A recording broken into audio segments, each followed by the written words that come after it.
12 Years a Slave by Solomon Northup. Chapter 1. Having been born a freeman, and for more than 30 years enjoyed the blessings of liberty in a free state, and having at the end of that time been kidnapped and sold into slavery, where I remained, until happily rescued in the month of January, 1853, after a bondage of 12 years, it has been suggested that an account of my life and fortunes would not be uninteresting to the public. Since my return to liberty, I have not failed to perceive the increasing interest throughout the northern states, in regard to the subject of slavery. Works of fiction, professing to portray its features in their more pleasing as well as more repugnant aspects, have been circulated to an extent unprecedented, and, as I understand, have created a fruitful topic of comment and discussion. I can speak of slavery only so far as it came under my own observation, only so far as I have known and experienced it in my own person. My object is, to give a candid and truthful statement of facts, to repeat the story of my life, without exaggeration, leaving it for others to determine whether even the pages of fiction present a picture of more cruel wrong or a severer bondage. As far back as I have been able to ascertain, my ancestors on the paternal side were slaves in Rhode Island. They belonged to a family by the name of Northup, one of whom, removing to the state of New York, settled at Hoosick, in Rensselaer County. He brought with him Mintus Northup, my father. On the death of this gentleman, which must have occurred some 50 years ago, my father became free, having been emancipated by a direction in his will. Henry B. Northup, Esq., of Sandy Hill, a distinguished counselor at law, and the man to whom, under Providence, I am indebted for my present liberty, and my return to the society of my wife and children, is a relative of the family in which my forefathers were thus held to service, and from which they took the name I bear. To this fact may be attributed the persevering interest he has taken in my behalf. Some time after my father's liberation, he removed to the town of Minerva, Essex County, N.Y., where I was born, in the month of July, 1808. How long he remained in the latter place I have not the means of definitely ascertaining. From thence he removed to Granville, Washington County, near a place known as Slyborough, where, for some years, he labored on the farm of Clark Northup, also a relative of his old master. From thence he removed to the Alden Farm, at Moss Street, a short distance north of the village of Sandy Hill, and from thence to the farm now owned by Russell Pratt, situated on the road leading from Fort Edward to Argyle, where he continued to reside until his death, which took place on the 22d day of November, 1829. He left a widow and 2 children, myself, and Joseph, an elder brother. The latter is still living in the county of Oswego, near the city of that name. My mother died during the period of my captivity. Though born a slave, and laboring under the disadvantages to which my unfortunate race is subjected, my father was a man respected for his industry and integrity, as many now living, who well remember him, are ready to testify. His whole life was passed in the peaceful pursuits of agriculture, never seeking employment in those more menial positions, which seem to be especially allotted to the children of Africa. Besides giving us an education surpassing that ordinarily bestowed upon children in our condition, he acquired, by his diligence and economy, a sufficient property qualification to entitle him to the right of suffrage. He was accustomed to speak to us of his early life, and although at all times cherishing the warmest emotions of kindness, and even of affection towards the family, in whose house he had been a bondsman, he nevertheless comprehended the system of slavery, and dwelt with sorrow on the degradation of his race. He endeavored to imbue our minds with sentiments of morality, and to teach us to place our trust and confidence in him who regards the humblest as well as the highest of his creatures. How often since that time has the recollection of his paternal counsels occurred to me, while lying in a slave hut in the distant and sickly regions of Louisiana, smarting with the undeserved wounds which an inhuman master had inflicted, and longing only for the grave which had covered him, to shield me also from the lash of the oppressor. In the churchyard at Sandy Hill, an humble stone marks the spot where he reposes, after having worthily performed the duties appertaining to the lowly sphere wherein God had appointed him to walk. Up to this period I had been principally engaged with my father in the labors of the farm. The leisure hours allowed me were generally either employed over my books, or playing on the violin, an amusement which was the ruling passion of my youth.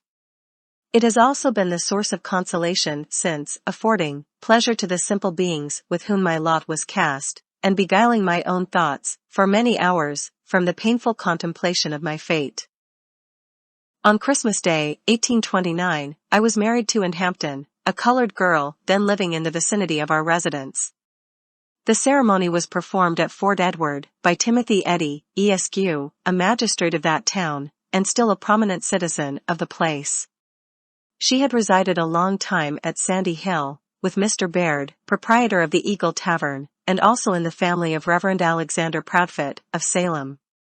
This gentleman for many years had presided over the Presbyterian Society at the latter place, and was widely distinguished for his learning and piety, and still holds in grateful remembrance the exceeding kindness and the excellent counsels of that good man.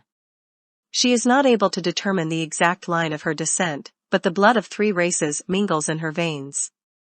It is difficult to tell whether the red, white, or black predominates. The union of them all, however, in her origin, has given her a singular but pleasing expression, such as is rarely to be seen. Though somewhat resembling, yet she cannot properly be styled a quadroon, a class to which, I have omitted to mention, my mother belonged. I had just now passed the period of my minority, having reached the age of 21 years in the month of July previous.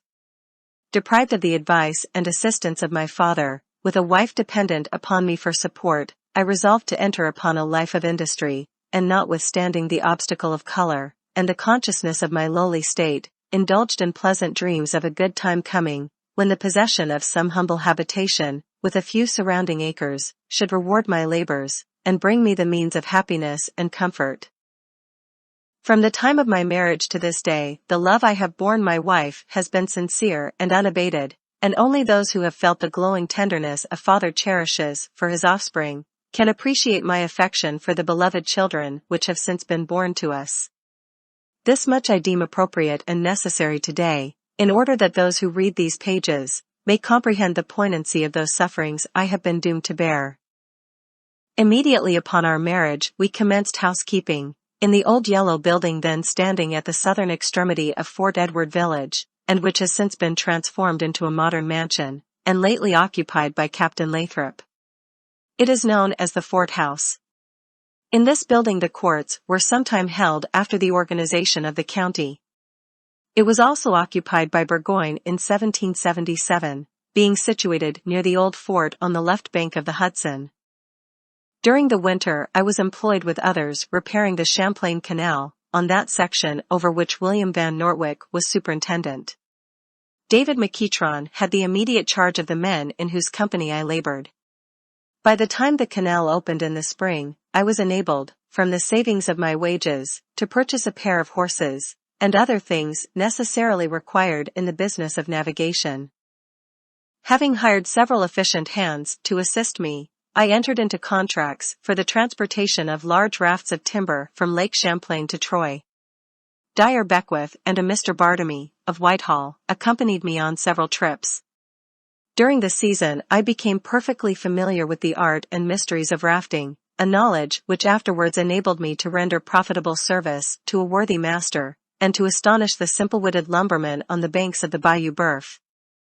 In one of my voyages down Lake Champlain, I was induced to make a visit to Canada. Repairing to Montreal, I visited the cathedral and other places of interest in that city, from whence I continued my excursion to Kingston and other towns, obtaining a knowledge of localities, which was also of service to me afterwards, as will appear towards the close of this narrative. Having completed my contracts on the canal satisfactorily to myself and to my employer, and not wishing to remain idle, now that the navigation of the canal was again suspended, I entered into another contract with Medad Gunn, to cut a large quantity of wood. In this business I was engaged during the winter of 1831-32. With the return of spring, and myself conceived the project of taking a farm in the neighborhood. I had been accustomed from earliest youth to agricultural labors, and it was an occupation congenial to my tastes. I accordingly entered into arrangements for a part of the old Alden farm, on which my father formerly resided. with 1 cow, 1 swine, a yoke of fine oxen I had lately purchased of Lewis Brown, in Hartford, and other personal property and effects, we proceeded to our new home in Kingsbury. That year I planted 25 acres of corn, sowed large fields of oats, and commenced farming upon as large a scale as my utmost means would permit. And was diligent about the house affairs, while I toiled laboriously in the field. On this place we continued to reside until 1834. In the winter season I had numerous calls to play on the violin. Wherever the young people assembled to dance, I was almost invariably there. Throughout the surrounding villages my fiddle was notorious. And, also, during her long residence at the Eagle Tavern, had become somewhat famous as a cook. During court weeks, and on public occasions, she was employed at high wages in the kitchen at Cheryl's Coffee House. We always returned home from the performance of these services with money in our pockets, so that, with fiddling, cooking, and farming, we soon found ourselves in the possession of abundance, and, in fact, leading a happy and prosperous life. Well, indeed, would it have been for us had we remained on the farm at Kingsbury, but the time came when the next step was to be taken towards the cruel destiny that awaited me. In March 1834, we removed to Saratoga Springs. We occupied a house belonging to Daniel O'Brien, on the north side of Washington Street. At that time Isaac Taylor kept a large boarding house, known as Washington Hall, at the north end of Broadway. He employed me to drive a hack, in which capacity I worked for him 2 years. After this time I was generally employed through the visiting season, as also was in the United States Hotel, and other public houses of the place. In winter seasons I relied upon my violin, though during the construction of the Troy and Saratoga Railroad, I performed many hard days' labor upon it.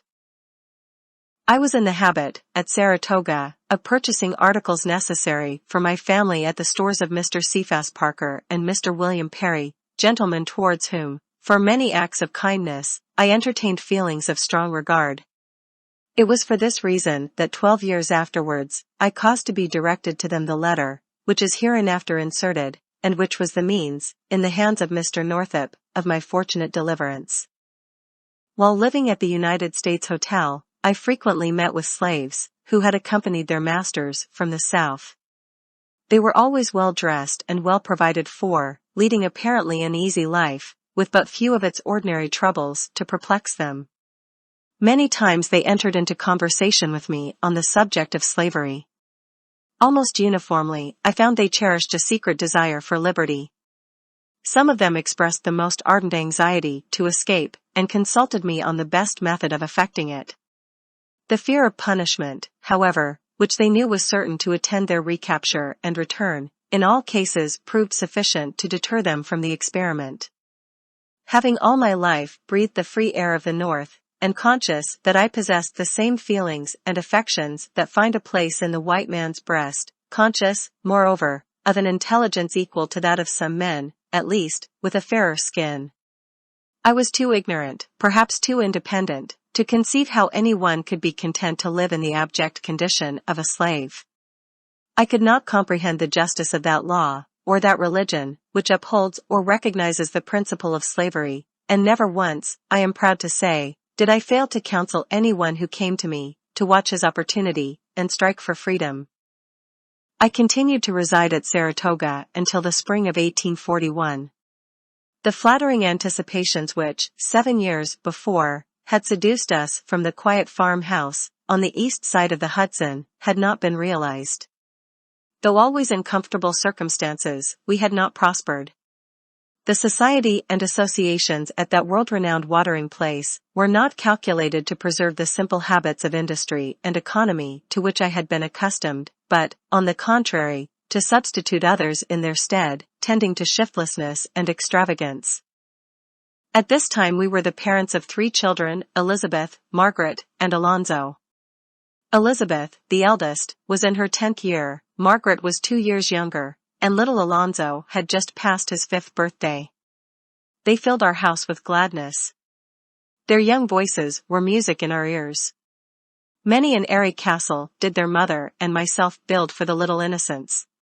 When not at labor, I was always walking with them, clad in their best attire, through the streets and groves of Saratoga. Their presence was my delight, and I clasped them to my bosom with as warm and tender love as if their clouded skins had been as white as snow. Thus far the history of my life presents nothing whatever unusual, nothing but the common hopes, and loves, and labors of an obscure colored man, making his humble progress in the world. But now I had reached a turning point in my existence, reached the threshold of unutterable wrong, and sorrow, and despair. Now had I approached within the shadow of the cloud, into the thick darkness, whereof I was soon to disappear, thenceforward to be hidden from the eyes of all my kindred, and shut out from the sweet light of liberty, for many a weary year. Chapter 2. One morning, towards the latter part of the month of March 1841, having at that time no particular business to engage my attention, I was walking about the village of Saratoga Springs, thinking to myself where I might obtain some present employment, until the busy season should arrive. And, as was her usual custom, had gone over to Sandy Hill, a distance of some 20 miles, to take charge of the culinary department at Sherrill's Coffee House, during the session of the court. Elizabeth, I think, had accompanied her. Margaret and Alonzo were with their aunt at Saratoga. On the corner of Congress Street and Broadway near the tavern, then, and for aught I know to the contrary, still kept by Mr. Moon, I was met by two gentlemen of respectable appearance, both of whom were entirely unknown to me. I have the impression that they were introduced to me by some one of my acquaintances, but who, I have in vain endeavored to recall, with the remark that I was an expert player on the violin. At any rate, they immediately entered into conversation on that subject, making numerous inquiries touching my proficiency in that respect. My responses being to all appearances satisfactory, they proposed to engage my services for a short period, stating, at the same time, I was just such a person as their business required. Their names, as they afterwards gave them to me, were Merrill Brown and Abram Hamilton, though whether these were their true appellations, I have strong reasons to doubt. The former was a man apparently 40 years of age, somewhat short and thick-set, with a countenance indicating shrewdness and intelligence. He wore a black frock coat and black hat, and said he resided either at Rochester or at Syracuse. The latter was a young man of fair complexion and light eyes, and, I should judge, had not passed the age of 25. He was tall and slender, dressed in a snuff-colored coat, with glossy hat, and vest of elegant pattern. His whole apparel was in the extreme of fashion. His appearance was somewhat effeminate, but prepossessing, and there was about him an easy air, that showed he had mingled with the world. They were connected, as they informed me, with a circus company, then in the city of Washington, that they were on their way thither to rejoin it, having left it for a short time to make an excursion northward, for the purpose of seeing the country, and were paying their expenses by an occasional exhibition. They also remarked that they had found much difficulty in procuring music for their entertainments, and that if I would accompany them as far as New York, they would give me $1 for each day's services, and $3 in addition for every night I played at their performances, besides sufficient to pay the expenses of my return from New York to Saratoga. I at once accepted the tempting offer, both for the reward it promised, and from a desire to visit the metropolis. They were anxious to leave immediately. Thinking my absence would be brief, I did not deem it necessary to write to and whither I had gone, in fact supposing that my return, perhaps, would be as soon as hers. So taking a change of linen and my violin, I was ready to depart. The carriage was brought round, a covered one, drawn by a pair of noble bays, altogether forming an elegant establishment. Their baggage, consisting of 3 large trunks, was fastened on the rack, and mounting to the driver's seat, while they took their places in the rear, I drove away from Saratoga on the road to Albany, elated with my new position, and happy as I had ever been, on any day in all my life. We passed through Boston, and striking the Ridge Road, as it is called, if my memory correctly serves me, followed it direct to Albany. We reached that city before dark, and stopped at a hotel southward from the museum. This night I had an opportunity of witnessing one of their performances, the only one, during the whole period I was with them. Hamilton was stationed at the door, I formed the orchestra, while Brown provided the entertainment. It consisted in throwing balls, dancing on the rope, frying pancakes in a hat, causing invisible pigs to squeal, and other like feats of ventriloquism and legerdemain. The audience was extraordinarily sparse, and not of the selectest character at that, and Hamilton's report of the proceeds, but a beggarly account of empty boxes. Early next morning, we renewed our journey. The burden of their conversation now was the expression of an anxiety to reach the circus without delay. They hurried forward, without again stopping to exhibit, and in due course of time, we reached New York, taking lodgings at a house on the west side of the city, in a street running from Broadway to the river. I supposed my journey was at an end, and expected in a day or two at least, to return to my friends and family at Saratoga. Brown and Hamilton, however, began to importune me to continue with them to Washington. They alleged that immediately on their arrival, now that the summer season was approaching, the circus would set out for the north. They promised me a situation and high wages if I would accompany them.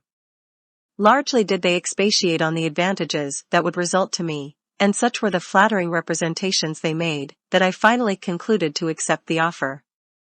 The next morning they suggested that, inasmuch as we were about entering a slave state, it would be well, before leaving New York, to procure free papers. The idea struck me as a prudent one, though I think it would scarcely have occurred to me, had they not proposed it. We proceeded at once to what I understood to be the custom house. They made oath to certain facts showing I was a free man. A paper was drawn up and handed us, with the direction to take it to the clerk's office. We did so, and the clerk having added something to it, for which he was paid 6 shillings, we returned again to the custom house.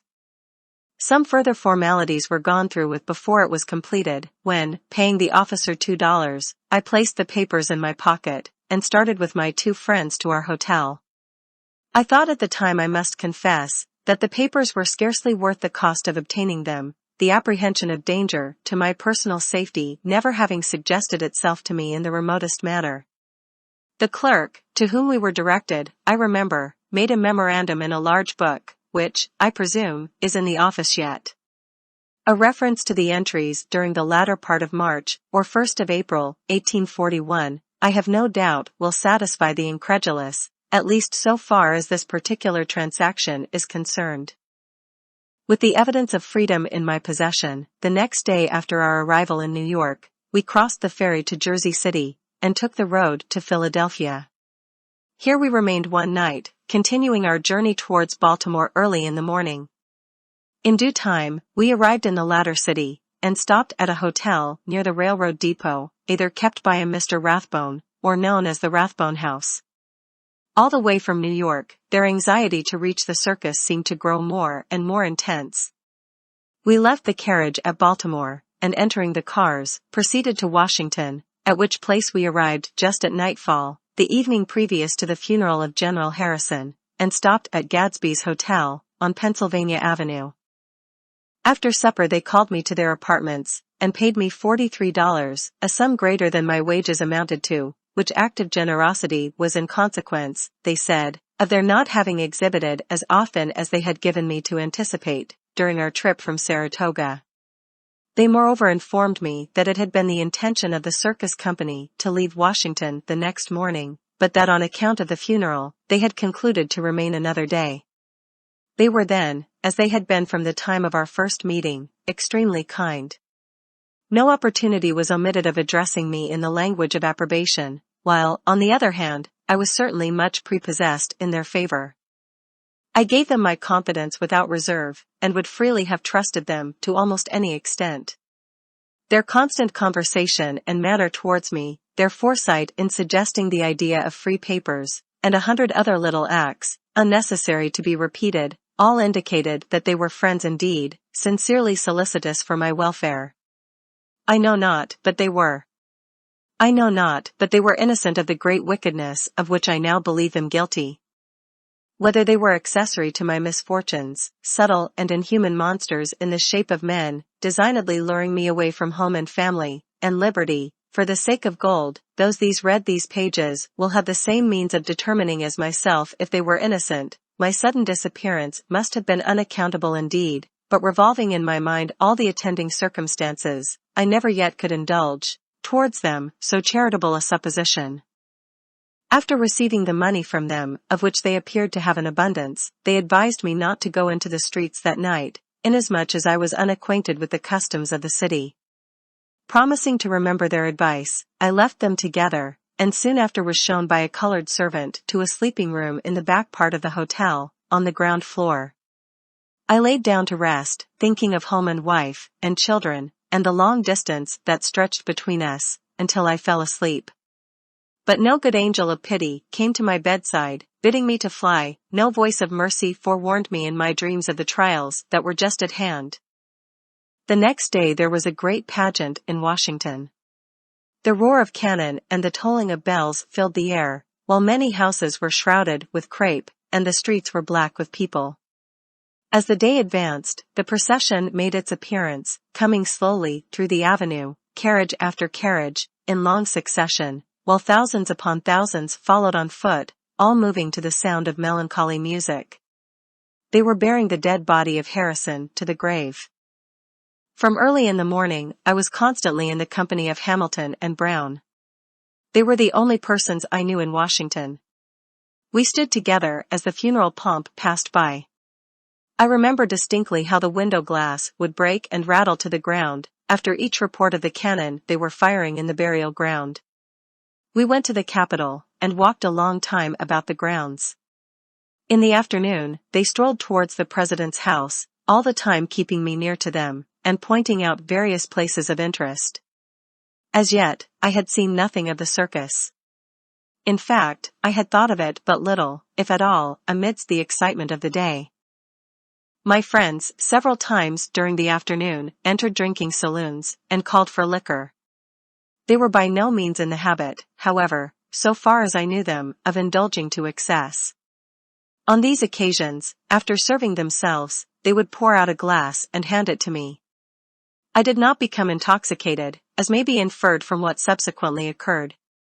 Towards evening, and soon after partaking of one of these potations, I began to experience most unpleasant sensations. I felt extremely ill. My head commenced aching, a dull, heavy pain, inexpressibly disagreeable. At the supper table, I was without appetite, the sight and flavor of food was nauseous. About dark, the same servant conducted me to the room I had occupied the previous night. Brown and Hamilton advised me to retire, commiserating me kindly, and expressing hopes that I would be better in the morning.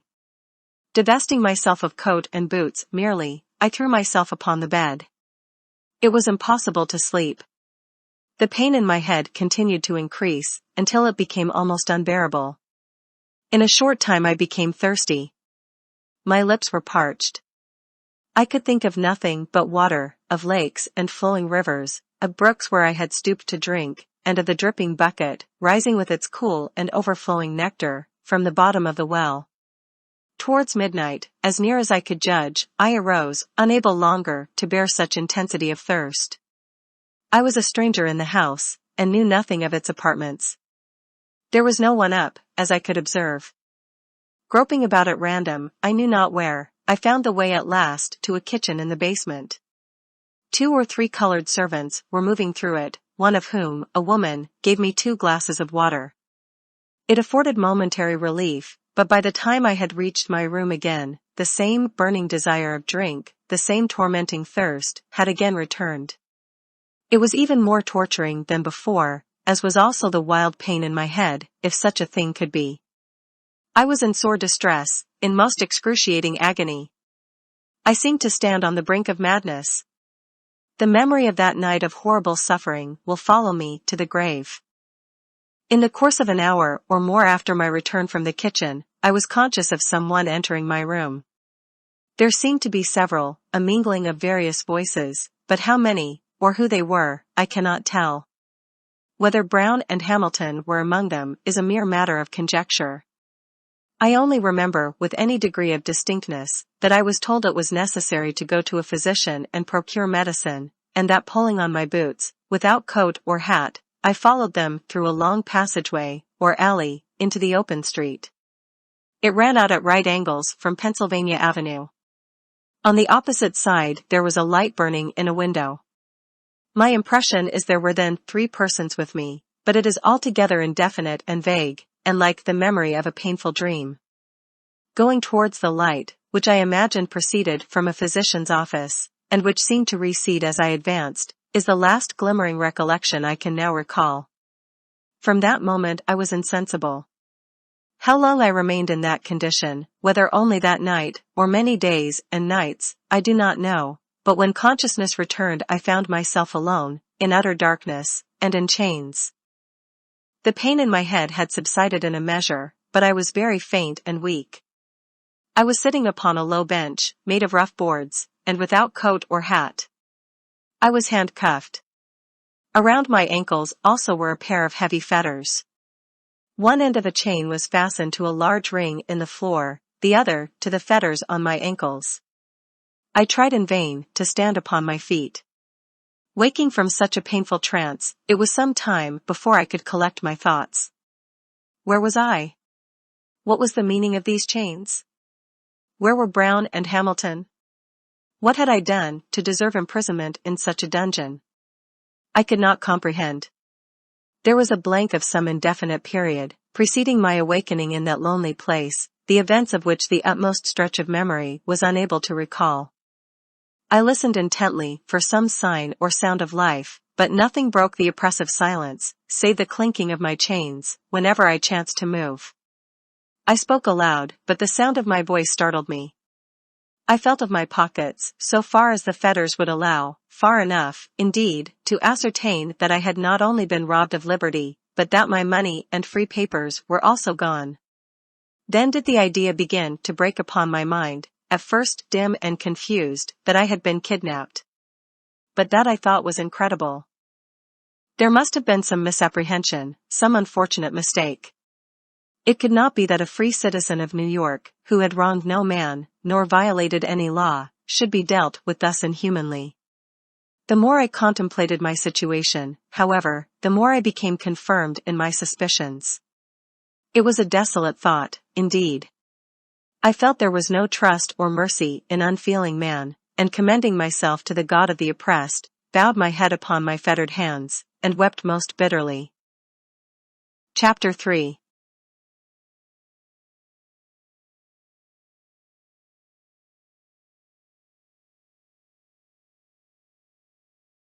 Some 3 hours elapsed, during which time I remained seated on the low bench, absorbed in painful meditations. At length I heard the crowing of a cock, and soon a distant rumbling sound, as of carriages hurrying through the streets, came to my ears, and I knew that it was day. No ray of light, however, penetrated my prison. Finally, I heard footsteps immediately overhead, as of someone walking to and fro. It occurred to me, then, that I must be in an underground apartment, and the damp, moldy odors of the place confirmed the supposition. The noise above continued for at least an hour, when, at last, I heard footsteps approaching from without.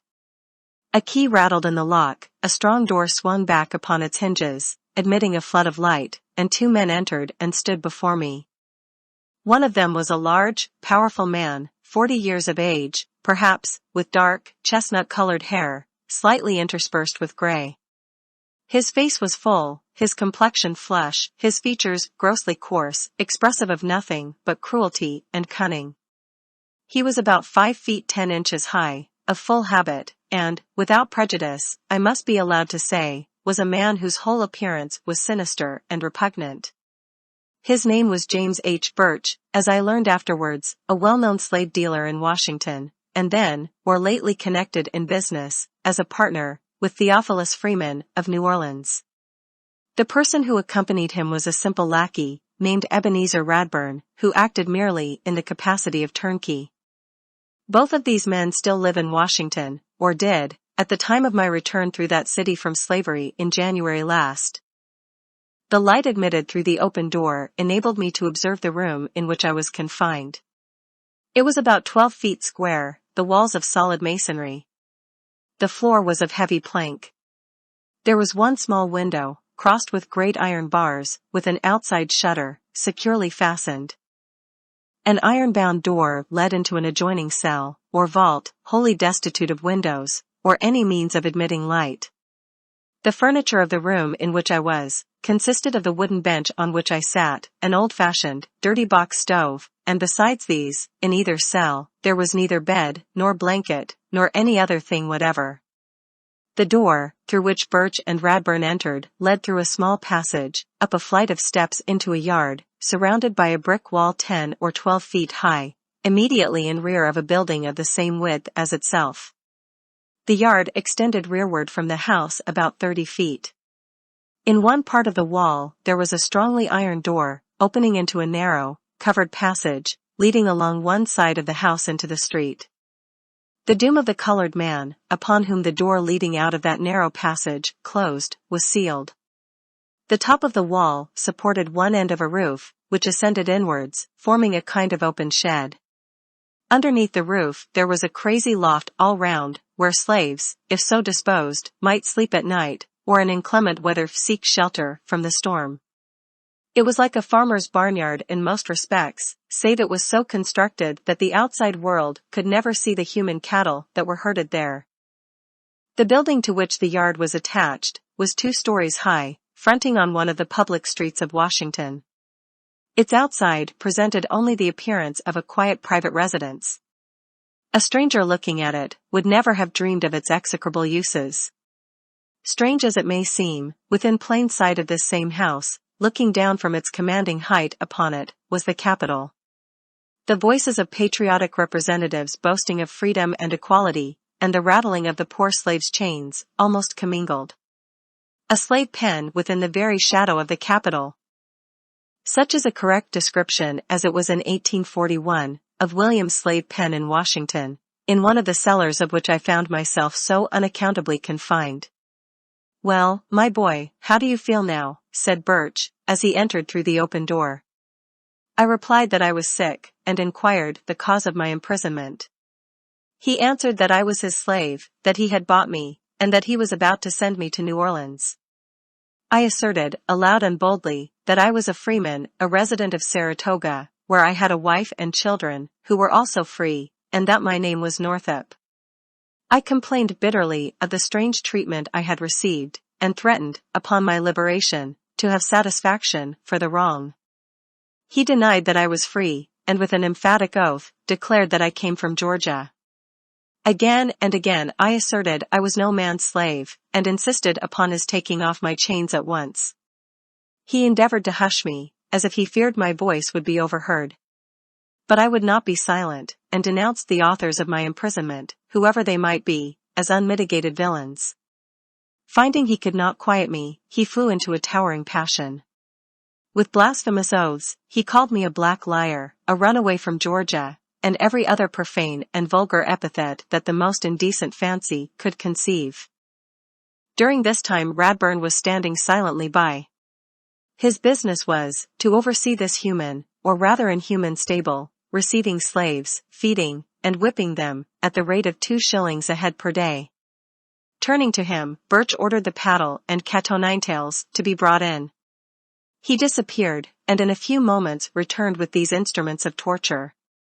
The paddle, as it is termed in slave-beating parlance, or at least the one with which I first became acquainted, and of which I now speak, was a piece of hardwood board, 18 or 20 inches long, molded to the shape of an old-fashioned pudding stick, or ordinary, or the flattened portion, which was about the size and circumference of 2 open hands, was bored with a small auger in numerous places. The cat was a large rope of many strands, the strands unraveled, and a knot tied at the extremity of each. As soon as these formidable whips appeared, I was seized by both of them, and roughly divested of my clothing. My feet, as has been stated, were fastened to the floor. Drawing me over the bench, face downwards, Radburn placed his heavy foot upon the fetters, between my wrists, holding them painfully to the floor. With the paddle, Birch commenced beating me. Blow after blow was inflicted upon my naked body. When his unrelenting arm grew tired, he stopped and asked if I still insisted I was a free man. I did insist upon it, and then the blows were renewed, faster and more energetically, if possible, than before. When again tired, he would repeat the same question, and receiving the same answer, continue his cruel labor. All this time, the incarnate devil was uttering most fiendish oaths. At length the paddle broke, leaving the useless handle in his hand. Still I would not yield. All his brutal blows could not force from my lips the foul lie that I was a slave. Casting madly on the floor the handle of the broken paddle, he seized the rope. This was far more painful than the other. I struggled with all my power, but it was in vain. I prayed for mercy, but my prayer was only answered with imprecations and with stripes. I thought I must die beneath the lashes of the accursed brute. Even now the flesh crawls upon my bones as I recall the scene. I was all on fire. My sufferings I can compare to nothing else than the burning agonies of hell. At last I became silent to his repeated questions. I would make no reply. In fact, I was becoming almost unable to speak. Still, he plied the lash without stint upon my poor body, until it seemed that the lacerated flesh was stripped from my bones at every stroke. A man with a particle of mercy in his soul would not have beaten even a dog so cruelly. At length Radburn said that it was useless to whip me any more, that I would be sore enough. Thereupon Birch desisted, saying, with an admonitory shake of his fist in my face, and hissing the words through his firm-set teeth, that if ever I dared to utter again that I was entitled to my freedom, that I had been kidnapped, or anything whatever of the kind, the castigation I had just received was nothing in comparison with what would follow. He swore that he would either conquer or kill me. With these consolatory words, the fetters were taken from my wrists, my feet still remaining fastened to the ring. The shutter of the little barred window, which had been opened, was again closed, and going out, locking the great door behind them, I was left in darkness as before. In an hour, perhaps two, my heart leaped to my throat, as the key rattled in the door again. I, who had been so lonely, and who had longed so ardently to see someone, I cared not who, now shuddered at the thought of man's approach. A human face was fearful to me, especially a white one. Radburn entered, bringing with him, on a tin plate, a piece of shriveled fried pork, a slice of bread and a cup of water. He asked me how I felt, and remarked that I had received a pretty severe flogging. He remonstrated with me against the propriety of asserting my freedom.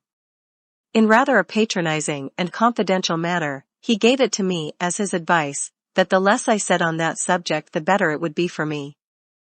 The man evidently endeavored to appear kind, whether touched at the sight of my sad condition, or with the view of silencing, on my part, any further expression of my rights. It is not necessary now to conjecture. He unlocked the festers from my ankles, opened the shutters of the little window, and departed, leaving me again alone. By this time I had become stiff and sore, my body was covered with blisters, and it was with great pain and difficulty that I could move. From the window I could observe nothing but the roof resting on the adjacent wall. At night I laid down upon the damp, hard floor, without any pillow or covering whatever. Punctually, twice a day, Radburn came in, with his pork, and bread, and water. I had but little appetite, though I was tormented with continual thirst. My wounds would not permit me to remain but a few minutes in any one position, so, sitting, or standing, or moving slowly round, I passed the days and nights. I was heartsick and discouraged. Thoughts of my family, of my wife and children, continually occupied my mind. When sleep overpowered me, I dreamed of them, dreamed I was again in Saratoga, that I could see their faces, and hear their voices calling me.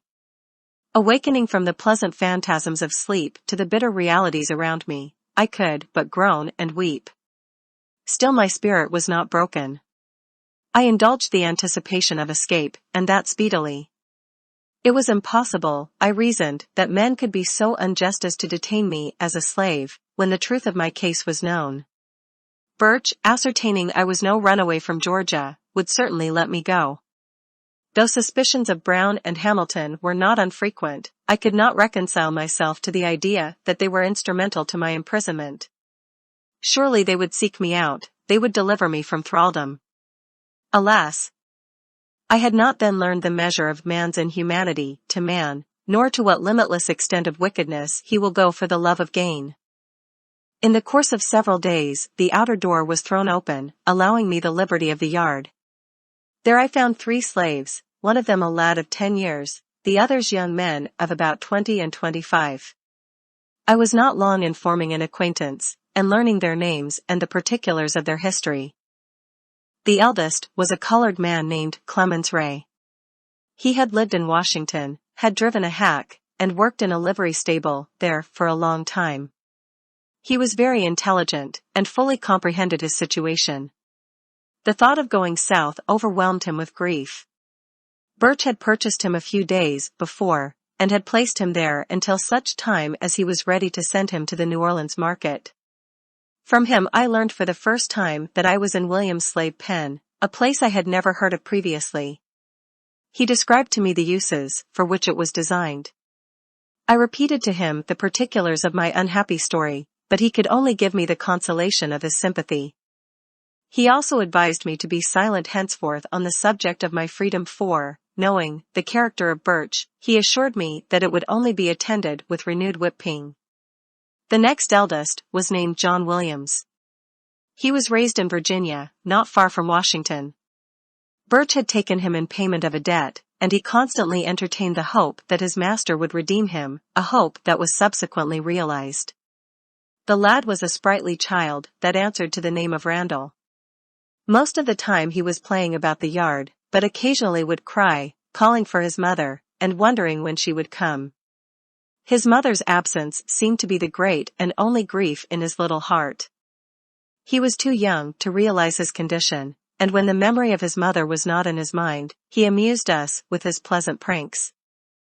At night, Ray, Williams, and the boy slept in the loft of the shed, while I was locked in the cell. Finally, we were each provided with blankets, such as are used upon horses, the only bedding I was allowed to have for 12 years afterwards. Ray and Williams asked me many questions about New York, how colored people were treated there, how they could have homes and families of their own, with none to disturb and oppress them, and Ray, especially, sighed continually for freedom. Such conversations, however, were not in the hearing of Birch or the keeper Radburn. Aspirations such as these would have brought down the lash upon our backs. It is necessary in this narrative, in order to present a full and truthful statement of all the principal events in the history of my life, and to portray the institution of slavery as I have seen and known it, to speak of well-known places, and of many persons who are yet living. I am, and always was, an entire stranger in Washington and its vicinity, aside from Birch and Radburn, knowing no man there, except as I have heard of them through my enslaved companions. What I am about to say, if false, can be easily contradicted. I remained in Williams' slave pen about 2 weeks. The night previous to my departure a woman was brought in, weeping bitterly, and leading by the hand a little child. They were Randall's mother and half-sister.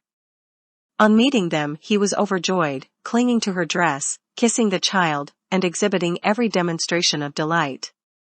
The mother also clasped him in her arms, embraced him tenderly, and gazed at him fondly through her tears, calling him by many an endearing name. Emily, the child, was 7 or 8 years old, of light complexion, and with a face of admirable beauty. Her hair fell in curls around her neck, while the style and richness of her dress, and the neatness of her whole appearance indicated she had been brought up in the midst of wealth. She was a sweet child indeed. The woman also was arrayed in silk, with rings upon her fingers, and golden ornaments suspended from her ears. Her air and manners, the correctness and propriety of her language, all showed evidently that she had sometimes stood above the common level of a slave. She seemed to be amazed at finding herself in such a place as that. It was plainly a sudden and unexpected turn of fortune that had brought her there. Filling the air with her complaining, she was hustled, with the children and myself, into the cell. Language can convey but an inadequate impression of the lamentations to which she gave incessant utterance. Throwing herself upon the floor, and encircling the children in her arms, she poured forth such touching words as only maternal love and kindness can suggest. They nestled closely to her, as if there only was there any safety or protection. At last they slept, their heads resting upon her lap. While they slumbered, she smoothed the hair back from their little foreheads, and talked to them all night long. She called them her darlings, her sweet babes, poor innocent things, that knew not the misery they were destined to endure. Soon they would have no mother to comfort them, they would be taken from her. What would become of them? Oh! She could not live away from her little Emmy and her dear boy. They had always been good children, and had such loving ways. It would break her heart, God knew, she said, if they were taken from her, and yet she knew they meant to sell them, and, maybe, they would be separated, and could never see each other any more. It was enough to melt heart of stone to listen to the pitiful expressions of that desolate and distracted mother. Her name was Eliza, and this was the story of her life. As she afterwards related it, she was the slave of a rich man, living in the neighborhood of Washington. She was born, I think she said, on his plantation. Years before, he had fallen into dissipated habits, and quarreled with his wife. In fact, soon after the birth of Randall, they separated. Leaving his wife and daughter in the house they had always occupied, he erected a new one nearby, on the estate. Into this house he brought Eliza, and, on condition of her living with him, she and her children were to be emancipated. She resided with him there 9 years, with servants to attend upon her, and provided with every comfort and luxury of life. Emily was his child. Finally, her young mistress, who had always remained with her mother at the homestead, married a Mr. Jacob Brooks. At length, for some cause, as I gathered from her relation, beyond Barry's control, a division of his property was made. She and her children fell to the share of Mr. Brooks. During the 9 years she had lived with Barry, in consequence of the position she was compelled to occupy, she and Emily had become the object of Mrs. Barry and her daughter's hatred and dislike. Barry himself she represented as a man of naturally a kind heart, who always promised her that she should have her freedom, and who, she had no doubt, would errand it to her then, if it were only in his power. As soon as they thus came into the possession and control of the daughter, it became very manifest they would not live long together. The sight of Eliza seemed to be odious to Mrs. Brooks, neither could she bear to look upon the child, half-sister, and beautiful as she was. The day she was led into the pen, Brooks had brought her from the estate into the city, under pretense that the time had come when her free papers were to be executed, in fulfillment of her master's promise. Elated at the prospect of immediate liberty, she decked herself and little Emmy in their best apparel, and accompanied him with a joyful heart. On their arrival in the city, instead of being baptized into the family of freemen, she was delivered to the trader Birch. The paper that was executed was a bill of sale. The hope of years was blasted in a moment. From the height of most exulting happiness to the utmost depths of wretchedness, she had that day descended. No wonder that she wept, and filled the pen with wailings and expressions of heart-rending woe. Eliza is now dead. Far up the Red River, where it pours its waters sluggishly through the unhealthy lowlands of Louisiana, she rests in the grave at last, the only resting place of the poor slave. How all her fears were realized, how she mourned day and night, and never would be comforted, how, as she predicted, her heart did indeed break, with the burden of maternal sorrow, will be seen as the narrative proceeds. Chapter 4. At intervals during the first night of Eliza's incarceration in the pen, she complained bitterly of Jacob Brooks, her young mistress' husband. She declared that had she been aware of the deception he intended to practice upon her, he never would have brought her there alive. They had chosen the opportunity of getting her away when Master Barry was absent from the plantation. He had always been kind to her. She wished that she could see him, but she knew that even he was unable now to rescue her. Then would she commence weeping again, kissing the sleeping children, talking first to one, then to the other, as they lay in their unconscious slumbers, with their heads upon her lap. So wore the long night away, and when the morning dawned, and night had come again, still she kept mourning on, and would not be consoled. About midnight following, the cell door opened, and Birch and Radburn entered, with lanterns in their hands. Birch, with an oath, ordered us to roll up our blankets without delay, and get ready to go on board Tile boat. He swore we would be left unless we hurried fast. He aroused the children from their slumbers with a rough shake, and said they were sleepy, it appeared. Going out into the yard, he called Clem Ray, ordering him to leave the loft and come into the cell, and bring his blanket with him. When Clem appeared, he placed us side by side, and fastened us together with handcuffs, my left hand to his right. John Williams had been taken out a day or two before, his master having redeemed him, greatly to his delight.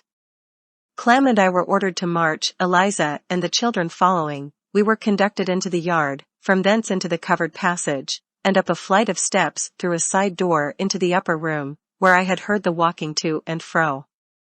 Its furniture was a stove, a few old chairs, and a long table, covered with papers. It was a whitewashed room, without any carpet on the floor, and seemed a sort of office. By one of the windows, I remember, hung a rusty sword, which attracted my attention. Birch's trunk was there. In obedience to his orders, I took hold of one of its handles with my unfettered hand, while he taking hold of the other, we proceeded out of the front door into the street in the same order as we had left the cell. It was a dark night. All was quiet. I could see lights, or the reflection of them, over towards Pennsylvania Avenue, but there was no one, not even a straggler, to be seen. I was almost resolved to attempt to break away. Had I not been handcuffed, the attempt would certainly have been made, whatever consequence might have followed. Radburn was in the rear, carrying a large stick, and hurrying up the children as fast as the little ones could walk. So we passed, handcuffed and in silence, through the streets of Washington, through the capital of a nation, whose theory of government, we are told, rests on the foundation of man's inalienable right to life, liberty, and the pursuit of happiness. Hail! Columbia, happy land, indeed. Reaching the steamboat, we were quickly hustled into the hold, among barrels and boxes of freight. A colored servant brought a light, the bell rung, and soon the vessel started down the Potomac, carrying us, we knew not where. The bell told us we passed the tomb of Washington. Birch, no doubt, with uncovered head, bowed reverently before the sacred ashes of the man who devoted his illustrious life to the liberty of his country. None of us slept that night but Randall and little Emmy. For the first time, Clem Ray was wholly overcome. To him the idea of going south was terrible in the extreme. He was leaving the friends and associations of his youth, everything that was dear and precious to his heart, in all probability never to return. He and Eliza mingled their tears together, bemoaning their cruel fate. For my own part, difficult as it was, I endeavored to keep up my spirits.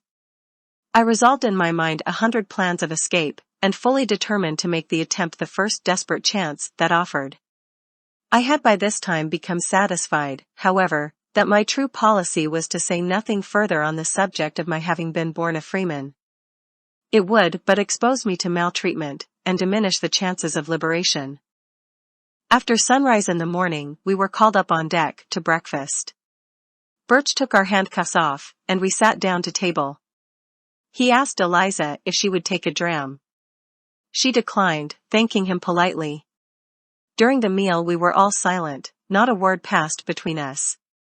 A mulatto woman who served at table seemed to take an interest in our behalf, told us to cheer up, and not to be so cast down. Breakfast over, the handcuffs were restored, and Birch ordered us out on the stern deck. We sat down together on some boxes, still saying nothing in Birch's presence. Occasionally a passenger would walk out to where we were, look at us for a while, then silently return. It was a very pleasant morning. The fields along the river were covered with verdure, far in advance of what I had been accustomed to see at that season of the year. The sun shone out warmly, the birds were singing in the trees. The happy birds, I envied them. I wished for wings like them, that I might cleave the air to where my birdlings waited vainly for their father's coming, in the cooler region of the north. In the forenoon the steamer reached Aquia Creek. There the passengers took stages, Birch and his 5 slaves occupying one exclusively. He laughed with the children, and at one stopping place went so far as to purchase them a piece of gingerbread. He told me to hold up my head and look smart. That I might, perhaps, get a good master if I behaved myself. I made him no reply. His face was hateful to me, and I could not bear to look upon it. I sat in the corner, cherishing in my heart the hope not yet extinct, of some day meeting the tyrant on the soil of my native state.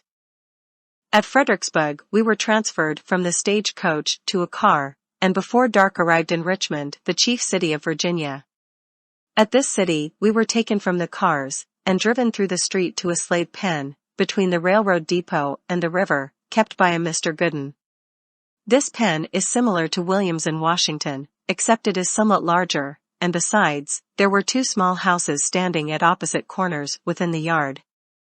These houses are usually found within slave yards, being used as rooms for the examination of human chattels by purchasers before concluding a bargain.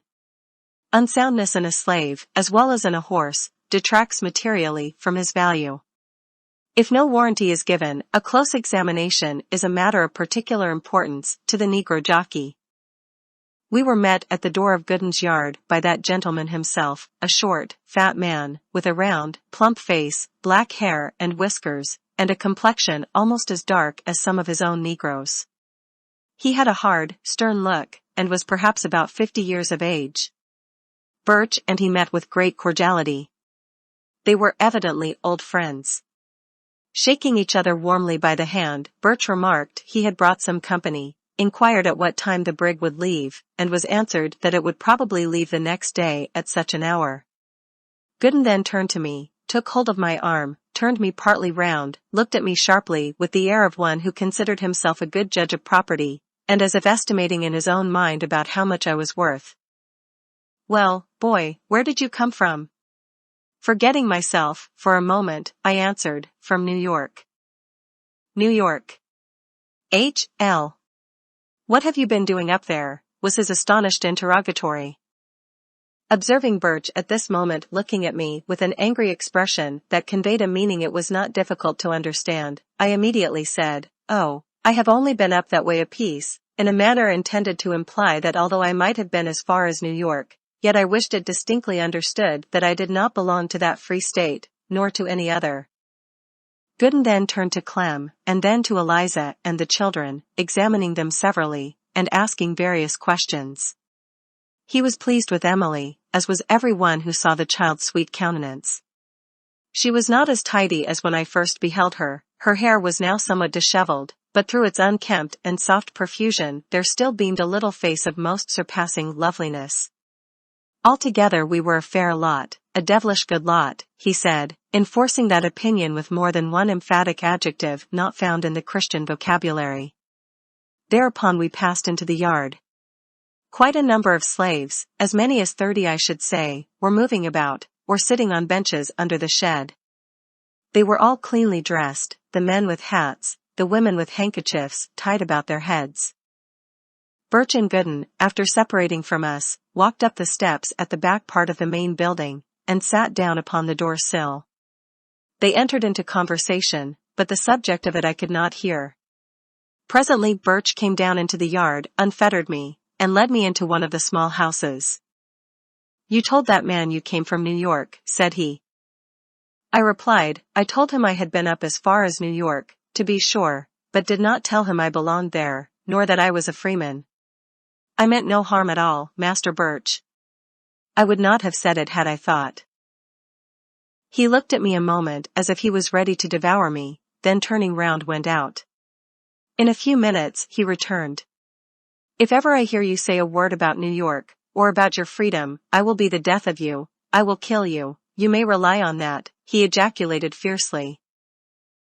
I doubt not he understood then better than I did, the danger and the penalty of selling a free man into slavery. He felt the necessity of closing my mouth against the crime he knew he was committing. Of course, my life would not have weighed a feather, in any emergency requiring such a sacrifice. Undoubtedly, he meant precisely what he said. Under the shed on one side of the yard, there was constructed a rough table, while overhead were sleeping lofts, the same as in the pen at Washington. After partaking at this table of our supper of pork and bread, I was handcuffed to a large yellow man, quite stout and fleshy, with a countenance expressive of the utmost melancholy. He was a man of intelligence and information. Chained together, it was not long before we became acquainted with each other's history. His name was Robert. Like myself, he had been born free, and had a wife and 2 children in Cincinnati. He said he had come south with 2 men, who had hired him in the city of his residence. Without free papers, he had been seized at Fredericksburg, placed in confinement, and beaten until he had learned, as I had, the necessity and the policy of silence.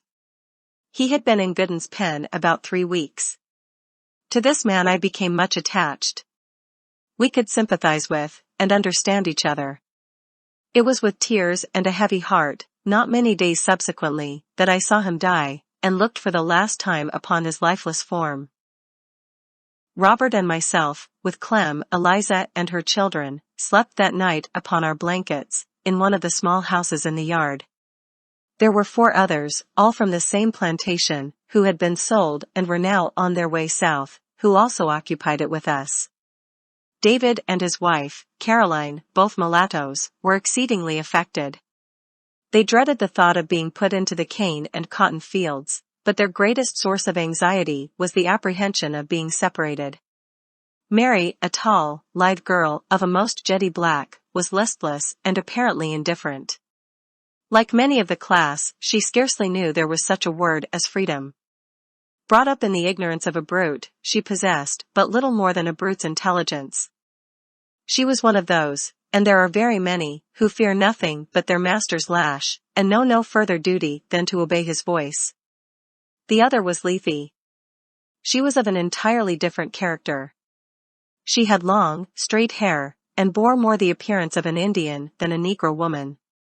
She had sharp and spiteful eyes, and continually gave utterance to the language of hatred and revenge. Her husband had been sold. She knew not where she was. An exchange of masters, she was sure, could not be for the worse. She cared not whither they might carry her. Pointing to the scars upon her face, the desperate creature wished that she might see the day when she could wipe them off in some man's blood. While we were thus learning the history of each other's wretchedness, Eliza was seated in a corner by herself, singing hymns and praying for her children. Wearied from the loss of so much sleep, I could no longer bear up against the advances of that sweet restorer, and laying down by the side of Robert, on the floor, soon forgot my troubles, and slept until the dawn of day. In the morning, having swept the yard, and washed ourselves, under Gooden's superintendence, we were ordered to roll up our blankets, and make ready for the continuance of our journey. Clem Ray was informed that he would go no further, Birch, for some cause, having concluded to carry him back to Washington. He was much rejoiced. Shaking hands, we parted in the slave pen at Richmond, and I have not seen him since. But, much to my surprise, since my return, I learned that he had escaped from bondage, and on his way to the free soil of Canada, lodged one night at the house of my brother-in-law in Saratoga, informing my family of the place and the condition in which he left me. In the afternoon we were drawn up, 2 abreast, Robert and myself in advance, and in this order, driven by Birch and Gooden from the yard, through the streets of Richmond to the brig Orleans. She was a vessel of respectable size, full-rigged, and freighted principally with tobacco. We were all on board by 5 o'clock. Birch brought us each a tin cup and a spoon. There were 40 of us in the brig, being all, except Clem, that were in the pen. With a small pocket knife that had not been taken from me, I began cutting the initials of my name upon the tin cup. The others immediately flocked round me, requesting me to mark theirs in a similar manner. In time, I gratified them all, of which they did not appear to be forgetful. We were all stowed away in the hold at night, and the hatch barred down. We laid on boxes, or wherever there was room enough to stretch our blankets on the floor. Birch accompanied us no farther than Richmond, returning from that point to the capital with Clem. Not until the lapse of almost 12 years, to wit, in January last, in the Washington police office, did I set my eyes upon his face again. James H. Birch was a slave trader, buying men, women, and children at low prices, and selling them at an advance. He was a speculator in human flesh, a disreputable calling, and so considered at the South. For the present he disappears from the scenes recorded in this narrative, but he will appear again before its close, not in the character of a man-whipping tyrant, but as an arrested, cringing criminal in a court of law, that failed to do him justice. Chapter 5. After we were all on board, the brig Orleans proceeded down James River. Passing into Chesapeake Bay, we arrived next day opposite the city of Norfolk. While lying at anchor, a lighter approached us from the town, bringing 4 more slaves. Frederick, a boy of 18, had been born a slave, as also had Henry, who was some years older. They had both been house servants in the city. Maria was a rather genteel, looting-colored girl, with a faultless form, but ignorant and extremely vain. The idea of going to New Orleans was pleasing to her. She entertained an extravagantly high opinion of her own attractions. Assuming a haughty mien, she declared to her companions that immediately on our arrival in New Orleans, she had no doubt, some wealthy single gentleman of good taste would purchase her at once. But the most prominent of the 4 was as a man named Arthur. As the lighter approached, he struggled stoutly with his keepers. It was with main force that he was dragged aboard the brig. He protested, in a loud voice, against the treatment he was receiving, and demanded to be released. His face was swollen, and covered with wounds and bruises, and, indeed, one side of it was a complete raw sore. He was forced, with all haste, down the hatchway into the hold.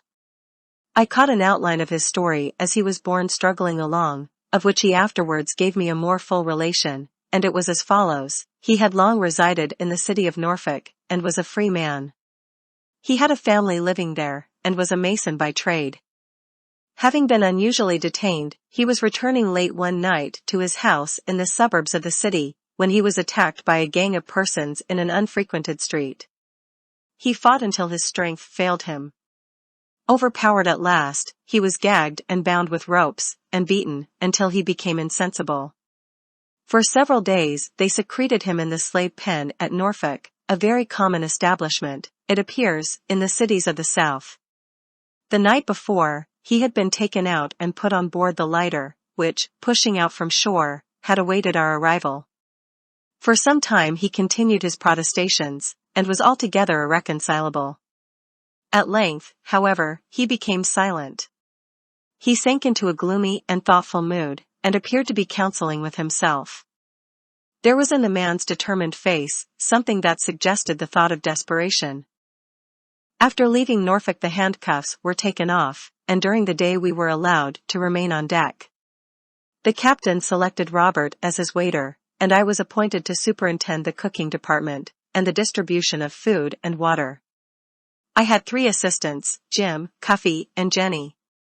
Jenny's business was to prepare the coffee, which consisted of corn meal scorched in a kettle, boiled and sweetened with molasses. Jim and Cuffy baked the hoe cake and boiled the bacon. Standing by a table, formed of a wide board resting on the heads of the barrels, I cut and handed to each a slice of meat and a dodger of the bread, and from Jenny's kettle also dipped out for each a cup of the coffee. The use of plates was dispensed with, and their sable fingers took the place of knives and forks. Jim and Cuffy were very demure and attentive to business, somewhat inflated with their situation as second cooks, and without doubt feeling that there was a great responsibility resting on them. I was called steward, a name given me by the captain. The slaves were fed twice a day, at 10 and 5 o'clock, always receiving the same kind and quantity of fare, and in the same manner as above described. At night we were driven into the hold, and securely fastened down. Scarcely were we out of sight of land before we were overtaken by a violent storm. The brig rolled and plunged until we feared she would go down. Some were seasick, others on their knees praying, while some were fast holding to each other, paralyzed with fear. The seasickness rendered the place of our confinement loathsome and disgusting. It would have been a happy thing for most of us, it would have saved the agony of many hundred lashes, and miserable deaths at last, had the compassionate sea snatched us that day from the clutches of remorseless men. The thought of Randall and little Emmy sinking down among the monsters of the deep is a more pleasant contemplation than to think of them as they are now, perhaps, dragging out lives of unrequited toil. When in sight of the Bahama banks, at a place called Old Point Compass, or the Hole in the Wall, we were becalmed 3 days. There was scarcely a breath of air. The waters of the Gulf presented a singularly white appearance, like lime water. In the order of events, I come now to the relation of an occurrence, which I never call to mind but with sensations of regret. I thank God, who has since permitted me to escape from the thraldom of slavery, that through his merciful interposition I was prevented from imbruing my hands in the blood of his creatures. Let not those who have never been placed in like circumstances judge me harshly. Until they have been chained and beaten, until they find themselves in the situation I was, borne away from home and family towards a land of bondage, let them refrain from saying what they would not do for liberty. How far I should have been justified in the sight of God and man, it is unnecessary now to speculate upon. It is enough to say that I am able to congratulate myself upon the harmless termination of an affair which threatened, for a time, to be attended with serious results. Towards evening, on the first day of the calm, Arthur and myself were in the bow of the vessel, seated on the windlass. We were conversing together of the probable destiny that awaited us, and mourning together over our misfortunes. Arthur said, and I agreed with him, that death was far less terrible than the living prospect that was before us. For a long time we talked of our children, our past lives, and of the probabilities of escape. Obtaining possession of the brig was suggested by one of us. We discussed the possibility of our being able, in such an event, to make our way to the harbor of New York. I knew little of the compass, but the idea of risking the experiment was eagerly entertained. The chances, for and against us, in an encounter with the crew, was canvassed. Who could be relied upon, and who could not, the proper time and manner of the attack, were all talked over and over again. From the moment the plot suggested itself I began to hope. I revolved it constantly in my mind. As difficulty after difficulty arose, some ready conceit was at hand, demonstrating how it could be overcome. While others slept, Arthur and I were maturing our plans. At length, with much caution, Robert was gradually made acquainted with our intentions. He approved of them at once, and entered into the conspiracy with a zealous spirit. There was not another slave we dared to trust. Brought up in fear and ignorance as they are, it can scarcely be conceived how servilely they will cringe before a white man's look. It was not safe to deposit so bold a secret with any of them, and finally we three resolved to take upon ourselves alone the fearful responsibility of the attempt. At night, as has been said, we were driven into the hold, and the hatch barred down. How to reach the deck was the first difficulty that presented itself. On the bow of the brig, however, I had observed the small boat lying bottom upwards. It occurred to me that by secreting ourselves underneath it, we would not be missed from the crowd, as they were hurried down into the hold at night. I was selected to make the experiment, in order to satisfy ourselves of its feasibility. The next evening, accordingly, after supper, watching my opportunity, I hastily concealed myself beneath it. Lying close upon the deck, I could see what was going on around me, while wholly unperceived myself in the morning, as they came up, I slipped from my hiding place without being observed. The result was entirely satisfactory. The captain and mate slept in the cabin of the former. From Robert, who had frequent occasion, in his capacity of waiter, to make observations in that quarter, we ascertained the exact position of their respective berths. He further informed us that there were always 2 pistols and a cutlass lying on the table. The crew's cook slept in the cook galley on deck, a sort of vehicle on wheels, that could be moved about as convenience required, while the sailors, numbering only 6, either slept in the forecastle, or in hammocks swung among the rigging. Finally, our arrangements were all completed. Arthur and I were to steal silently to the captain's cabin, seize the pistols and cutlass, and as quickly as possible dispatch him and the mate.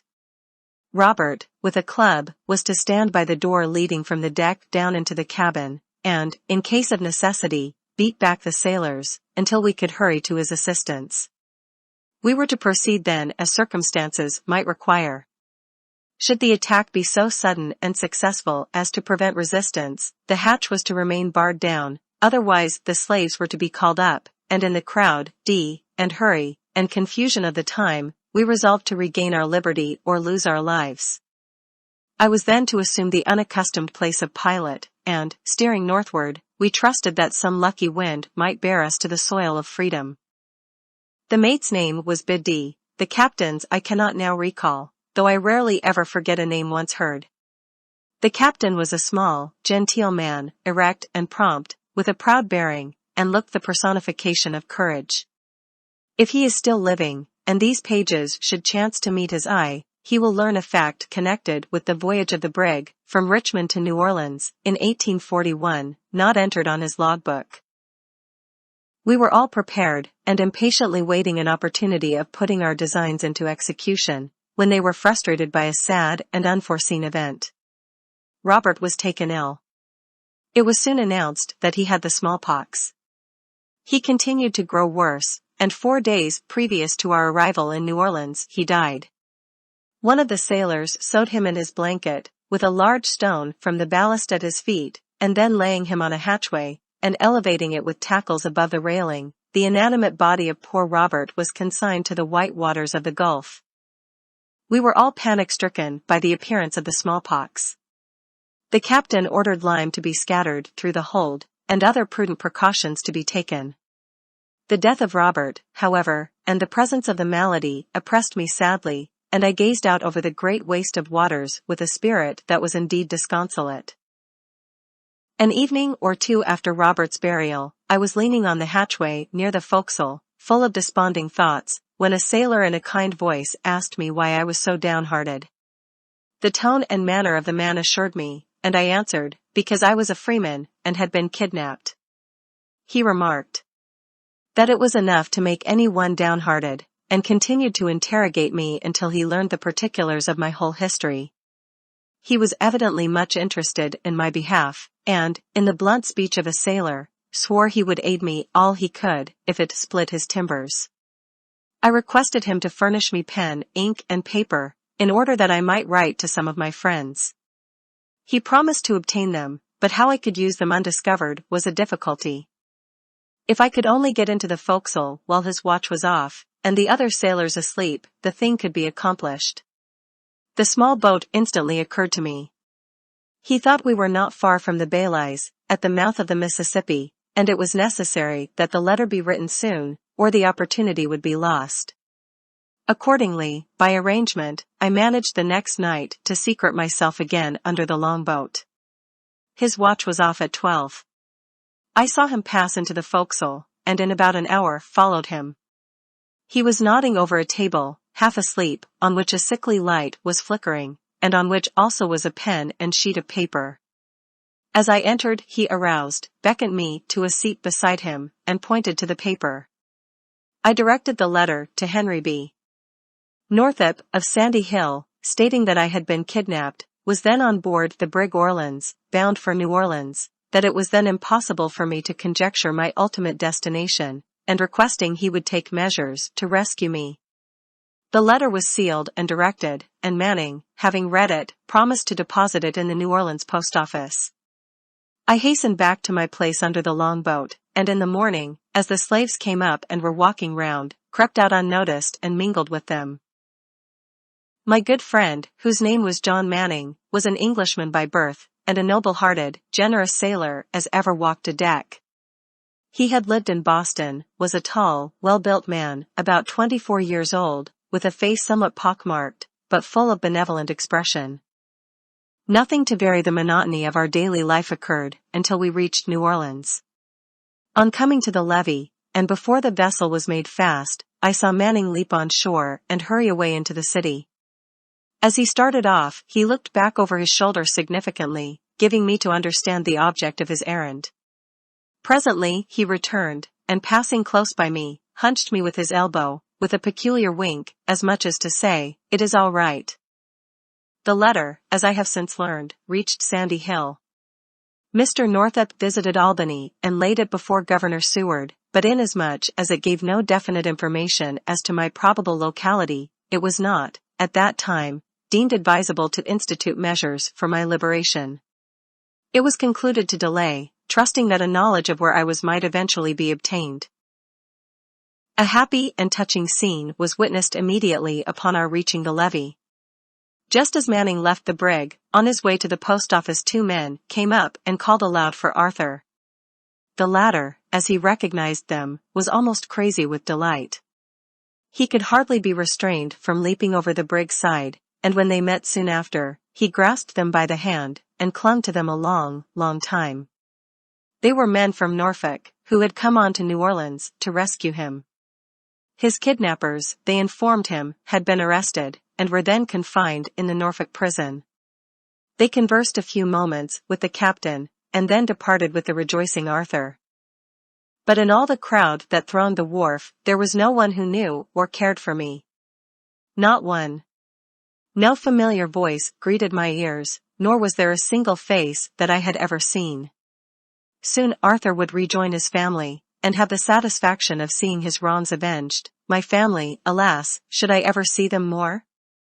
There was a feeling of utter desolation in my heart, filling it with a despairing and regretful sense, that I had not gone down with Robert to the bottom of the sea.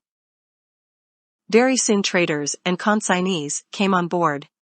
One, a tall, thin-faced man, with light complexion and a little bent, made his appearance, with a paper in his hand. Birch's gang, consisting of myself, Eliza and her children, Harry, Lethe, and some others, who had joined us at Richmond, were consigned to him. This gentleman was Mr. Theophilus Freeman. Reading from his paper, he called, Platt. No one answered. The name was called again and again, but still there was no reply.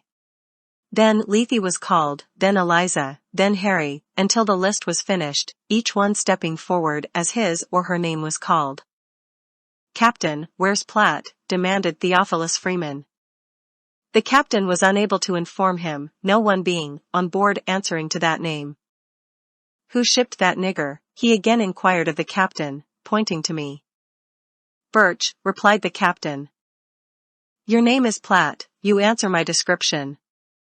Why don't you come forward? He demanded of me, in an angry tone. I informed him that was not my name, that I had never been called by it, but that I had no objection to it as I knew of. Well, I will learn you your name, said he, and so you won't forget it either. By, he added. Mr. Theophilus Freeman, by the way, was not a whit behind his partner, Birch, in the matter of blasphemy. On the vessel I had gone by the name of Steward, and this was the first time I had ever been designated as Platt, the name forwarded by Birch to his consignee. From the vessel I observed the chain gang at work on the levee. We passed near them as we were driven to Freeman's slave pen. This pen is very similar to Gooden's in Richmond, except the yard was enclosed by plank, standing upright, with ends sharpened, instead of brick walls. Including us, there were now at least 50 in this pen. Depositing our blankets in one of the small buildings in the yard, and having been called up and fed, we were allowed to saunter about the enclosure until night, when we wrapped our blankets round us and laid down under the shed, or in the loft, or in the open yard, just as each one preferred. It was but a short time I closed my eyes that night. Thought was busy in my brain. Could it be possible that I was thousands of miles from home, that I had been driven through the streets like a dumb beast, that I had been chained and beaten without mercy, that I was even then herded with a drove of slaves, a slave myself? Were the events of the last few weeks realities indeed, or was I passing only through the dismal phases of a long, protracted dream? It was no illusion. My cup of sorrow was full to overflowing. Then I lifted up my hands to God, and in the still watches of the night, surrounded by the sleeping forms of my companions, begged for mercy on the poor, forsaken captive. To the Almighty Father of us all, the freeman and the slave, I poured forth the supplications of a broken spirit, imploring strength from on high to bear up against the burden of my troubles, until the morning light aroused the slumberers, ushering in another day of bondage. Chapter 6. The very amiable, pious-hearted Mr. Theophilus Freeman, partner or consignee of James H. Birch, and keeper of the slave pen in New Orleans, was out among his animals early in the morning. With an occasional kick of the older men and women, and many a sharp crack of the whip about the ears of the younger slaves, it was not long before they were all astir, and wide awake. Mr. Theophilus Freeman bustled about in a very industrious manner, getting his property ready for the salesroom, intending, no doubt, to do that day a rousing business. In the first place, we were required to wash thoroughly, and those with beards, to shave. We were then furnished with a new suit each, cheap, but clean. The men had hat, coat, shirt, pants and shoes, the women frocks of calico, and handkerchiefs to bind about their heads. We were now conducted into a large room in the front part of the building to which the yard was attached, in order to be properly trained, before the admission of customers. The men were arranged on one side of the room, the women on the other. The tallest was placed at the head of the row, then the next tallest, and so on in the order of their respective heights. Emily was at the foot of the line of women. Freeman charged us to remember our places, exhorted us to appear smart and lively, sometimes threatening, and again, holding out various inducements. During the day, he exercised us in the art of looking smart, and of moving to our places, with exact precision. After being fed, in the afternoon, we were again paraded and made to dance. Bob, a colored boy, who had some time belonged to Freeman, played on the violin. Standing near him, I made bold to inquire if he could play the Virginia reel. He answered he could not, and asked me if I could play. Replying in the affirmative, he handed me the violin. I struck up a tune, and finished it. Freeman ordered me to continue playing, and seemed well pleased, telling Bob that I far excelled him, a remark that seemed to grieve my musical companion very much. Next day many customers called to examine Freeman's new lot. The latter gentleman was very loquacious, dwelling at much length upon our several good points and qualities. He would make us hold up our heads, walk briskly back and forth, while customers would feel of our hands and arms and bodies, turn us about, ask us what we could do, make us open our mouths and show our teeth, precisely as a jockey examines a horse which he is about to barter for or purchase. Sometimes a man or woman was taken back to the small house in the yard, stripped, and inspected more minutely. Scars upon a slave's back were considered evidence of a rebellious or unruly spirit, and hurt his sale. One old gentleman, who said he wanted a coachman, appeared to take a fancy to me. From his conversation with Birch, I learned he was a resident in the city. I very much desired that he would buy me, because I conceived it would not be difficult to make my escape from New Orleans on some northern vessel. Freeman asked him $1,500 for me. The old gentleman insisted it was too much, as times were very hard. Freeman, however, declared that I was sound and healthy, of a good constitution, and intelligent. He made it a point to enlarge upon my musical attainments. The old gentleman argued quite adroitly that there was nothing extraordinary about the nigger, and finally, to my regret, went out, saying he would call again. During the day, however, a number of sales were made. David and Caroline were purchased together by a Natchez planter.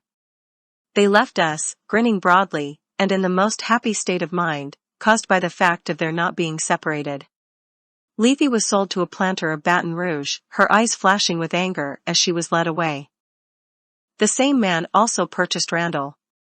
The little fellow was made to jump, and run across the floor, and perform many other feats, exhibiting his activity and condition.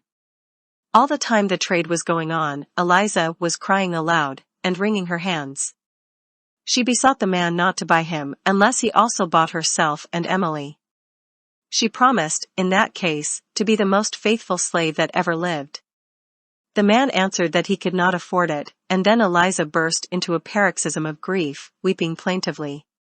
Freeman turned round to her, savagely, with his whip in his uplifted hand, ordering her to stop her noise, or he would flog her.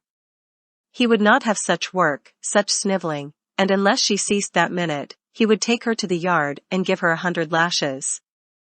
Yes, he would take the nonsense out of her pretty quick. If he didn't, might he be D. Eliza shrunk before him, and tried to wipe away her tears, but it was all in vain. She wanted to be with her children, she said, the little time she had to live. All the frowns and threats of Freeman could not wholly silence the afflicted mother. She kept on begging and beseeching them, most piteously, not to separate the three. Over and over again, she told them how she loved her boy. A great many times she repeated her former promises, how very faithful and obedient she would be, how hard she would labor day and night, to the last moment of her life, if he would only buy them all together.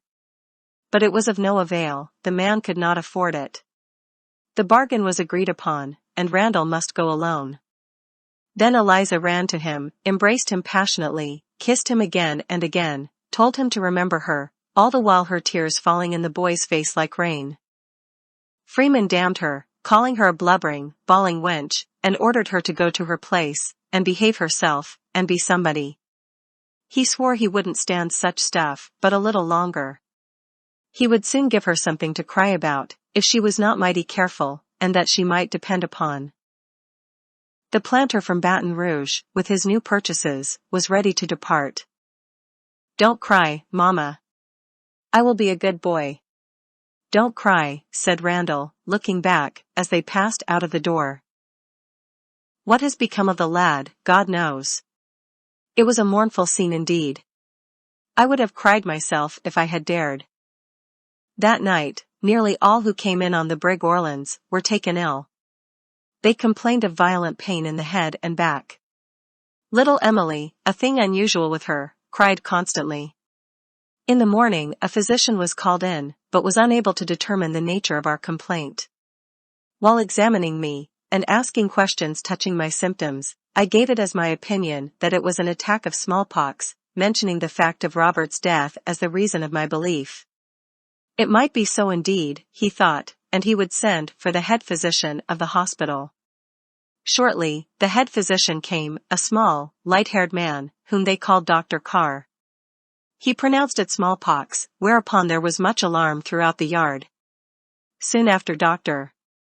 Carr left, Eliza, Emmy, Harry and myself were put into a hack and driven to the hospital, a large white marble building, standing on the outskirts of the city. Harry and I were placed in a room in one of the upper stories. I became very sick. For 3 days I was entirely blind. While lying in this state one day, Bob came in, saying to Dr. Carr that Freeman had sent him over to inquire how we were getting on. "Tell him," said the doctor, "that Platt is very bad, but that if he survives until 9 o'clock, he may recover." I expected to die. Though there was little in the prospect before me worth living for, the near approach of death appalled me. I thought I could have been resigned to yield up my life in the bosom of my family, but to expire in the midst of strangers, under such circumstances, was a bitter reflection. There were a great number in the hospital, of both sexes, and of all ages. In the rear of the building coffins were manufactured. When one died, the bell tolled, a signal to the undertaker to come and bear away the body to the potter's field. Many times, each day and night, the tolling bell sent forth its melancholy voice, announcing another death. But my time had not yet come. The crisis having passed, I began to revive, and at the end of 2 weeks and 2 days, returned with Harry to the pen, bearing upon my face the effects of the malady, which to this day continues to disfigure it. Eliza and Emily were also brought back next day in a hack, and again were we paraded in the salesroom, for the inspection and examination of purchasers. I still indulged the hope that the old gentleman in search of a coachman would call again, as he had promised, and purchase me. In that event I felt an abiding confidence that I would soon regain my liberty. Customer after customer entered, but the old gentleman never made his appearance.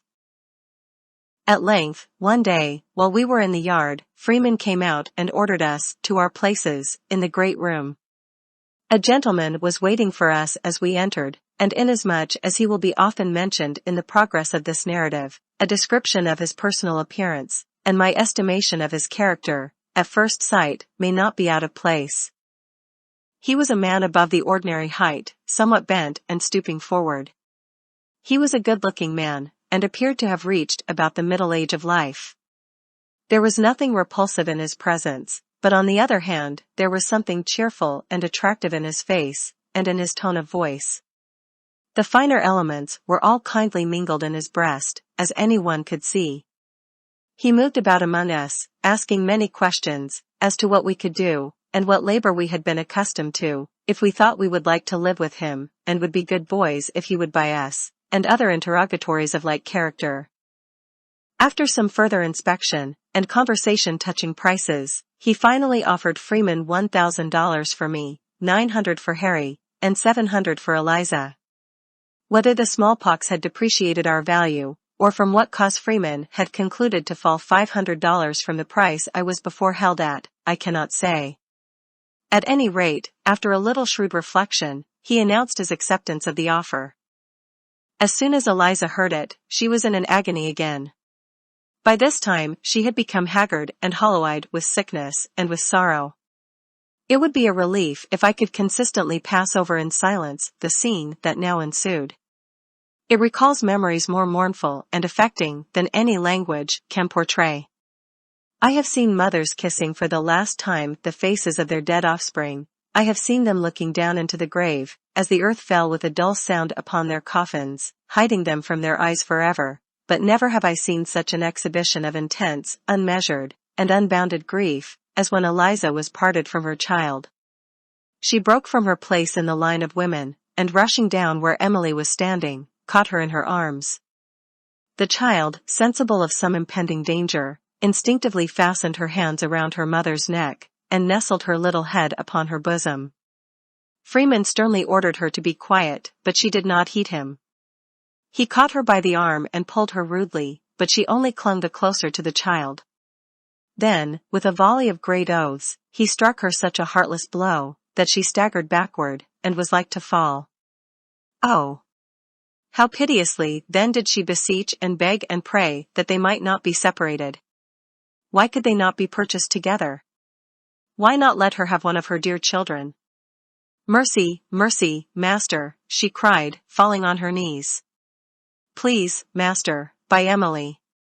I can never work any if she is taken from me, I will die.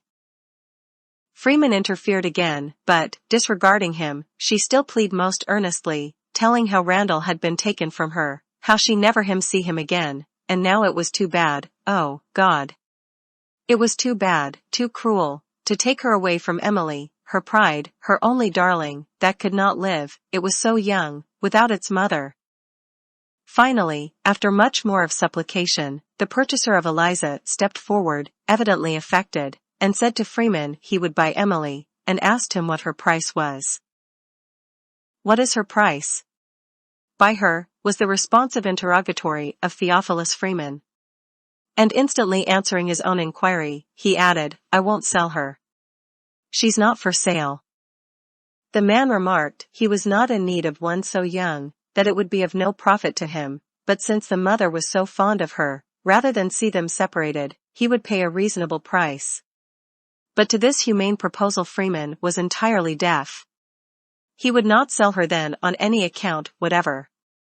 There were heaps and piles of money to be made of her, he said, when she was a few years older.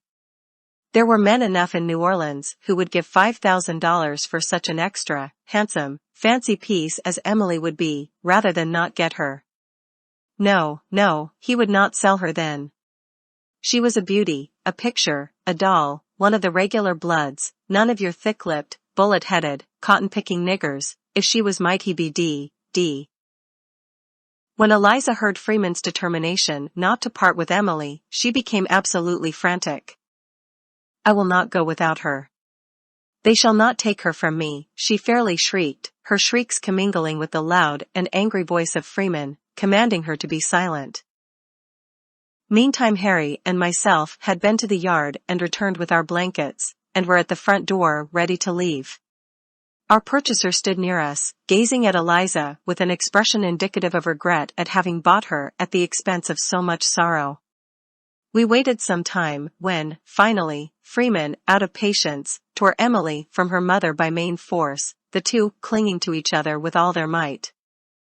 Don't leave me, Mama, don't leave me, screamed the child, as its mother was pushed harshly forward. Don't leave me, come back, Mama, she still cried, stretching forth her little arms imploringly. But she cried in vain. Out of the door and into the street we were quickly hurried. Still we could hear her calling to her mother, come back, don't leave me, come back, Mama, until her infant voice grew faint and still more faint, and gradually died away as distance intervened, and finally was wholly lost. Eliza never after saw or heard of Emily or Randall. Day nor night, however, were they ever absent from her memory. In the cotton field, in the cabin, always and everywhere, she was talking of them, often to them, as if they were actually present. Only when absorbed in that illusion, or asleep, did she ever have a moment's comfort afterwards. She was no common slave, as has been said. To a large share of natural intelligence which she possessed, was added a general knowledge and information on most subjects. She had enjoyed opportunities such as are afforded to very few of her oppressed class. She had been lifted up into the regions of a higher life. Freedom for herself and for her offspring, for many years had been her cloud by day, her pillar of fire by night. In her pilgrimage through the wilderness of bondage, with eyes fixed upon that hope-inspiring beacon, she had at length ascended to the top of Pisgah, and beheld the land of promise. In an unexpected moment she was utterly overwhelmed with disappointment and despair. The glorious vision of liberty faded from her sight as they led her away into captivity. Now she weepeth sore in the night, and tears are on her cheeks. All her friends have dealt treacherously with her, they have become her enemies. Chapter 7. On leaving the New Orleans slave pen, Harry and I followed our new master through the streets, while Eliza, crying and turning back, was forced along by Freeman and his minions, until we found ourselves on board the steamboat Rodolph, then lying at the levee. In the course of half an hour we were moving briskly up the Mississippi, bound for some point on Red River. There were quite a number of slaves on board beside ourselves, just purchased in the New Orleans market. I remember a Mr. Kelso, who was said to be a well-known and extensive planter, had in charge a gang of women. Our master's name was William Ford. He resided then in the Great Pine Woods, in the parish of Avoyelles, situated on the right bank of Red River, in the heart of Louisiana. He is now a Baptist preacher. Throughout the whole parish of Avoyelles, and especially along both shores of Bayou Boeuf, where he is more intimately known, he is accounted by his fellow citizens as a worthy minister of God. In many northern minds, perhaps, the idea of a man holding his brother man in servitude, and the traffic in human flesh, may seem altogether incompatible with their conceptions of a moral or religious life. From descriptions of such men as Birch and Freeman, and others hereinafter mentioned, they are led to despise and execrate the whole class of slaveholders, indiscriminately. But I was sometime his slave, and had an opportunity of learning well his character and disposition, and it is but simple justice to him when I say, in my opinion, there never was a more kind, noble, candid, Christian man than William Ford. The influences and associations that had always surrounded him, blinded him to the inherent wrong at the bottom of the system of slavery. He never doubted the moral right of one man holding another in subjection. Looking through the same medium with his fathers before him, he saw things in the same light. Brought up under other circumstances and other influences, his notions would undoubtedly have been different. Nevertheless, he was a model master, walking uprightly according to the light of his understanding, and fortunate was the slave who came to his possession. Were all men such as he, slavery would be deprived of more than half its bitterness. We were 2 days and 3 nights on board the steamboat Rodolph, during which time nothing of particular interest occurred. I was now known as Platt, the name given me by Birch, and by which I was designated through the whole period of my servitude. Eliza was sold by the name of Drady. She was so distinguished in the conveyance to Ford, now on record in the recorder's office in New Orleans. On our passage I was constantly reflecting on my situation, and consulting with myself on the best course to pursue in order to effect my ultimate escape. Sometimes, not only then, but afterwards, I was almost on the point of disclosing fully to Ford the facts of my history. I am inclined now, to the opinion it would have resulted in my benefit. This course was often considered, but through fear of its miscarriage, never put into execution, until eventually my transfer and his pecuniary embarrassments rendered it evidently unsafe. Afterwards, under other masters, unlike William Ford, I knew well enough the slightest knowledge of my real character would consign me at once to the remoter depths of slavery. I was too costly a chattel to be lost, and was well aware that I would be taken farther on, into some by-place, over the Texan border, perhaps, and sold, that I would be disposed of as the thief disposes of his stolen horse, if my right to freedom was even whispered. So I resolved to lock the secret closely in my heart, never to utter one word or syllable as to who or what I was, trusting in Providence and my own shrewdness for deliverance. At length, we left the steamboat Rodolphe at a place called Alexandria, several hundred miles from New Orleans. It is a small town on the southern shore of Red River. Having remained there overnight, we entered the morning train of cars, and were soon at Bayou Lamoureux, a still smaller place, distant 18 miles from Alexandria. At that time it was the termination of the railroad. Ford's plantation was situated on the Texas Road, 12 miles from Lamoureux, in the Great Pine Woods. This distance, it was announced to us, must be traveled on foot, there being public conveyances no farther. Accordingly, we all set out in the company of Ford. It was an excessively hot day. Harry, Eliza, and myself were yet weak, and the bottoms of our feet were very tender from the effects of the smallpox. We proceeded slowly, Ford telling us to take our time and sit down and rest whenever we desired, a privilege that was taken advantage of quite frequently. After leaving Lamoureux and crossing 2 plantations, one belonging to Mr. Carnell, the other to a Mr. Flint, we reached the Pine Woods, a wilderness that stretches to the Sabine River. The whole country about Red River is low and marshy.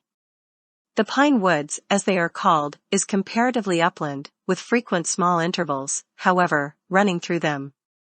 This upland is covered with numerous trees, the white oak, the chinkapin, resembling chestnut, but principally the yellow pine. They are of great size, running up 60 feet, and perfectly straight. The woods were full of cattle, very shy and wild, dashing away in herds, with a loud snuff, at our approach. Some of them were marked or branded, the rest appeared to be in their wild and untamed state. They are much smaller than northern breeds, and the peculiarity about them that most attracted my attention was their horns. They stand out from the sides of the head precisely straight, like 2 iron spikes. At noon we reached a cleared piece of ground containing 3 or 4 acres. Upon it was a small, unpainted, wooden house, a corn crib or, as we would say, a barn, and a log kitchen, standing about a rod from the house. It was the summer residence of Mr. Martin. Rich planters, having large establishments on Bayou Boeuf, are accustomed to spend the warmer season in these woods. Here they find clear water and delightful shades. In fact, these retreats are to the planters of that section of the country what Newport and Saratoga are to the wealthier inhabitants of northern cities. We were sent around into the kitchen, and supplied with sweet potatoes, cornbread, and bacon, while Master Ford dined with Martin in the house. There were several slaves about the premises. Martin came out and took a look at us, asking Ford the price of each, if we were green hands, and so forth, and making inquiries in relation to the slave market generally. After a long rest we set forth again, following the Texas road, which had the appearance of being very rarely traveled. For 5 miles we passed through continuous woods, without observing a single habitation. At length, just as the sun was sinking in the west, we entered another opening, containing some 12 or 15 acres. In this opening stood a house much larger than Mr. Martin's.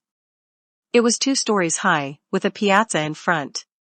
In the rear of it was also a log kitchen, poultry house, corn cribs, and several Negro cabins. Near the house was a peach orchard, and gardens of orange and pomegranate trees. The space was entirely surrounded by woods, and covered with a carpet of rich, rank verdure.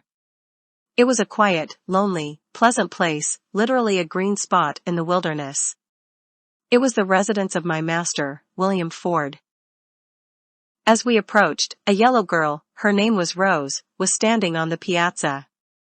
Going to the door, she called her mistress, who presently came running out to meet her lord.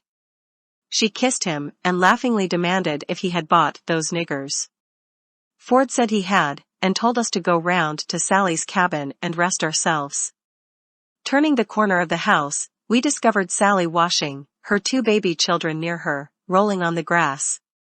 They jumped up and toddled towards us, looked at us a moment like a brace of rabbits, then ran back to their mother as if afraid of us. Sally conducted us into the cabin, told us to lay down our bundles and be seated, for she was sure that we were tired. Just then John, the cook, a boy some 16 years of age, and blacker than any crow, came running in, looked steadily in our faces, then turning round, without saying as much as how d'ye do, ran back to the kitchen, laughing loudly, as if our coming was a great joke indeed. Much wearied with our walk, as soon as it was dark, Harry and I wrapped our blankets round us, and laid down upon the cabin floor. My thoughts, as usual, wandered back to my wife and children. The consciousness of my real situation, the hopelessness of any effort to escape through the wide forests of Avoyelles, pressed heavily upon me, yet my heart was at home in Saratoga.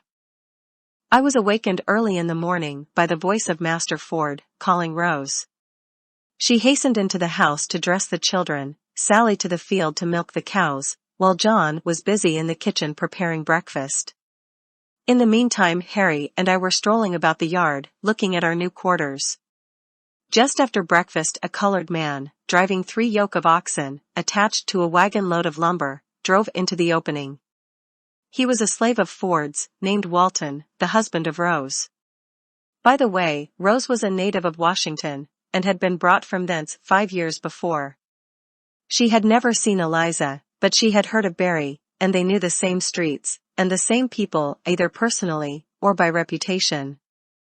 They became fast friends immediately, and talked a great deal together of old times, and of friends they had left behind.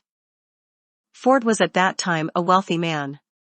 Besides his seat in the pine woods, he owned a large lumbering establishment on Indian Creek, 4 miles distant, and also, in his wife's right, an extensive plantation and many slaves on Bayou Boeuf. Walton had come with his load of lumber from the mills on Indian Creek. Ford directed us to return with him, saying he would follow us as soon as possible. Before leaving, Mistress Ford called me into the storeroom, and handed me, as it is there termed, a tin bucket of molasses for Harry and myself. Eliza was still wringing her hands and deploring the loss of her children. Ford tried as much as possible to console her, told her she need not work very hard, that she might remain with Rose, and assist the madam in the house affairs. Riding with Walton in the wagon, Harry and I became quite well acquainted with him long before reaching Indian Creek. He was a born thrall of Ford's, and spoke kindly and affectionately of him, as a child would speak of his own father. In answer to his inquiries from whence I came, I told him from Washington. Of that city, he had heard much from his wife, Rose, and all the way plied me with many extravagant and absurd questions.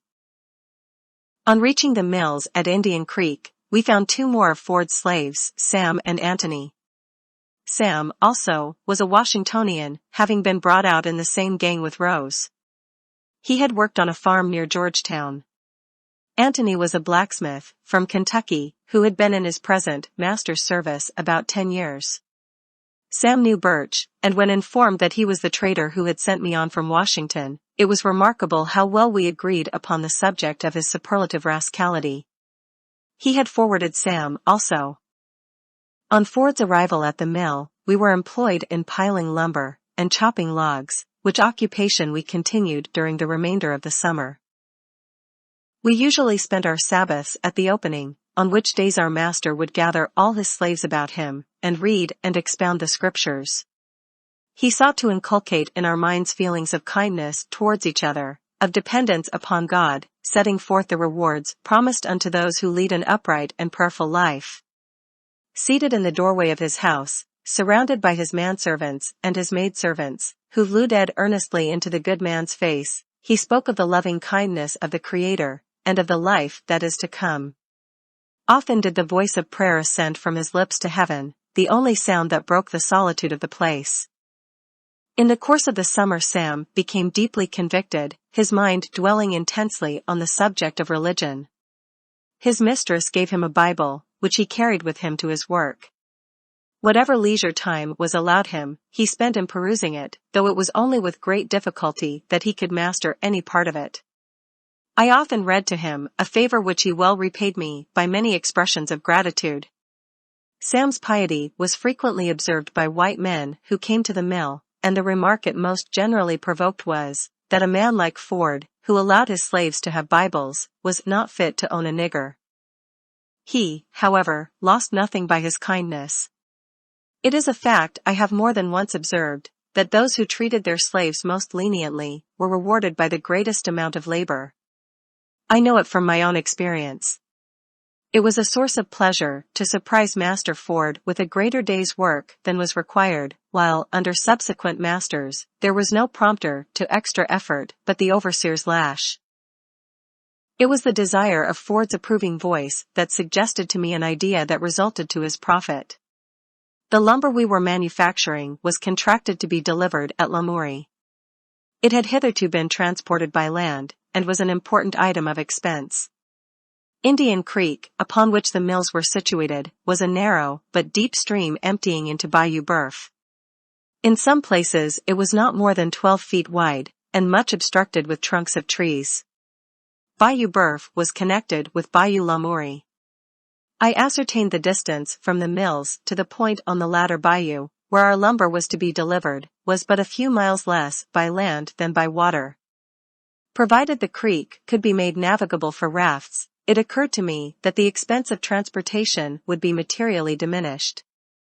Adam Tatum, a little white man who had been a soldier in Florida, and had strolled into that distant region, was foreman and superintendent of the mills. He scouted the idea, but Ford, when I laid it before him, received it favorably, and permitted me to try the experiment. Having removed the obstructions, I made up a narrow raft, consisting of 12 cribs. At this business I think I was quite skillful, not having forgotten my experience years before on the Champlain Canal. I labored hard, being extremely anxious to succeed, both from a desire to please my master, and to show Adam Tatum that my scheme was not such a visionary one as he incessantly pronounced it. One hand could manage 3 cribs. I took charge of the forward 3, and commenced poling down the creek. In due time we entered the first bayou, and finally reached our destination in a shorter period of time than I had anticipated. The arrival of the raft at Lamourie created a sensation, while Mr. Ford loaded me with commendation. On all sides I heard Ford's Platte pronounced the smartest nigger in the pine woods. In fact, I was the Fulton of Indian Creek. I was not insensible to the praise bestowed upon me, and enjoyed, especially, my triumph over Tatum, whose half-malicious ridicule had stung my pride. From this time, the entire control of bringing the lumber to Lamourie was placed in my hands until the contract was fulfilled. Indian Creek, in its whole length, flows through a magnificent forest. There dwells on its shore a tribe of Indians, a remnant of the Chickasaws or Chickapees, if I remember rightly. They live in simple huts, 10 or 12 feet square, constructed of pine poles and covered with bark. They subsist principally on the flesh of the deer, the coon, and opossum, all of which are plenty in these woods. Sometimes they exchange venison for a little corn and whiskey with the planters on the bayous. Their usual dress is buckskin breeches and calico hunting shirts of fantastic colors, buttoned from belt to chin. They wear brass rings on their wrists, and in their ears and noses. The dress of the squaws is very similar.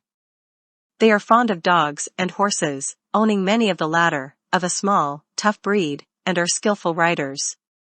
Their bridles, girths and saddles were made of raw skins of animals, their stirrups of a certain kind of wood. Mounted astride their ponies, men and women, I have seen them dash out into the woods at the utmost of their speed, following narrow winding paths, and dodging trees, in a manner that eclipsed the most miraculous feats of civilized equestrianism. Circling away in various directions, the forest echoing and re-echoing with their whoops, they would presently return at the same dashing, headlong speed with which they started. Their village was on Indian Creek, known as Indian Castle, but their range extended to the Sabine River.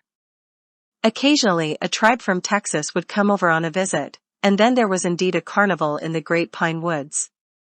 Chief of the tribe was Cascalla, second in rank, John Baltese, his son-in-law, with both of whom, as with many others of the tribe, I became acquainted during my frequent voyages down the creek with rafts. Sam and myself would often visit them when the day's task was done.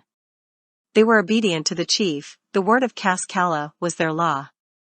They were a rude but harmless people, and enjoyed their wild mode of life. They had little fancy for the open country, the cleared lands on the shores of the bayous, but preferred to hide themselves within the shadows of the forest. They worshipped the Great Spirit, loved whiskey, and were happy. On one occasion I was present at a dance, when a roving herd from Texas had encamped in their village. The entire carcass of a deer was roasting before a large fire, which threw its light a long distance among the trees under which they were assembled. When they had formed in a ring, men and squaws alternately, a sort of Indian fiddle set up an indescribable tune. It was a continuous, melancholy kind of wavy sound, with the slightest possible variation. At the first note, if indeed there was more than one note in the whole tune, they circled around, trotting after each other, and giving utterance to a guttural, sing-song noise, equally as nondescript as the music of the fiddle.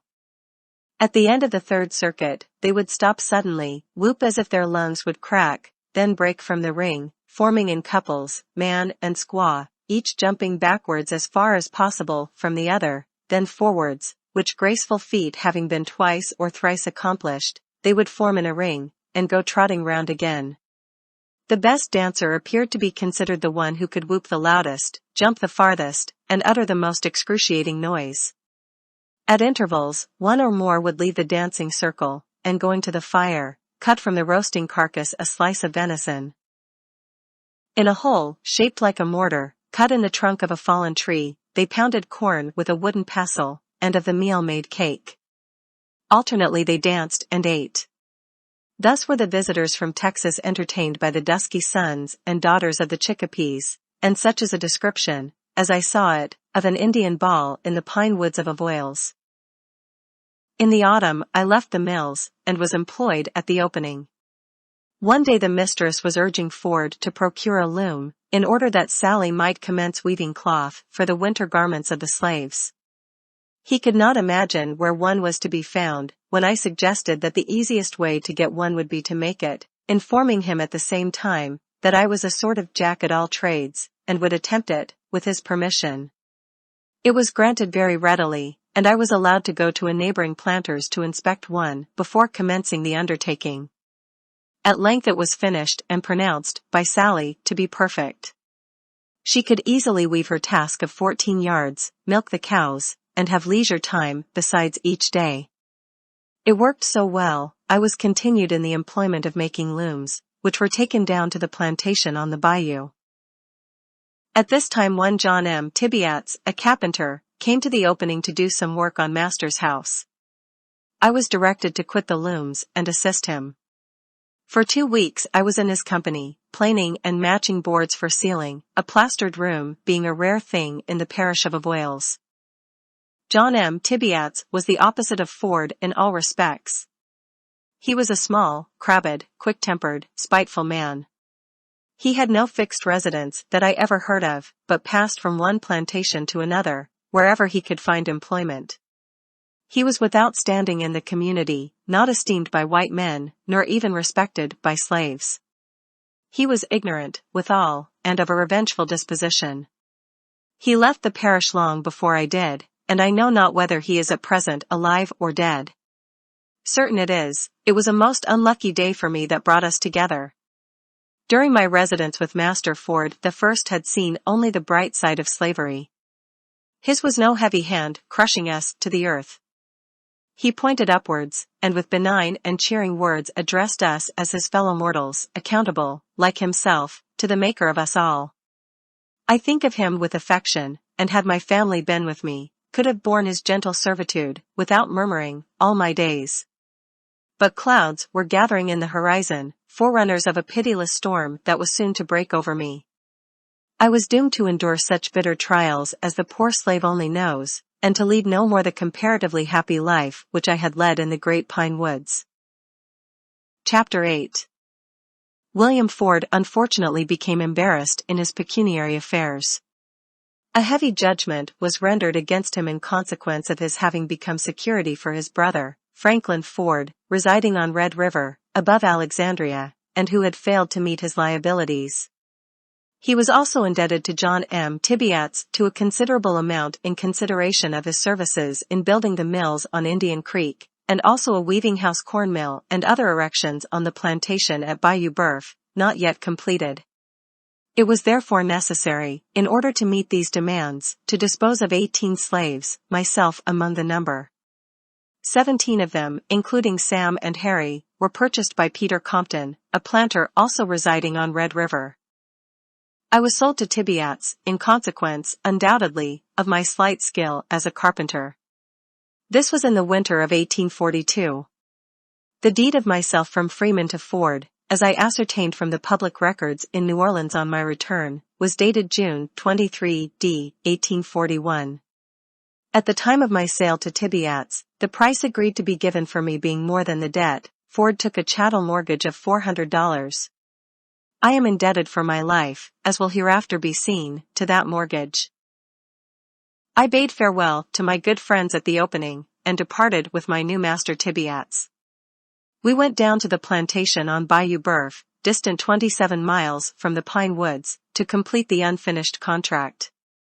Bayou Boeuf is a sluggish, winding stream, one of those stagnant bodies of water common in that region, setting back from Red River. It stretches from a point not far from Alexandria, in a southeasterly direction, and following its tortuous course, is more than 50 miles in length. Large cotton and sugar plantations line each shore, extending back to the borders of interminable swamps. It is alive with alligators, rendering it unsafe for swine, or unthinking slave children, to stroll along its banks. Upon a bend in this bayou, a short distance from Cheneyville, was situated the plantation of Madame Ford, her brother, Peter Tanner, a great landholder, living on the opposite side. On my arrival at Bayou Boeuf, I had the pleasure of meeting Eliza, whom I had not seen for several months. She had not pleased Mrs. Ford, being more occupied in brooding over her sorrows than in attending to her business, and had, in consequence, been sent down to work in the field on the plantation. She had grown feeble and emaciated, and was still mourning for her children. She asked me if I had forgotten them, and a great many times inquired if I still remembered how handsome little Emily was, how much Randall loved her, and wondered if they were living still, and where the darlings could then be. She had sunk beneath the weight of an excessive grief. Her drooping form and hollow cheeks too plainly indicated that she had well nigh reached the end of her weary road.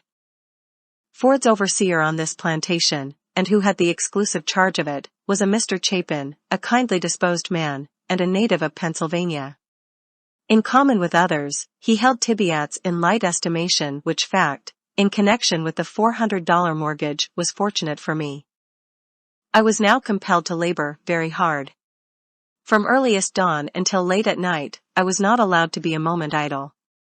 Notwithstanding which, Tibiats was never satisfied. He was continually cursing and complaining. He never spoke to me a kind word. I was his faithful slave, and earned him large wages every day, and yet I went to my cabin nightly, loaded with abuse and stinging epithets. We had completed the corn mill, the kitchen, and so forth, and were at work upon the weaving house when I was guilty of an act, in that state punishable with death. It was my first fight with Tibiats.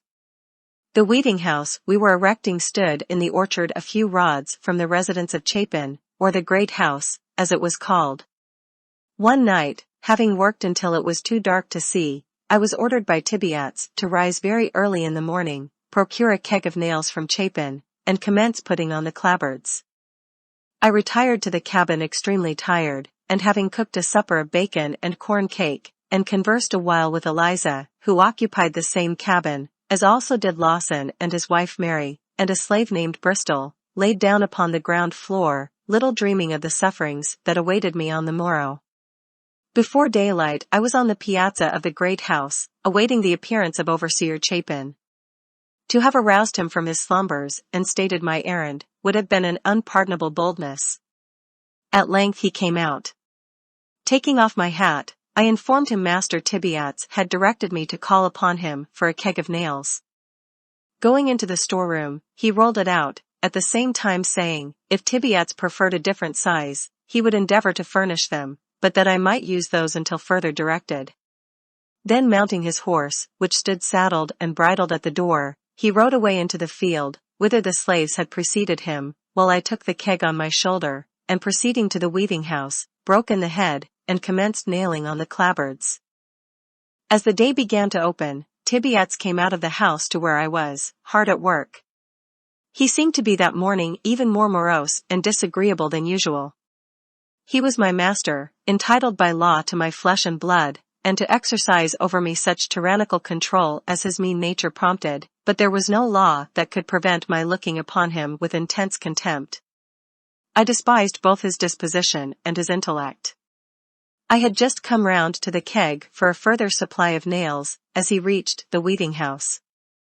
"I thought I told you to commence putting on weatherboards this morning," he remarked. "Yes, master, and I am about it," I replied. "Where?" he demanded. "On the other side," was my answer. He walked round to the other side, examined my work for a while, muttering to himself in a fault-finding tone. "Didn't I tell you last night to get a keg of nails of Chapin?" he broke forth again. "Yes, master, and so I did, and overseer said he would get another size for you, if you wanted them, when he came back from the field." Tibiats walked to the keg, looked a moment at the contents, then kicked it violently. Coming towards me in a great passion, he exclaimed, "GDD-NU! I thought you knowed something." I made answer, "I tried to do as you told me, master. I didn't mean anything wrong." Overseer said, but he interrupted me with such a flood of curses that I was unable to finish the sentence. At length he ran towards the house, and going to the piazza, took down one of the overseer's whips. The whip had a short wooden stock, braided over with leather, and was loaded at the butt. The lash was 3 feet long, or thereabouts, and made of rawhide strands. At first I was somewhat frightened, and my impulse was to run. There was no one about except Rachel, the cook, and Chapin's wife, and neither of them were to be seen. The rest were in the field. I knew he intended to whip me, and it was the first time anyone had attempted it since my arrival out of Wales. I felt, moreover, that I had been faithful, that I was guilty of no wrong whatever, and deserved commendation rather than punishment. My fear changed to anger, and before he reached me I had made up my mind fully not to be whipped, let the result be life or death. Winding the lash around his hand, and taking hold of the small end of the stock, he walked up to me, and with a malignant look, ordered me to strip. "Master Tibiats," said I, looking him boldly in the face, "I will not." I was about to say something further in justification, but with concentrated vengeance, he sprang upon me, seizing me by the throat with one hand, raising the whip with the other, in the act of striking. Before the blow descended, however, I had caught him by the collar of the coat, and drawn him closely to me. Reaching down, I seized him by the ankle, and pushing him back with the other hand, he fell over on the ground. Putting one arm around his leg, and holding it to my breast, so that his head and shoulders only touched the ground, I placed my foot upon his neck. He was completely in my power. My blood was up. It seemed to course through my veins like fire. In the frenzy of my madness I snatched the whip from his hand. He struggled with all his power, swore that I should not live to see another day, and that he would tear out my heart. But his struggles and his threats were alike in vain. I cannot tell how many times I struck him. Blow after blow fell fast and heavy upon his wriggling form. At length he screamed, cried murder, and at last the blasphemous tyrant called on God for mercy. But he who had never shown mercy did not receive it. The stiff stock of the whip warped round his cringing body until my right arm ached. Until this time I had been too busy to look about me. Desisting for a moment, I saw Mrs. Chapin looking from the window, and Rachel standing in the kitchen door. Their attitudes expressed the utmost excitement and alarm. His screams had been heard in the field. Chapin was coming as fast as he could ride. I struck him a blow or two more, then pushed him from me with such a well-directed kick that he went rolling over on the ground. Rising to his feet, and brushing the dirt from his hair, he stood looking at me, pale with rage. We gazed at each other in silence. Not a word was uttered until Chapin galloped up to us. "What is the matter?" he cried out. "Master Tibiats wants to whip me for using the nails you gave me," I replied. "What is the matter with the nails?" he inquired, turning to Tibiats. Tibiats answered to the effect that they were too large, paying little heed, however, to Chapin's question, but still keeping his snakish eyes fastened maliciously on me. "I am overseer here," Chapin began. "I told Platt to take them and use them, and if they were not of the proper size I would get others on returning from the field. It is not his fault. Besides, I shall furnish such nails as I please. I hope you will understand that, Mr. Tibiats." Tibiats made no reply, but, grinding his teeth and shaking his fist, swore he would have satisfaction, and that it was not half over yet.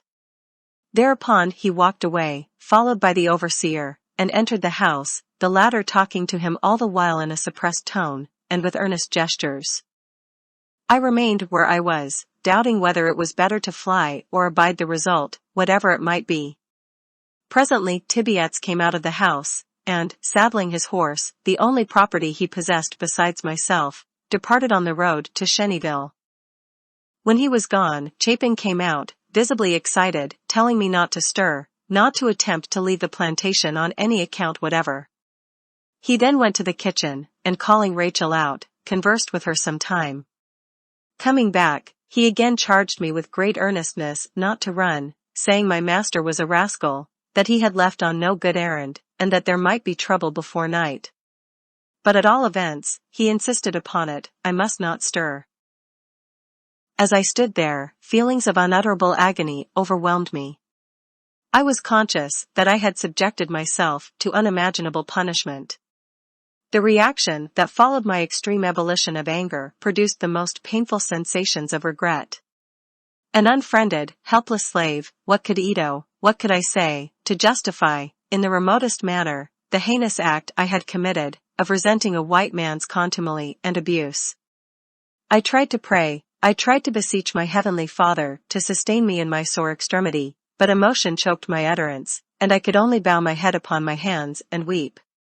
For at least an hour I remained in this situation, finding relief only in tears, when, looking up, I beheld Tibiats, accompanied by 2 horsemen, coming down the bayou. They rode into the yard, jumped from their horses, and approached me with large whips, one of them also carrying a coil of rope. "Cross your hands," commanded Tibiats, with the addition of such a shuddering expression of blasphemy as is not decorous to repeat. "You need not bind me, Master Tibiats, I am ready to go with you anywhere," said I. One of his companions then stepped forward, swearing if I made the least resistance he would break my head, he would tear me limb from limb, he would cut my black throat, and giving wide scope to other similar expressions. Perceiving any importunity altogether vain, I crossed my hands, submitting humbly to whatever disposition they might please to make of me. Thereupon Tibiats tied my wrists, drawing the rope around them with his utmost strength. Then he bound my ankles in the same manner.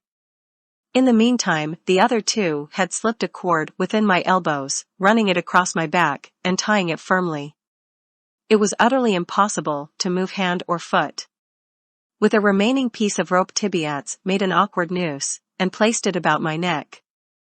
"Now, then," inquired one of Tibiats' companions, "where shall we hang the nigger?" One proposed such a limb, extending from the body of a peach tree, near the spot where we were standing. His comrade objected to it, alleging it would break, and proposed another.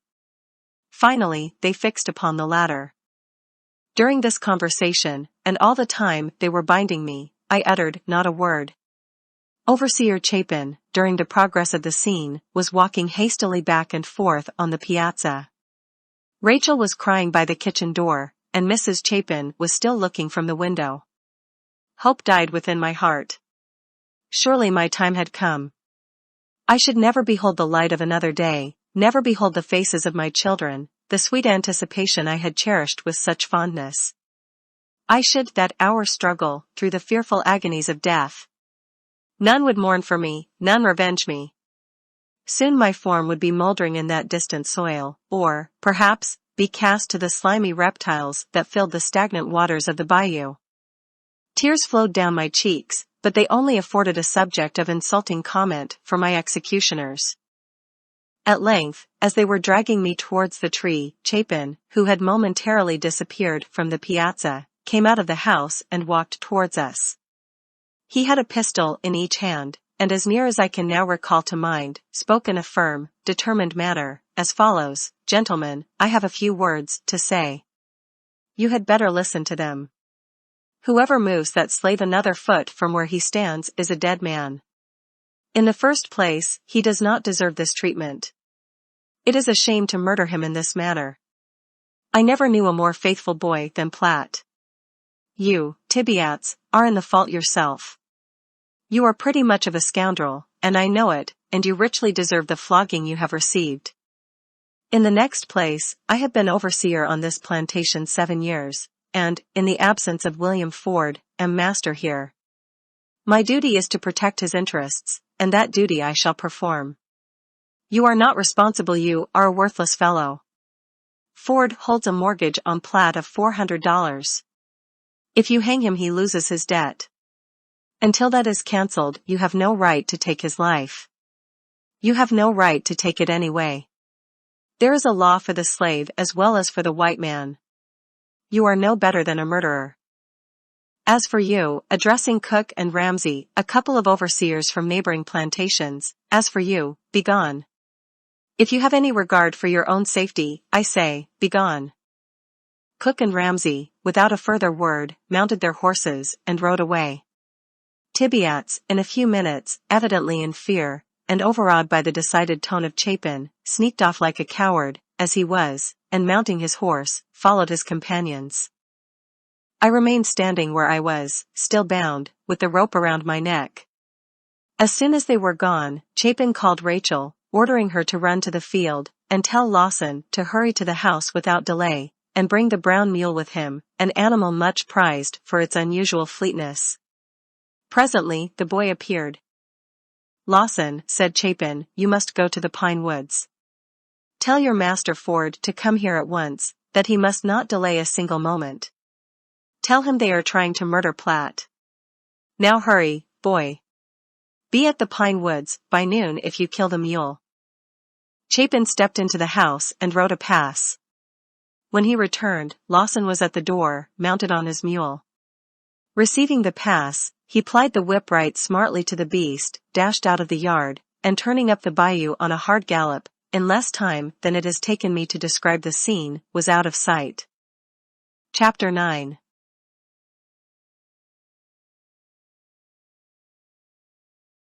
As the sun approached the meridian that day, it became insufferably warm. Its hot rays scorched the ground. The earth almost blistered the foot that stood upon it. I was without coat or hat, standing bareheaded, exposed to its burning blaze.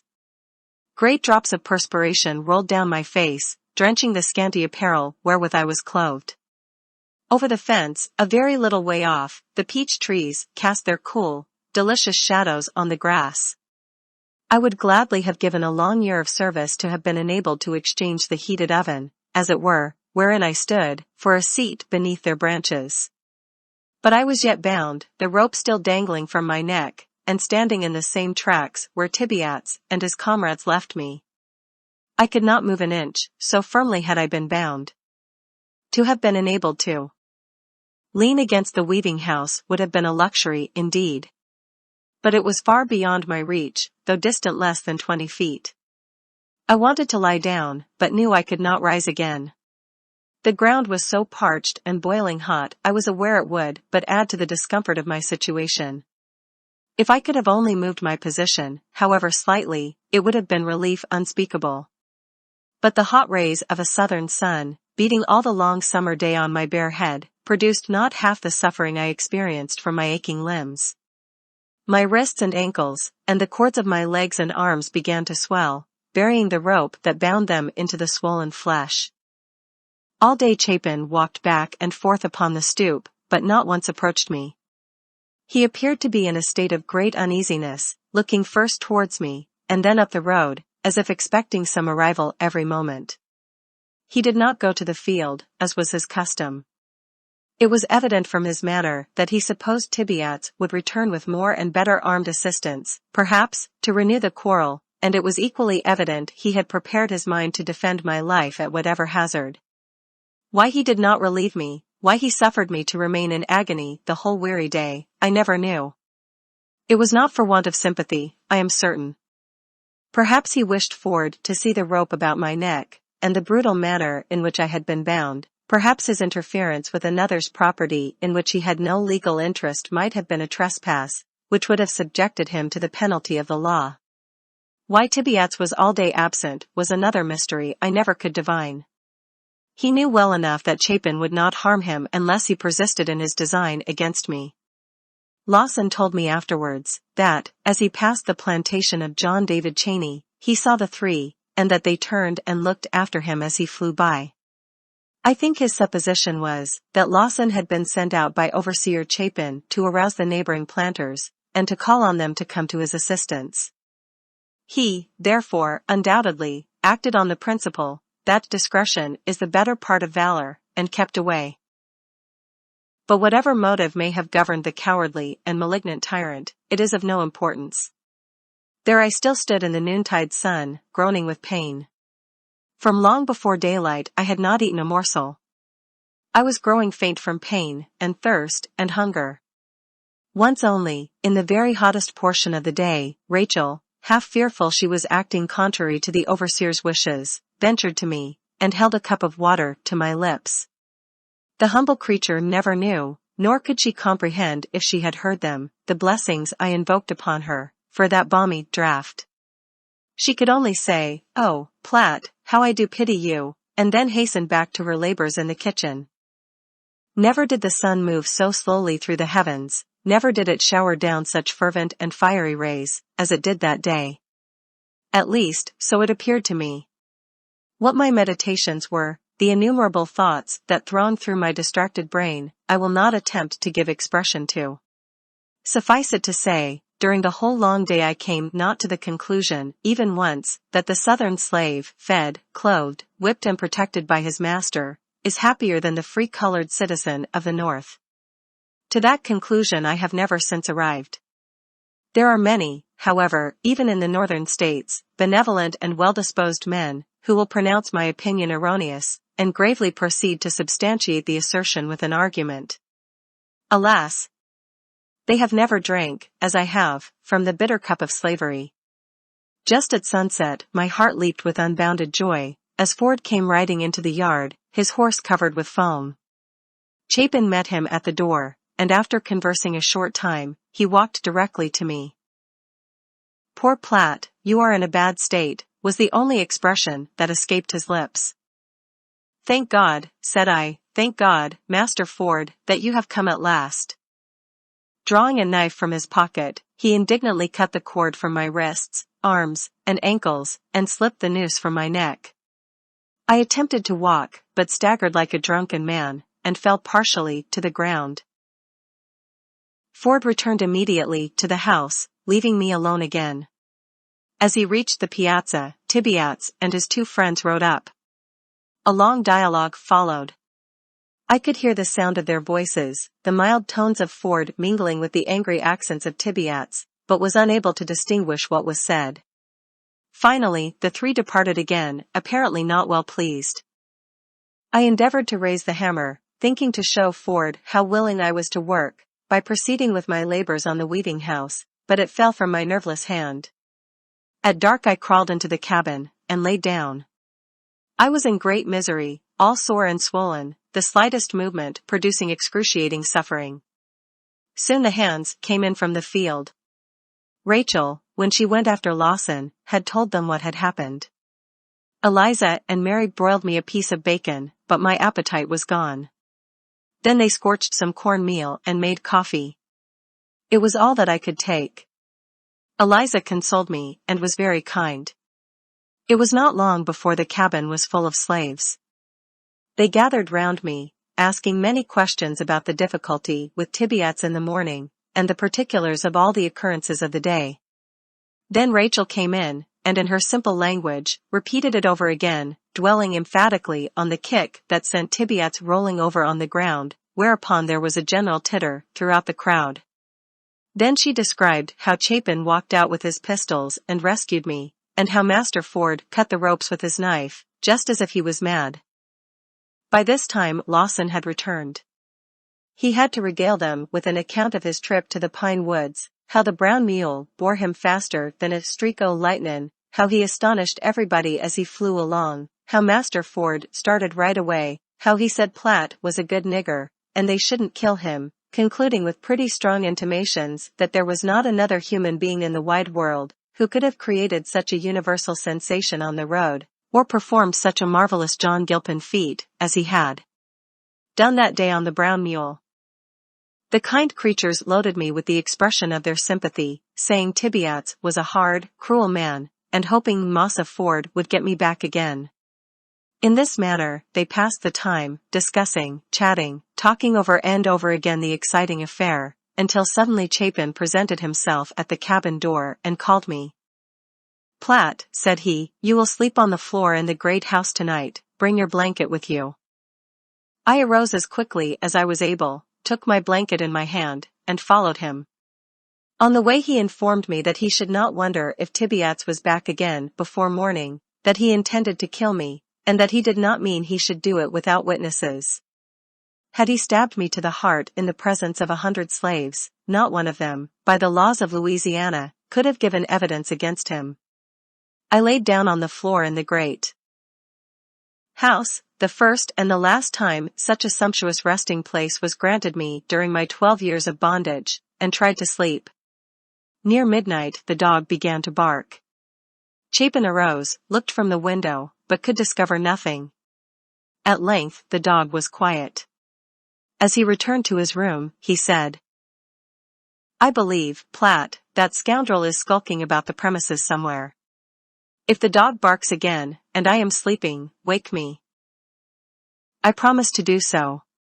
After the lapse of an hour or more, the dog recommenced his clamor, running towards the gate, then back again, all the while barking furiously.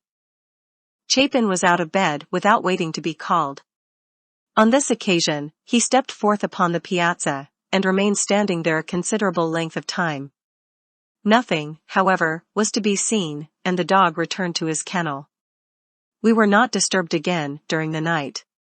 The excessive pain that I suffered, and the dread of some impending danger, prevented any rest whatever.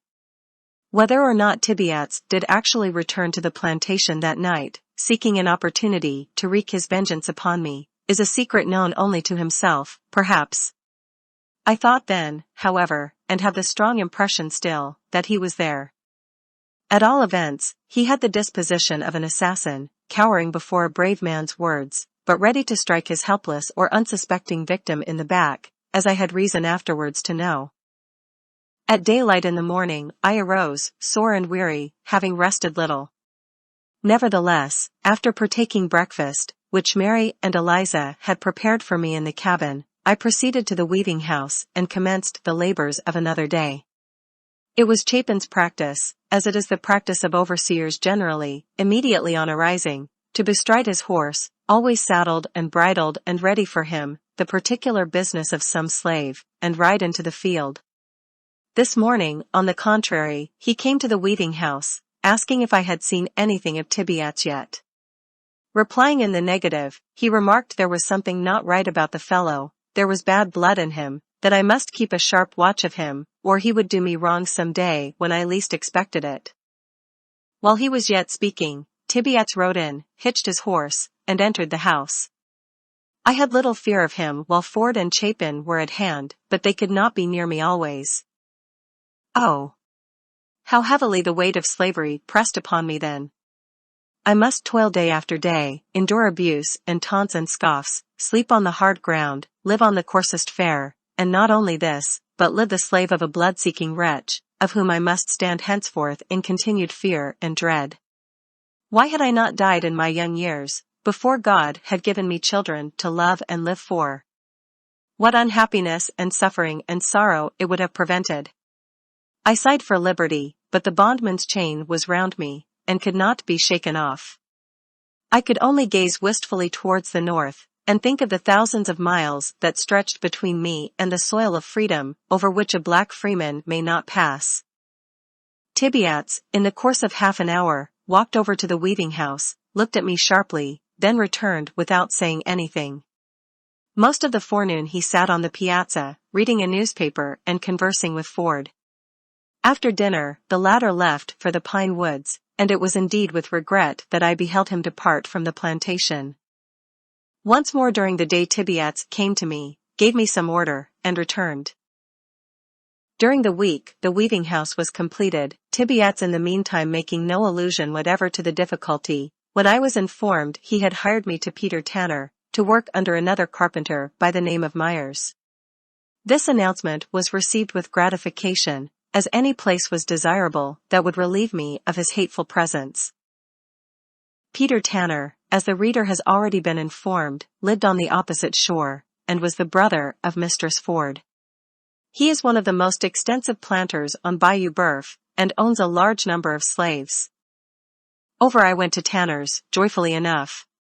He had heard of my late difficulties. In fact, I ascertained the flogging of Tibiats was soon blazoned far and wide.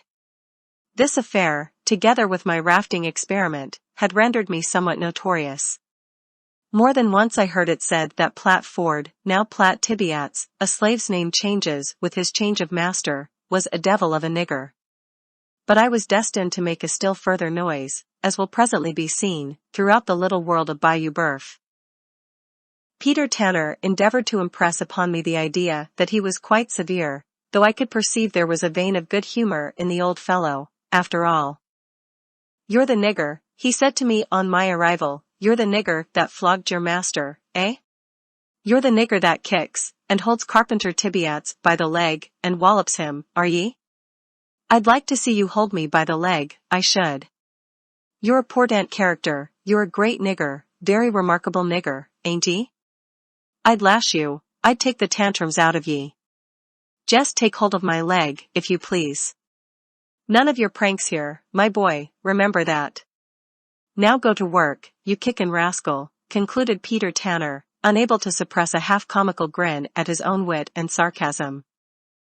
After listening to this salutation, I was taken charge of by Myers and labored under his direction for a month, to his and my own satisfaction. Like William Ford, his brother-in-law, Tanner was in the habit of reading the Bible to his slaves on the Sabbath, but in a somewhat different spirit. He was an impressive commentator on the New Testament.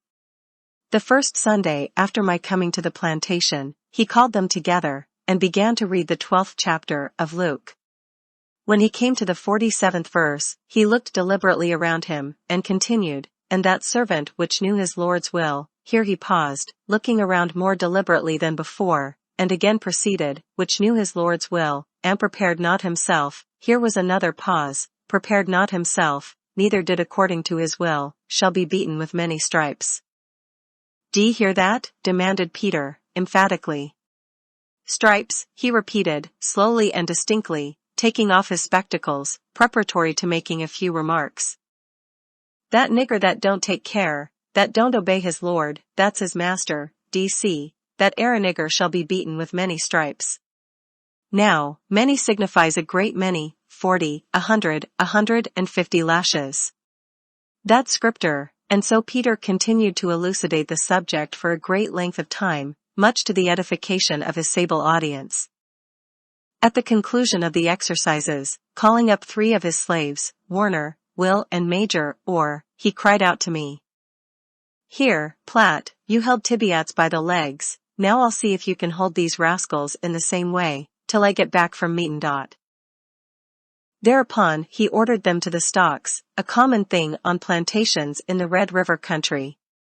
The stocks are formed of 2 planks, the lower one made fast at the ends to 2 short posts, driven firmly into the ground. At regular distances, half circles are cut in the upper edge. The other plank is fastened to one of the posts by a hinge, so that it can be opened or shut down, in the same manner as the blade of a pocketknife is shut or opened.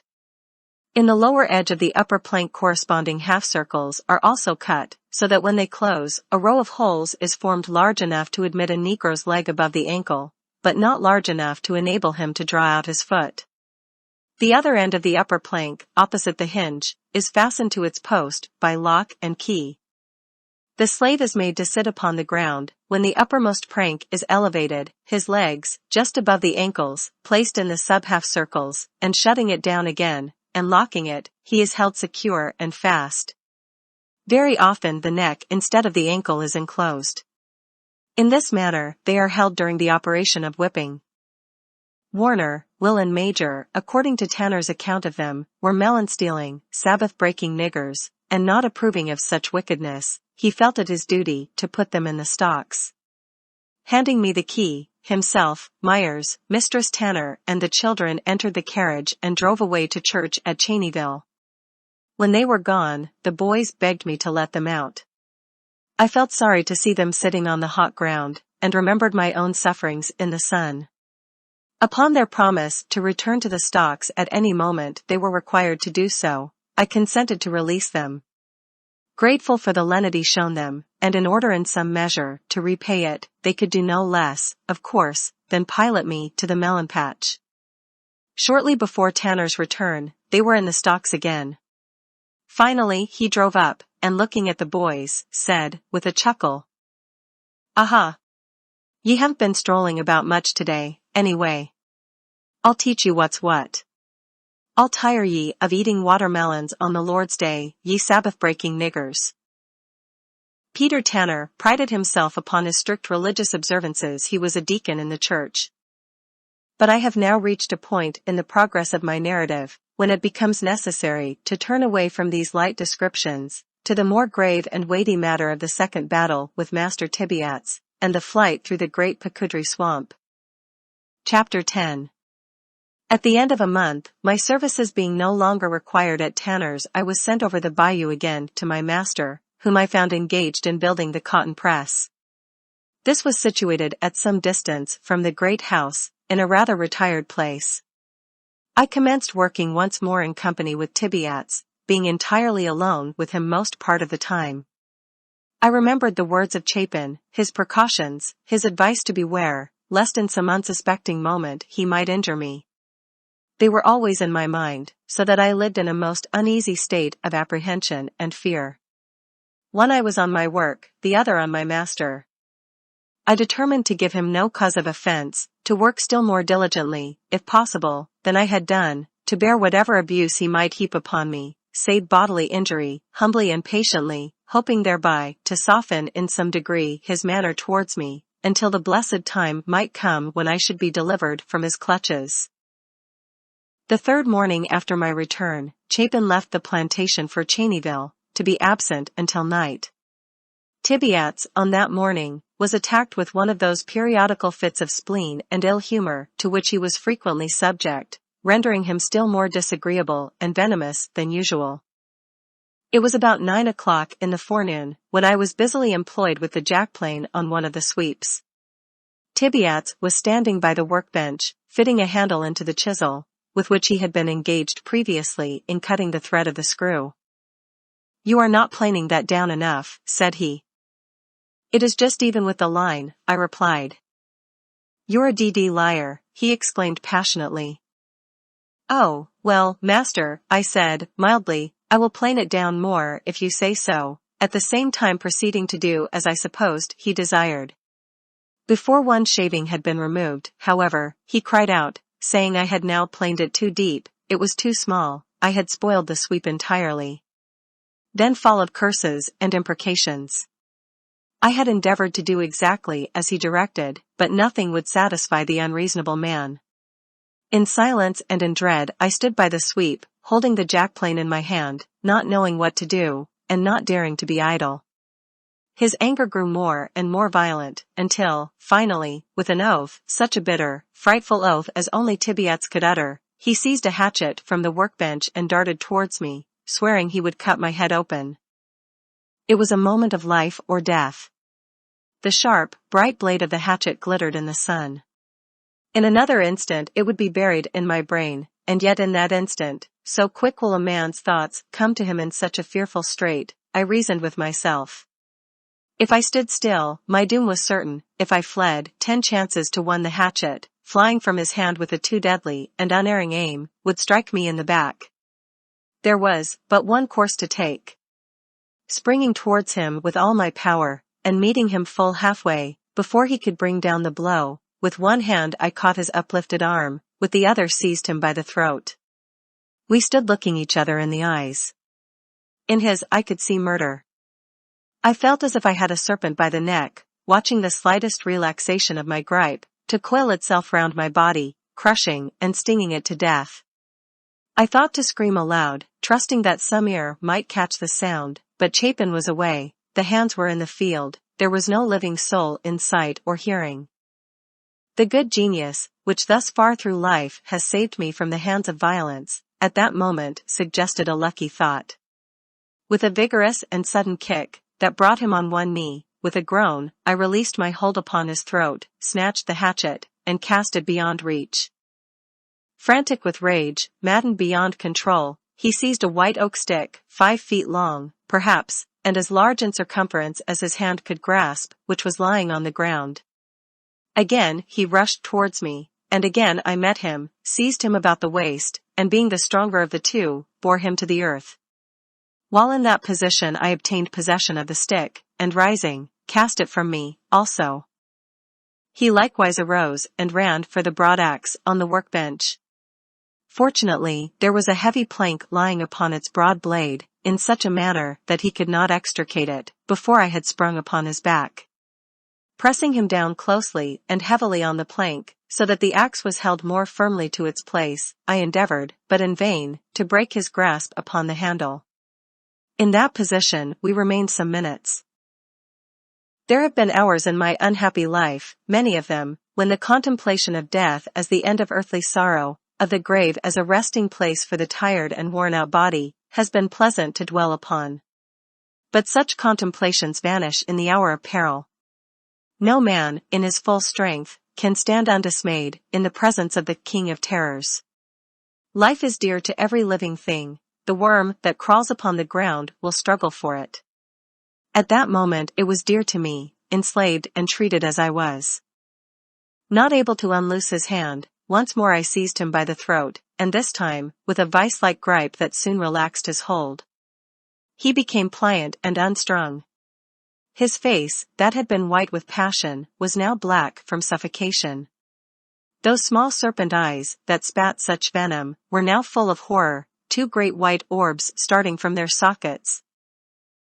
There was a lurking devil in my heart that prompted me to kill the human bloodhound on the spot, to retain the gripe on his accursed throat till the breath of life was gone.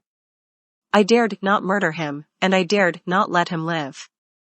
If I killed him, my life must pay the forfeit; if he lived, my life only would satisfy his vengeance. A voice within whispered me to fly. To be a wanderer among the swamps, a fugitive and a vagabond on the face of the earth, was preferable to the life that I was leading. My resolution was soon formed, and swinging him from the workbench to the ground, I leaped a fence nearby, and hurried across the plantation, passing the slaves at work in the cotton field.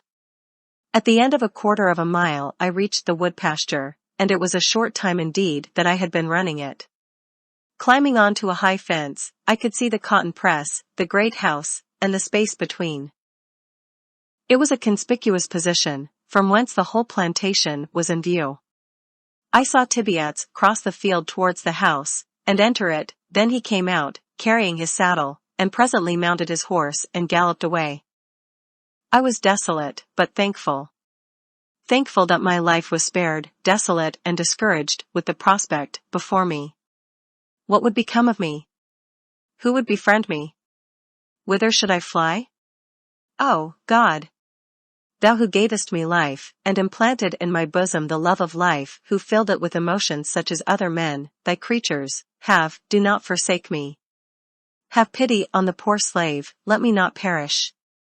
If thou canst not protect me, I am lost, lost. Such supplications, silently and unuttered, ascended from my inmost heart to heaven.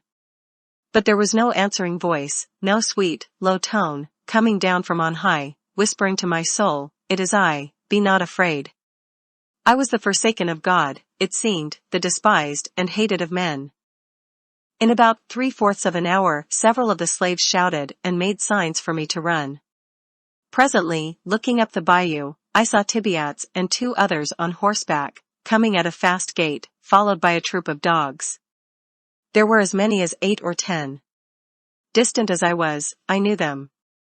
They belonged on the adjoining plantation. The dogs used on Bayou Boeuf for hunting slaves are a kind of bloodhound, but a far more savage breed than is found in the northern states. They will attack a Negro, at their master's bidding, and cling to him as the common bulldog will cling to a 4-footed animal. Frequently their loud bay is heard in the swamps, and then there is speculation as to what point the runaway will be overhauled, the same as a New York hunter stops to listen to the hounds coursing along the hillsides, and suggests to his companion that the fox will be taken at such a place. I never knew a slave escaping with his life from Bayou Boeuf.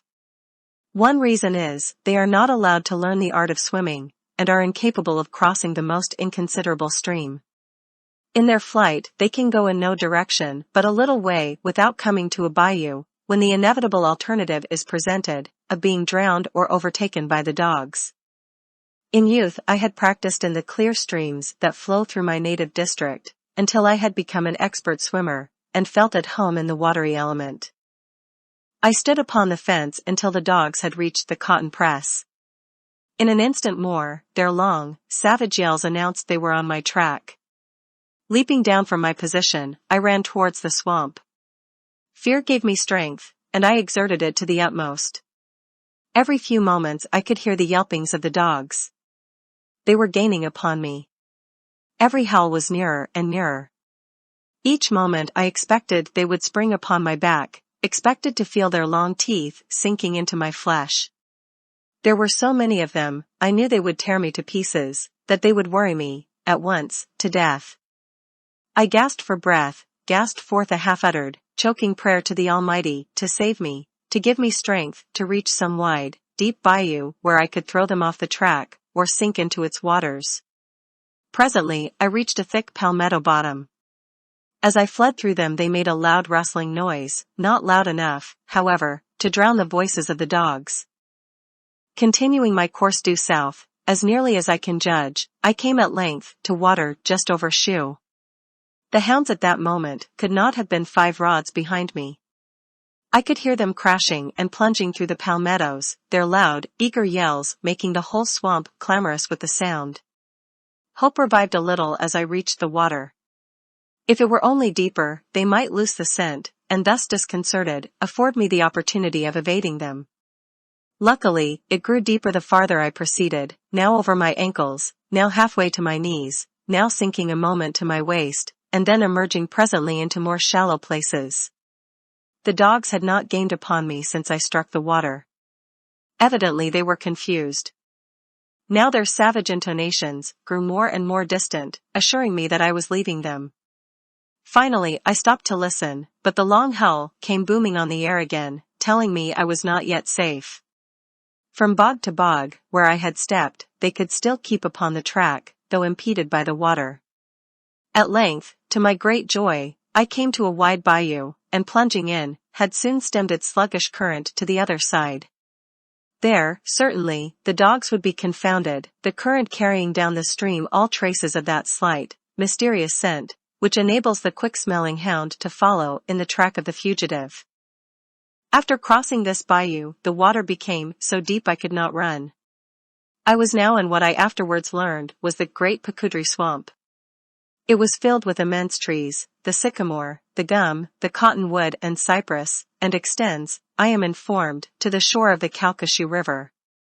For 30 or 40 miles it is without inhabitants, save wild beasts, the bear, the wildcat, the tiger, and great slimy reptiles that are crawling through it everywhere. Long before I reached the bayou, in fact, from the time I struck the water until I emerged from the swamp on my return, these reptiles surrounded me. I saw hundreds of moccasin snakes. Every log and bog, every trunk of a fallen tree, over which I was compelled to step or climb, was alive with them. They crawled away at my approach, but sometimes in my haste, I almost placed my hand or foot upon them.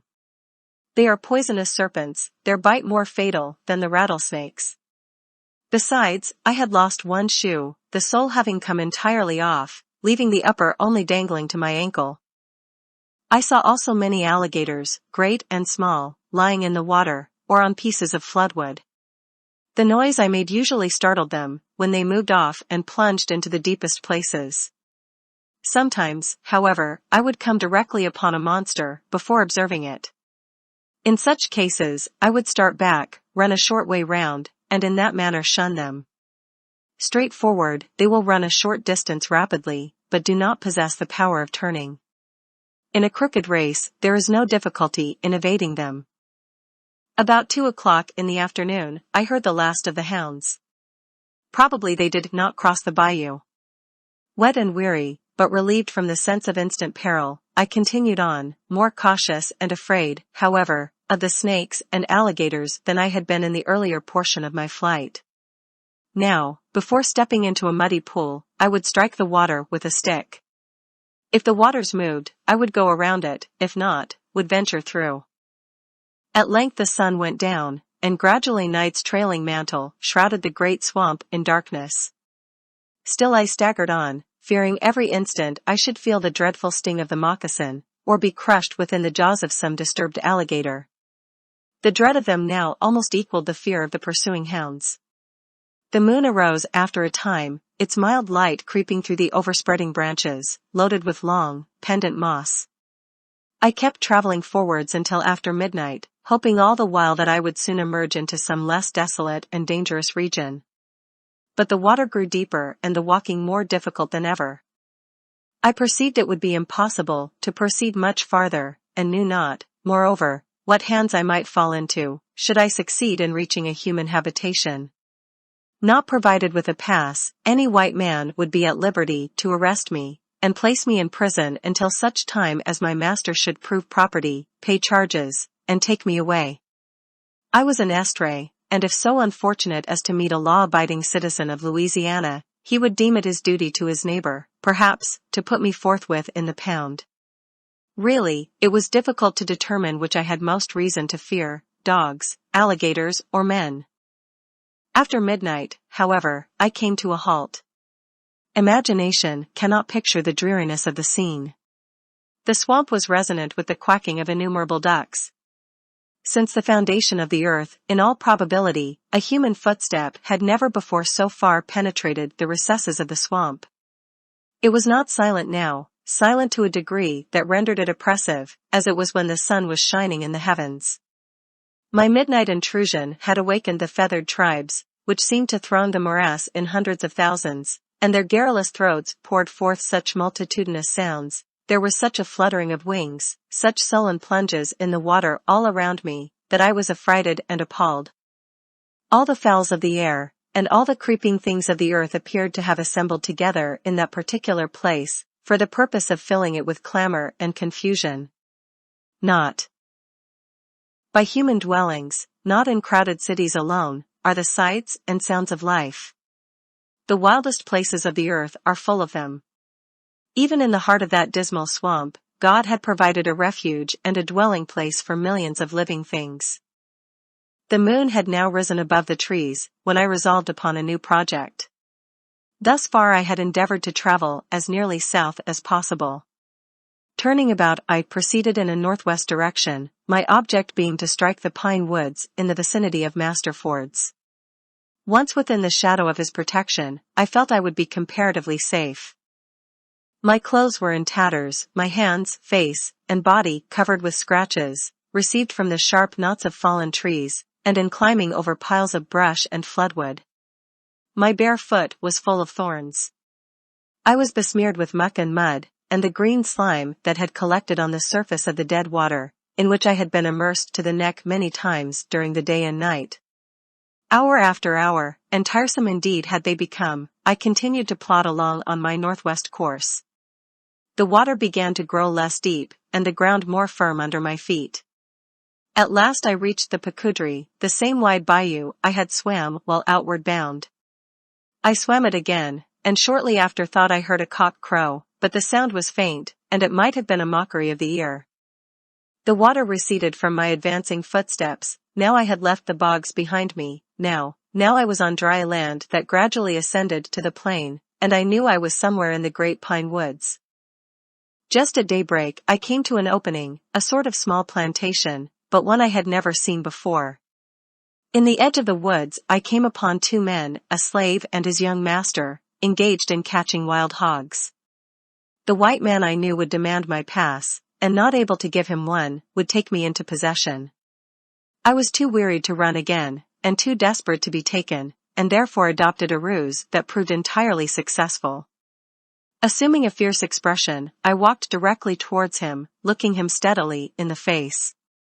As I approached, he moved backwards with an air of alarm. It was plain he was much affrighted, that he looked upon me as some infernal goblin, just arisen from the bowels of the swamp. "Where does William Ford live?" I demanded, in no gentle tone. "He lives 7 miles from here," was the reply. "Which is the way to his place?" I again demanded, trying to look more fiercely than ever. "Do you see those pine trees yonder?" he asked, pointing to two, a mile distant, that rose far above their fellows, like a couple of tall sentinels, overlooking the broad expanse of forest. "I see them," was the answer. "At the feet of those pine trees," he continued, "runs the Texas road. Turn to the left, and it will lead you to William Ford's." Without further parley, I hastened forward, happy as he was, no doubt, to place the widest possible distance between us. Striking the Texas road, I turned to the left hand, as directed, and soon passed a great fire, where a pile of logs were burning. I went to it, thinking I would dry my clothes, but the gray light of the morning was fast breaking away. Some passing white man might observe me. Besides, the heat overpowered me with the desire of sleep, so, lingering no longer, I continued my travels, and finally, about 8 o'clock, reached the house of Master Ford. The slaves were all absent from the quarters, at their work. Stepping onto the piazza, I knocked at the door, which was soon opened by Mistress Ford. My appearance was so changed, I was in such a woebegone and forlorn condition, she did not know me. Inquiring if Master Ford was at home, that good man made his appearance, before the question could be answered. I told him of my flight, and all the particulars connected with it. He listened attentively, and when I had concluded, spoke to me kindly and sympathetically, and taking me to the kitchen, called John, and ordered him to prepare me food. I had tasted nothing since daylight the previous morning. When John had set the meal before me, the madam came out with a bowl of milk, and many little delicious dainties, such as rarely please the palate of a slave. I was hungry, and I was weary, but neither food nor rest afforded half the pleasure as did the blessed voices speaking kindness and consolation.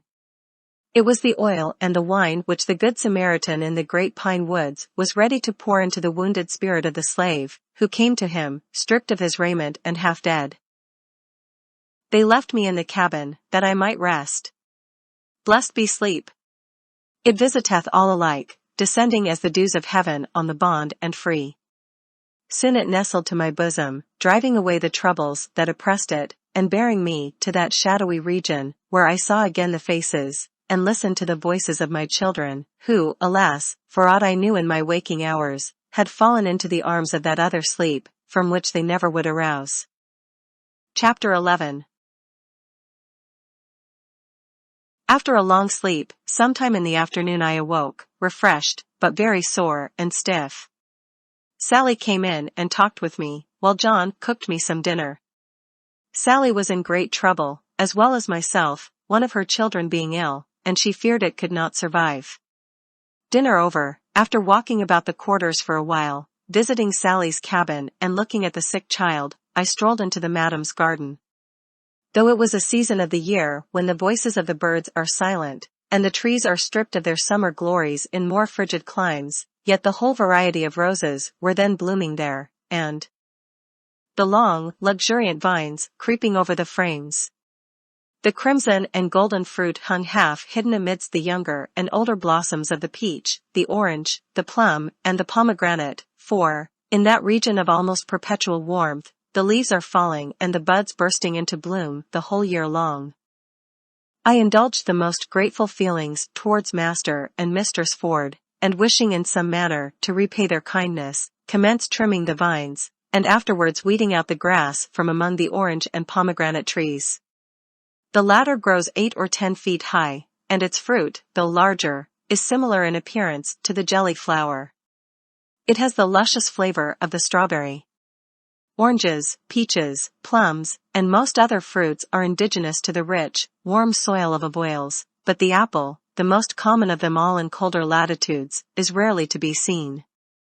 Mistress Ford came out presently, saying it was praiseworthy in me, but I was not in a condition to labor, and might rest myself at the quarters until master should go down to Bayou Boeuf, which would not be that day, and it might not be the next. I said to her, to be sure, I felt bad, and was stiff, and that my foot pained me, the stubs and thorns having so torn it, but thought such exercise would not hurt me, and that it was a great pleasure to work for so good a mistress.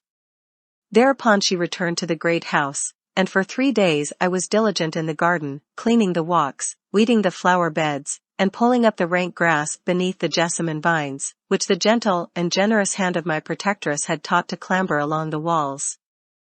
The 4th morning, having become recruited and refreshed, Master Ford ordered me to make ready to accompany him to the bayou. There was but one saddle horse at the opening, all the others with the mules having been sent down to the plantation. I said I could walk, and bidding Sally and John goodbye, left the opening, trotting along by the horse's side. That little paradise in the great pine woods was the oasis in the desert, towards which my heart turned lovingly, during many years of bondage. I went forth from it now, with regret and sorrow, not so overwhelming, however, as if it had then been given me to know that I should never return to it again. Master Ford urged me to take his place occasionally on the horse, to rest me, but I said no, I was not tired, and it was better for me to walk than him. He said many kind and cheering things to me on the way, riding slowly, in order that I might keep pace with him. The goodness of God was manifest, he declared, in my miraculous escape from the swamp. As Daniel came forth unharmed from the den of lions, and as Jonah had been preserved in the whale's belly, even so had I been delivered from evil by the Almighty. He interrogated me in regard to the various fears and emotions I had experienced during the day and night, and if I had felt, at any time, a desire to pray. I felt forsaken of the whole world, I answered him, and was praying mentally all the while. At such times, said he, the heart of man turns instinctively towards his Maker. In prosperity, and when there is nothing to injure or make him afraid, he remembers him not, and is ready to defy him, but place him in the midst of dangers, cut him off from human aid, let the grave open before him. Then it is, in the time of his tribulation, that the scoffer and unbelieving man turns to God for help, feeling there is no other hope, or refuge, or safety, save in his protecting arm. So did that benignant man speak to me of this life and of the life hereafter, of the goodness and power of God, and of the vanity of earthly things, as we journeyed along the solitary road towards Bayou Boeuf. When within some 5 miles of the plantation, we discovered a horseman at a distance, galloping towards us. As he came near I saw that it was Tibiats. He looked at me a moment, but did not address me, and turning about, rode along side by side with Ford. I trotted silently at their horses' heels, listening to their conversation. Ford informed him of my arrival in the pine woods 3 days before, of the sad plight I was in, and of the difficulties and dangers I had encountered. Well, exclaimed Tibiats, omitting his usual oaths in the presence of Ford, I never saw such running before. I'll bet him against $100, he'll beat any nigger in Louisiana. I offered John David Cheney $25 to catch him, dead or alive, but he outran his dogs in a fair race. Them Cheney dogs ain't much, after all.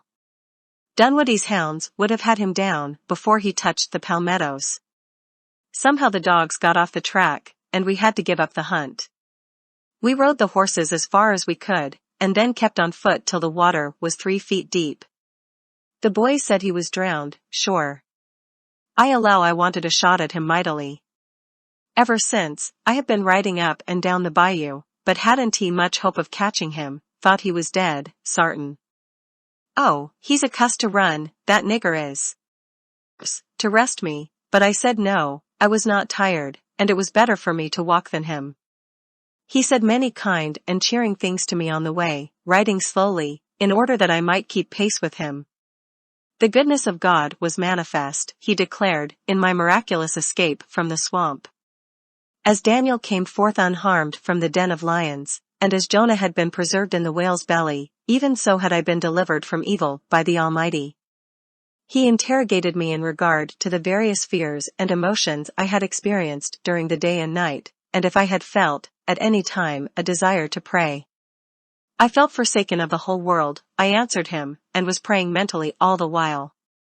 At such times, said he, the heart of man turns instinctively towards his Maker.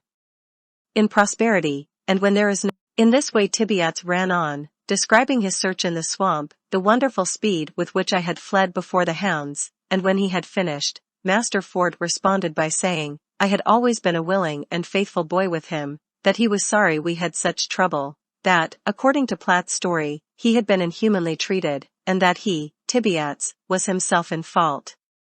Using hatchets and broad axes upon slaves was shameful, and should not be allowed, he remarked. This is no way of dealing with them, when first brought into the country. It will have a pernicious influence, and set them all running away. The swamps will be full of them. A little kindness would be far more effectual in restraining them, and rendering them obedient, than the use of such deadly weapons. Every planter on the bayou should frown upon such inhumanity. It is for the interest of all to do so. It is evident enough, Mr. Tibiats, that you and Platt cannot live together. You dislike him, and would not hesitate to kill him, and knowing it, he will run from you again, through fear of his life. Now, Tibiats, you must sell him, or hire him out, at least. Unless you do so, I shall take measures to get him out of your possession. In this spirit Ford addressed him the remainder of the distance. I opened not my mouth. On reaching the plantation, they entered the great house, while I repaired to Eliza's cabin. The slaves were astonished to find me there, on returning from the field, supposing I was drowned. That night, again, they gathered about the cabin to listen to the story of my adventure.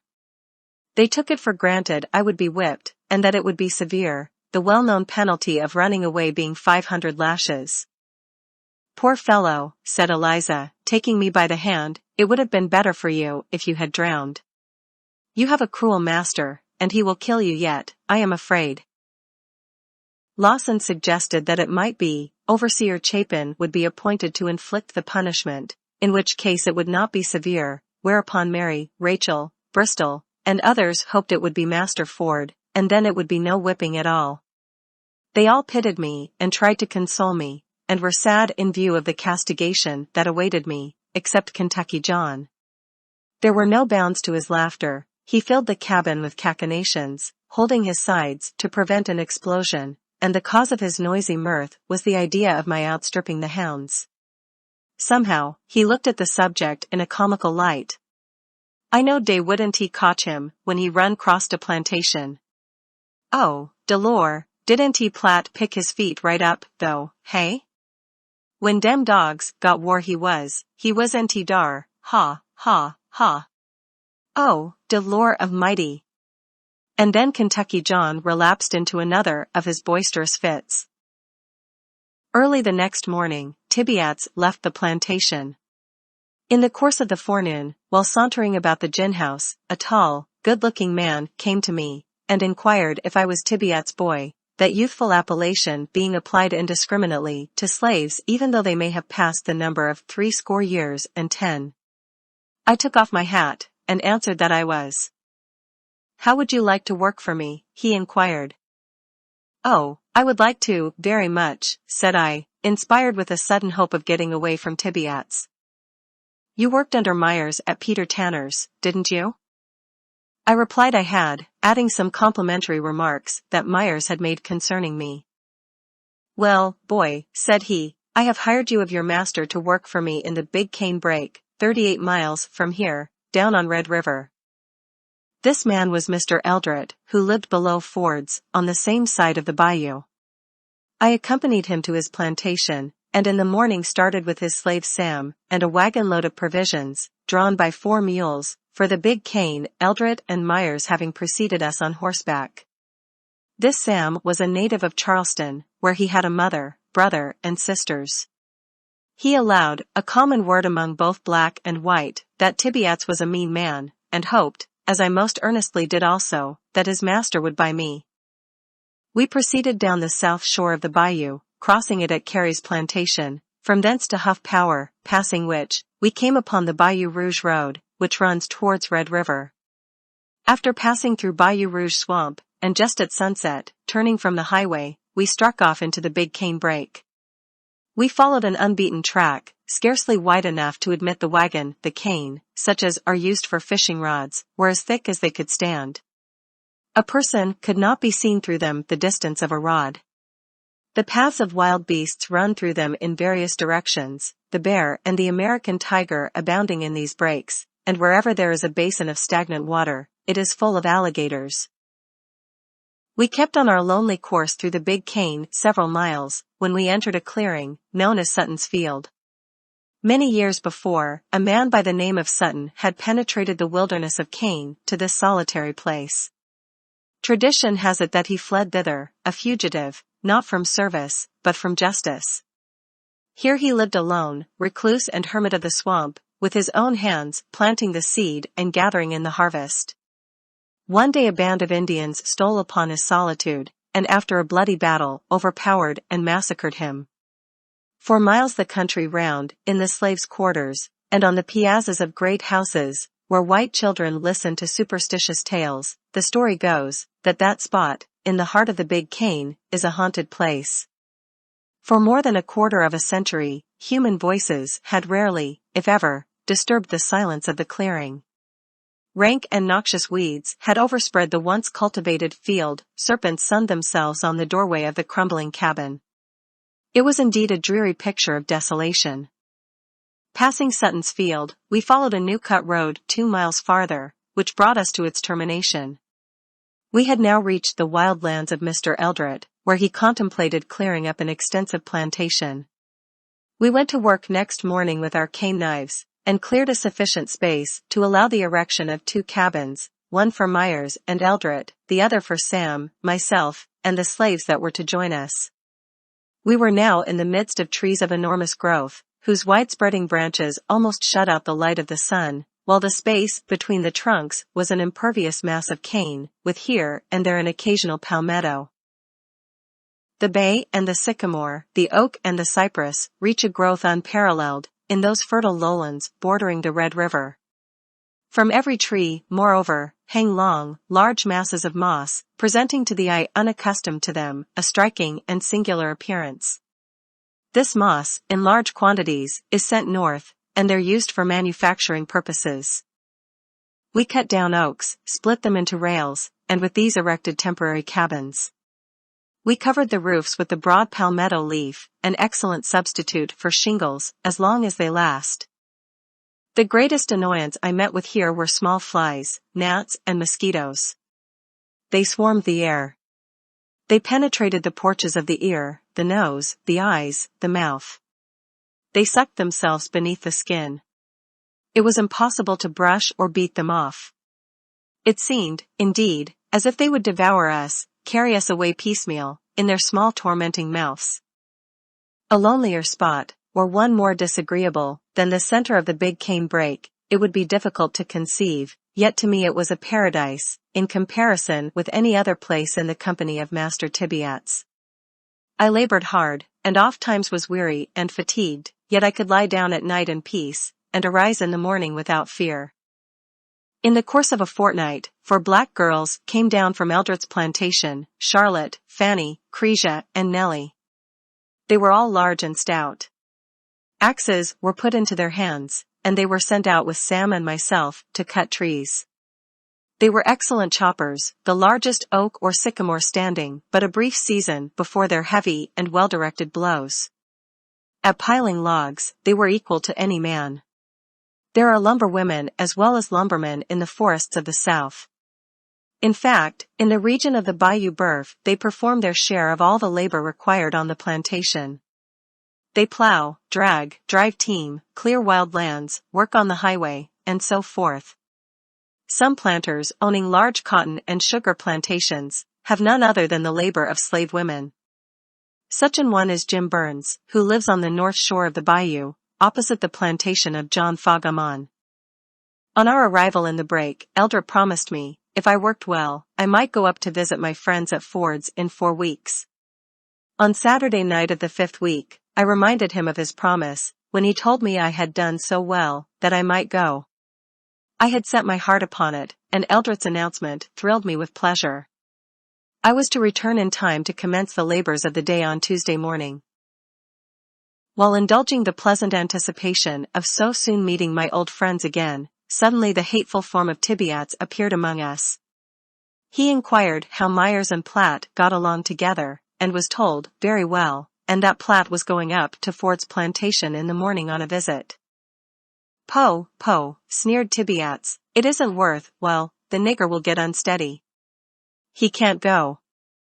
But Eldred insisted I had worked faithfully, that he had given me his promise, and that, under the circumstances, I ought not to be disappointed. They then, it being about dark, entered one cabin and I the other. I could not give up the idea of going, it was a sore disappointment. Before morning I resolved, if Eldred made no objection, to leave at all hazards. At daylight I was at his door, with my blanket rolled up into a bundle, and hanging on a stick over my shoulder, waiting for a pass. Tibiats came out presently in one of his disagreeable moods, washed his face, and going to a stump nearby, sat down upon it, apparently busily thinking with himself. After standing there a long time, impelled by a sudden impulse of impatience, I started off. "Are you going without a pass?" he cried out to me. "Yes, master, I thought I would," I answered. "How do you think you'll get there?" demanded he. "Don't know," was all the reply I made him. "You'd be taken and sent to jail, where you ought to be, before you got halfway there," he added, passing into the cabin as he said it. He came out soon with the pass in his hand, and calling me a d.d. nigger that deserved 100 lashes, threw it on the ground. I picked it up, and hurried away right speedily. A slave caught off his master's plantation without a pass may be seized and whipped by any white man whom he meets. The one I now received was dated, and read as follows. Platt has permission to go to Ford's plantation, on Bayou Boeuf, and return by Tuesday morning. John M. Tibiats. This is the usual form. On the way, a great many demanded it, read it, and passed on. Those having the air and appearance of gentlemen, whose dress indicated the possession of wealth, frequently took no notice of me whatever, but a shabby fellow, an unmistakable loafer, never failed to hail me, and to scrutinize and examine me in the most thorough manner. Catching runaways is sometimes a money-making business. If, after advertising, no owner appears, they may be sold to the highest bidder, and certain fees are allowed the finder for his services, at all events, even if reclaimed. A mean white, therefore, a name applied to the species loafer, considers it a godsend to meet an unknown Negro without a pass. There are no inns along the highways in that portion of the state where I sojourned. I was wholly destitute of money, neither did I carry any provisions, on my journey from the Big Cane to Bayou Boeuf. Nevertheless, with his pass in his hand, a slave need never suffer from hunger or from thirst. It is only necessary to present it to the master or overseer of a plantation, and state his wants, when he will be sent round to the kitchen and provided with food or shelter, as the case may require. The traveler stops at any house and calls for a meal with as much freedom as if it was a public tavern. It is the general custom of the country. Whatever their faults may be, it is certain the inhabitants along Red River, and around the bayous in the interior of Louisiana are not wanting in hospitality. I arrived at Ford's plantation towards the close of the afternoon, passing the evening in Eliza's cabin, with Lawson, Rachel, and others of my acquaintance. When we left Washington, Eliza's form was round and plump. She stood erect, and in her silks and jewels, presented a picture of graceful strength and elegance. Now she was but a thin shadow of her former self. Her face had become ghastly haggard, and the once straight and active form was bowed down, as if bearing the weight of 100 years. Crouching on her cabin floor, and clad in the coarse garments of a slave, old Elisha Berry would not have recognized the mother of his child. I never saw her afterwards. Having become useless in the cotton field, she was bartered for a trifle, to some man residing in the vicinity of Peter Compton's. Grief had gnawed remorselessly at her heart, until her strength was gone, and for that, her last master, it is said, lashed and abused her most unmercifully. But he could not whip back the departed vigor of her youth, nor straighten up that bended body to its full height, such as it was when her children were around her, and the light of freedom was shining on her path. I learned the particulars relative to her departure from this world, from some of Compton's slaves, who had come over Red River to the bayou, to assist young Madame Tanner during the busy season. She became at length, they said, utterly helpless, for several weeks lying on the ground floor in a dilapidated cabin, dependent upon the mercy of her fellow thralls for an occasional drop of water, and a morsel of food. Her master did not knock her on the head, as is sometimes done to put a suffering animal out of misery, but left her unprovided for, and unprotected, to linger through a life of pain and wretchedness to its natural close. When the hands returned from the field one night, they found her dead. During the day, the angel of the Lord, who moveth invisibly over all the earth, gathering in his harvest of departing souls, had silently entered the cabin of the dying woman, and taken her from thence. She was free at last. Next day, rolling up my blanket, I started on my return to the Big Cane. After traveling 5 miles, at a place called Huff Power, the ever-present Tibiats met me in the road. He inquired why I was going back so soon, and when informed I was anxious to return by the time I was directed, he said I need go no farther than the next plantation, as he had that day sold me to Edwin Epps. We walked down into the yard, where we met the latter gentleman, who examined me, and asked me the usual questions propounded by purchasers. Having been duly delivered over, I was ordered to the quarters, and at the same time directed to make a hoe and axe handle for myself. I was now no longer the property of Tibiats, his dog, his brute, dreading his wrath and cruelty day and night, and whoever or whatever my new master might prove to be, I could not, certainly, regret the change. So it was good news when the sale was announced, and with a sigh of relief I sat down for the first time in my new abode. Tibiats soon after disappeared from that section of the country. Once afterwards, and only once, I caught a glimpse of him. It was many miles from Bayou Boeuf. He was seated in the doorway of a low groggery. I was passing, in a drove of slaves, through St. Mary's Parish. Chapter 12.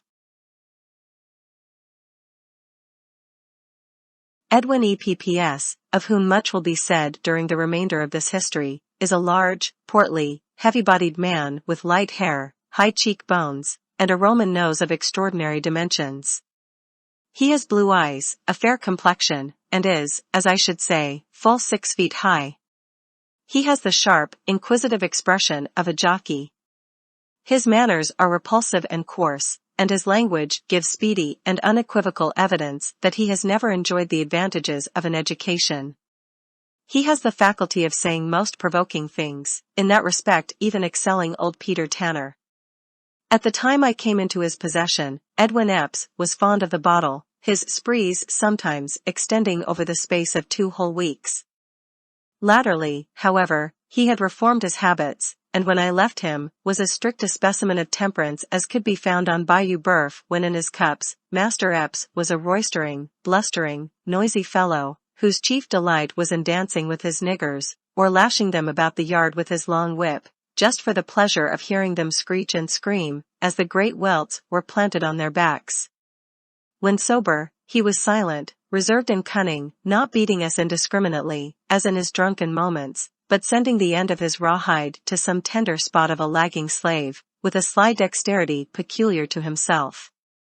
He had been a driver and overseer in his younger years, but at this time was in possession of a plantation on Bayou Huff Power, 2.5 miles from Holmesville, 18 from Marksville, and 12 from Cheneyville. It belonged to Joseph B. Roberts, his wife's uncle, and was leased by Epps. His principal business was raising cotton, and inasmuch as some may read this book who have never seen a cotton field, a description of the manner of its culture may not be out of place. The ground is prepared by throwing up beds or ridges, with the plow, back furrowing, it is called. Oxen and mules, the latter almost exclusively, are used in plowing. The women as frequently as the men perform this labor, feeding, currying, and taking care of their teams, and in all respects doing the field and stable work, precisely as do the plowboys of the north. The beds, or ridges, are 6 feet wide, that is, from water furrow to water furrow. A plow drawn by one mule is then run along the top of the ridge or center of the bed, making the drill, into which a girl usually drops the seed, which she carries in a bag hung round her neck.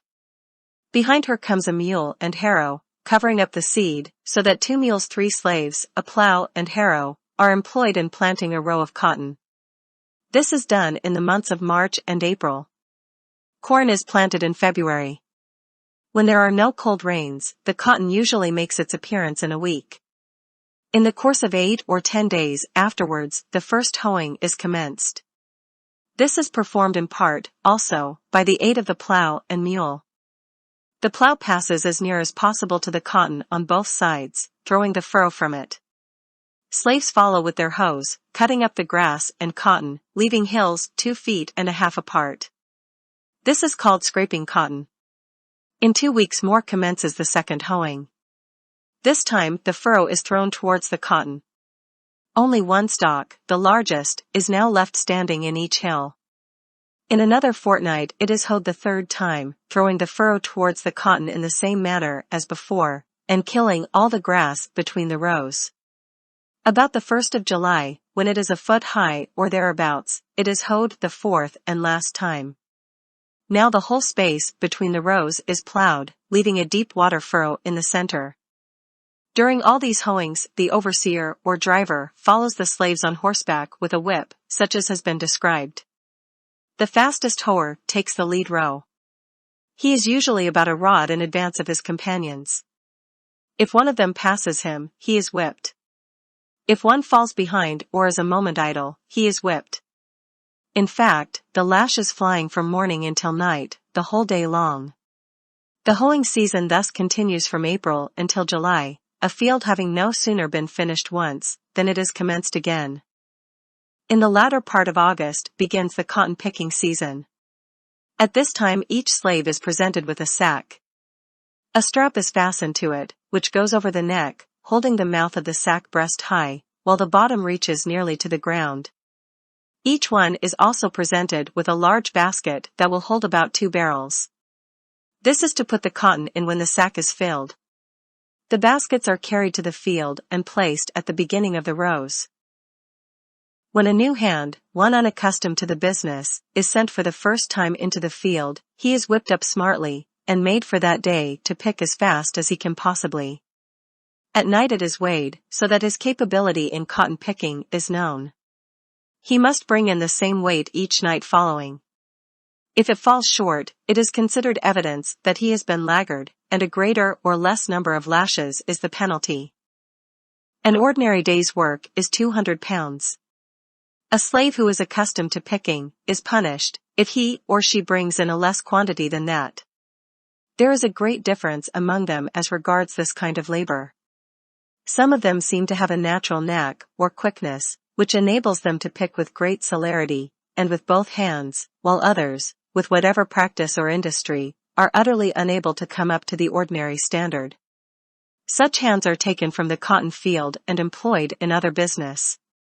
Patsy, of whom I shall have more to say, was known as the most remarkable cotton picker on Bayou Boeuf. She picked with both hands and with such surprising rapidity, that 500 pounds a day was not unusual for her.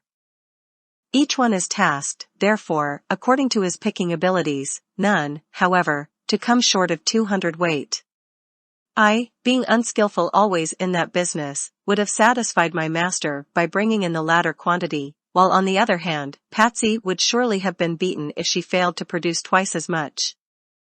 The cotton grows from 5 to 7 feet high, each stalk having a great many branches, shooting out in all directions, and lapping each other above the water furrow.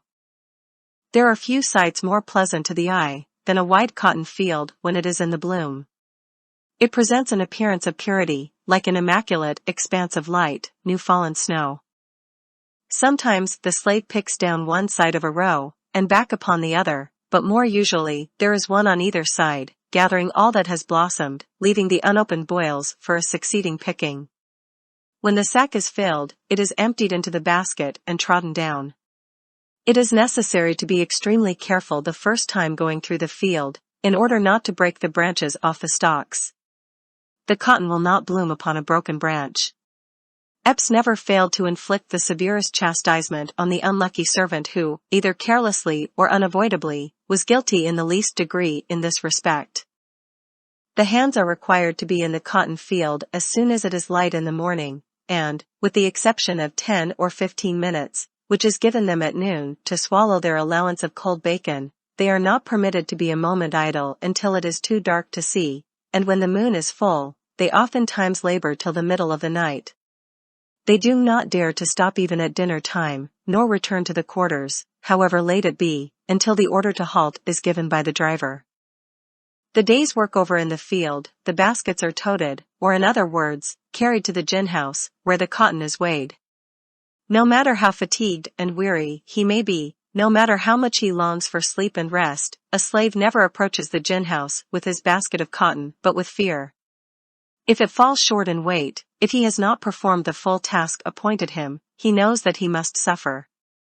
And if he has exceeded it by 10 or 20 pounds, in all probability his master will measure the next day's task accordingly. So, whether he has too little or too much, his approach to the gin house is always with fear and trembling. Most frequently they have too little, and therefore it is they are not anxious to leave the field. After weighing, follow the whippings, and then the baskets are carried to the cotton house, and their contents stored away like hay, all hands being sent in to tramp it down. If the cotton is not dry, instead of taking it to the gin house at once, it is laid upon platforms, 2 feet high, and some 3 times as wide, covered with boards or plank, with narrow walks running between them. This done, the labor of the day is not yet ended, by any means. Each one must then attend to his respective chores. One feeds the mules, another the swine, another cuts the wood, and so forth. Besides, the packing is all done by candle light. Finally, at a late hour, they reach the quarters, sleepy and overcome with the long day's toil. Then a fire must be kindled in the cabin, the corn ground in the small handmill, and supper, and dinner for the next day in the field, prepared. All that is allowed them is corn and bacon, which is given out at the corncrib and smokehouse every Sunday morning.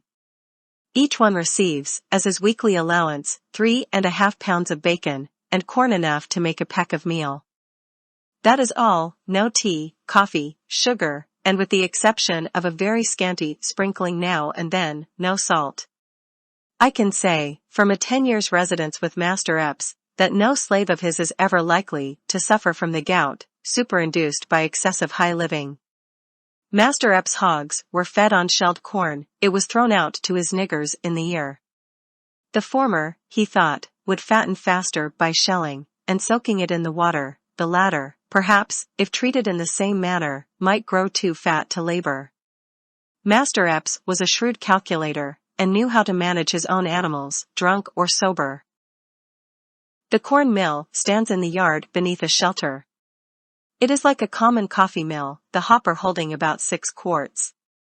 There was one privilege which Master Epps granted freely to every slave he had. They might grind their corn nightly, in such small quantities as their daily wants required, or they might grind the whole week's allowance at one time on Sundays, just as they preferred. A very generous man was Master Epps. I kept my corn in a small wooden box, the meal in a gourd, and, by the way, the gourd is one of the most convenient and necessary utensils on a plantation. Besides supplying the place of all kinds of crockery in a slave cabin, it is used for carrying water to the fields. Another, also, contains the dinner. It dispenses with the necessity of pails, dippers, basins, and such tin and wooden superfluities altogether. When the corn is ground, and fire is made, the bacon is taken down from the nail on which it hangs, a slice cut off and thrown upon the coals to broil. The majority of slaves have no knife, much less a fork. They cut their bacon with the axe at the woodpile. The corn meal is mixed with a little water, placed in the fire, and baked. When it is done brown, the ashes are scraped off, and being placed upon a chip, which answers for a table, the tenant of the slave hut is ready to sit down upon the ground to supper. By this time it is usually midnight. The same fear of punishment with which they approach the gin house possesses them again on lying down to get a snatch of rest. It is the fear of oversleeping in the morning. Such an offense would certainly be attended with not less than 20 lashes. With a prayer that he may be on his feet and wide awake at the first sound of the horn, he sinks to his slumbers nightly. The softest couches in the world are not to be found in the log mansion of the slave. The one whereon I reclined year after year was a plank 12 inches wide and 10 feet long. My pillow was a stick of wood. The bedding was a coarse blanket, and not a rag or shred beside. Moss might be used, were it not that it directly breeds a swarm of fleas. The cabin is constructed of logs, without floor or window. The latter is altogether unnecessary, the crevices between the logs admitting sufficient light. In stormy weather the rain drives through them, rendering it comfortless and extremely disagreeable. The rude door hangs on great wooden hinges. In one end is constructed an awkward fireplace. An hour before daylight the horn is blown. Then the slaves arouse, prepare their breakfast, fill a gourd with water, in another deposit their dinner of cold bacon and corn cake, and hurry to the field again. It is an offense invariably followed by a flogging, to be found at the quarters after daybreak. Then the fears and labors of another day begin, and until its close there is no such thing as rest. He fears he will be caught lagging through the day, he fears to approach the gin house with his basket load of cotton at night, he fears, when he lies down, that he will oversleep himself in the morning. Such is a true, faithful, unexaggerated picture and description of the slave's daily life, during the time of cotton picking, on the shores of Bayou Boeuf. In the month of January, generally, the fourth and last picking is completed. Then commences the harvesting of corn. This is considered a secondary crop, and receives far less attention than the cotton. It is planted, as already mentioned, in February. Corn is grown in that region for the purpose of fattening hogs and feeding slaves, very little, if any, being sent to market.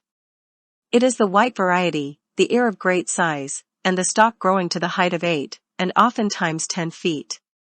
In August the leaves are stripped off, dried in the sun, bound in small bundles, and stored away as provender for the mules and oxen. After this, the slaves go through the field, turning down the ear, for the purpose of keeping the rains from penetrating to the grain. It is left in this condition until after cotton picking is over, whether earlier or later.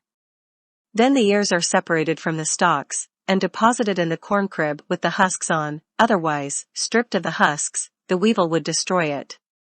The stalks are left standing in the field. The Carolina, or sweet potato, is also grown in that region to some extent. They are not fed, however, to hogs or cattle, and are considered but of small importance. They are preserved by placing them upon the surface of the ground, with a slight covering of earth or cornstalks. There is not a cellar on Bayou Boeuf. The ground is so low it would fill with water. Potatoes are worth from 2 to 3 bits, or shillings a barrel. Corn, except when there is an unusual scarcity, can be purchased at the same rate. As soon as the cotton and corn crops are secured, the stalks are pulled up, thrown into piles, and burned. The plows are started at the same time, throwing up the beds again, preparatory to another planting. The soil, in the parishes of Rapides and Avoyelles, and throughout the whole country, so far as my observation extended, is of exceeding richness and fertility. It is a kind of marl, of a brown or reddish color. It does not require those invigorating composts necessary to more barren lands, and on the same field the same crop is grown for many successive years. Plowing, planting, picking cotton, gathering the corn, and pulling and burning stalks, occupies the whole of the 4 seasons of the year. Drawing and cutting wood, pressing cotton, fattening and killing hogs, are but incidental labors. In the month of September or October, the hogs are run out of the swamps by dogs, and confined in pens. On a cold morning, generally about New Year's Day, they are slaughtered. Each carcass is cut into 6 parts, and piled one above the other in salt, upon large tables in the smokehouse. In this condition it remains a fortnight, when it is hung up, and a fire built, and continued more than half the time during the remainder of the year. This thorough smoking is necessary to prevent the bacon from becoming infested with worms. In so warm a climate it is difficult to preserve it, and very many times myself and my companions have received our weekly allowance of 3.5 pounds, when it was full of these disgusting vermin.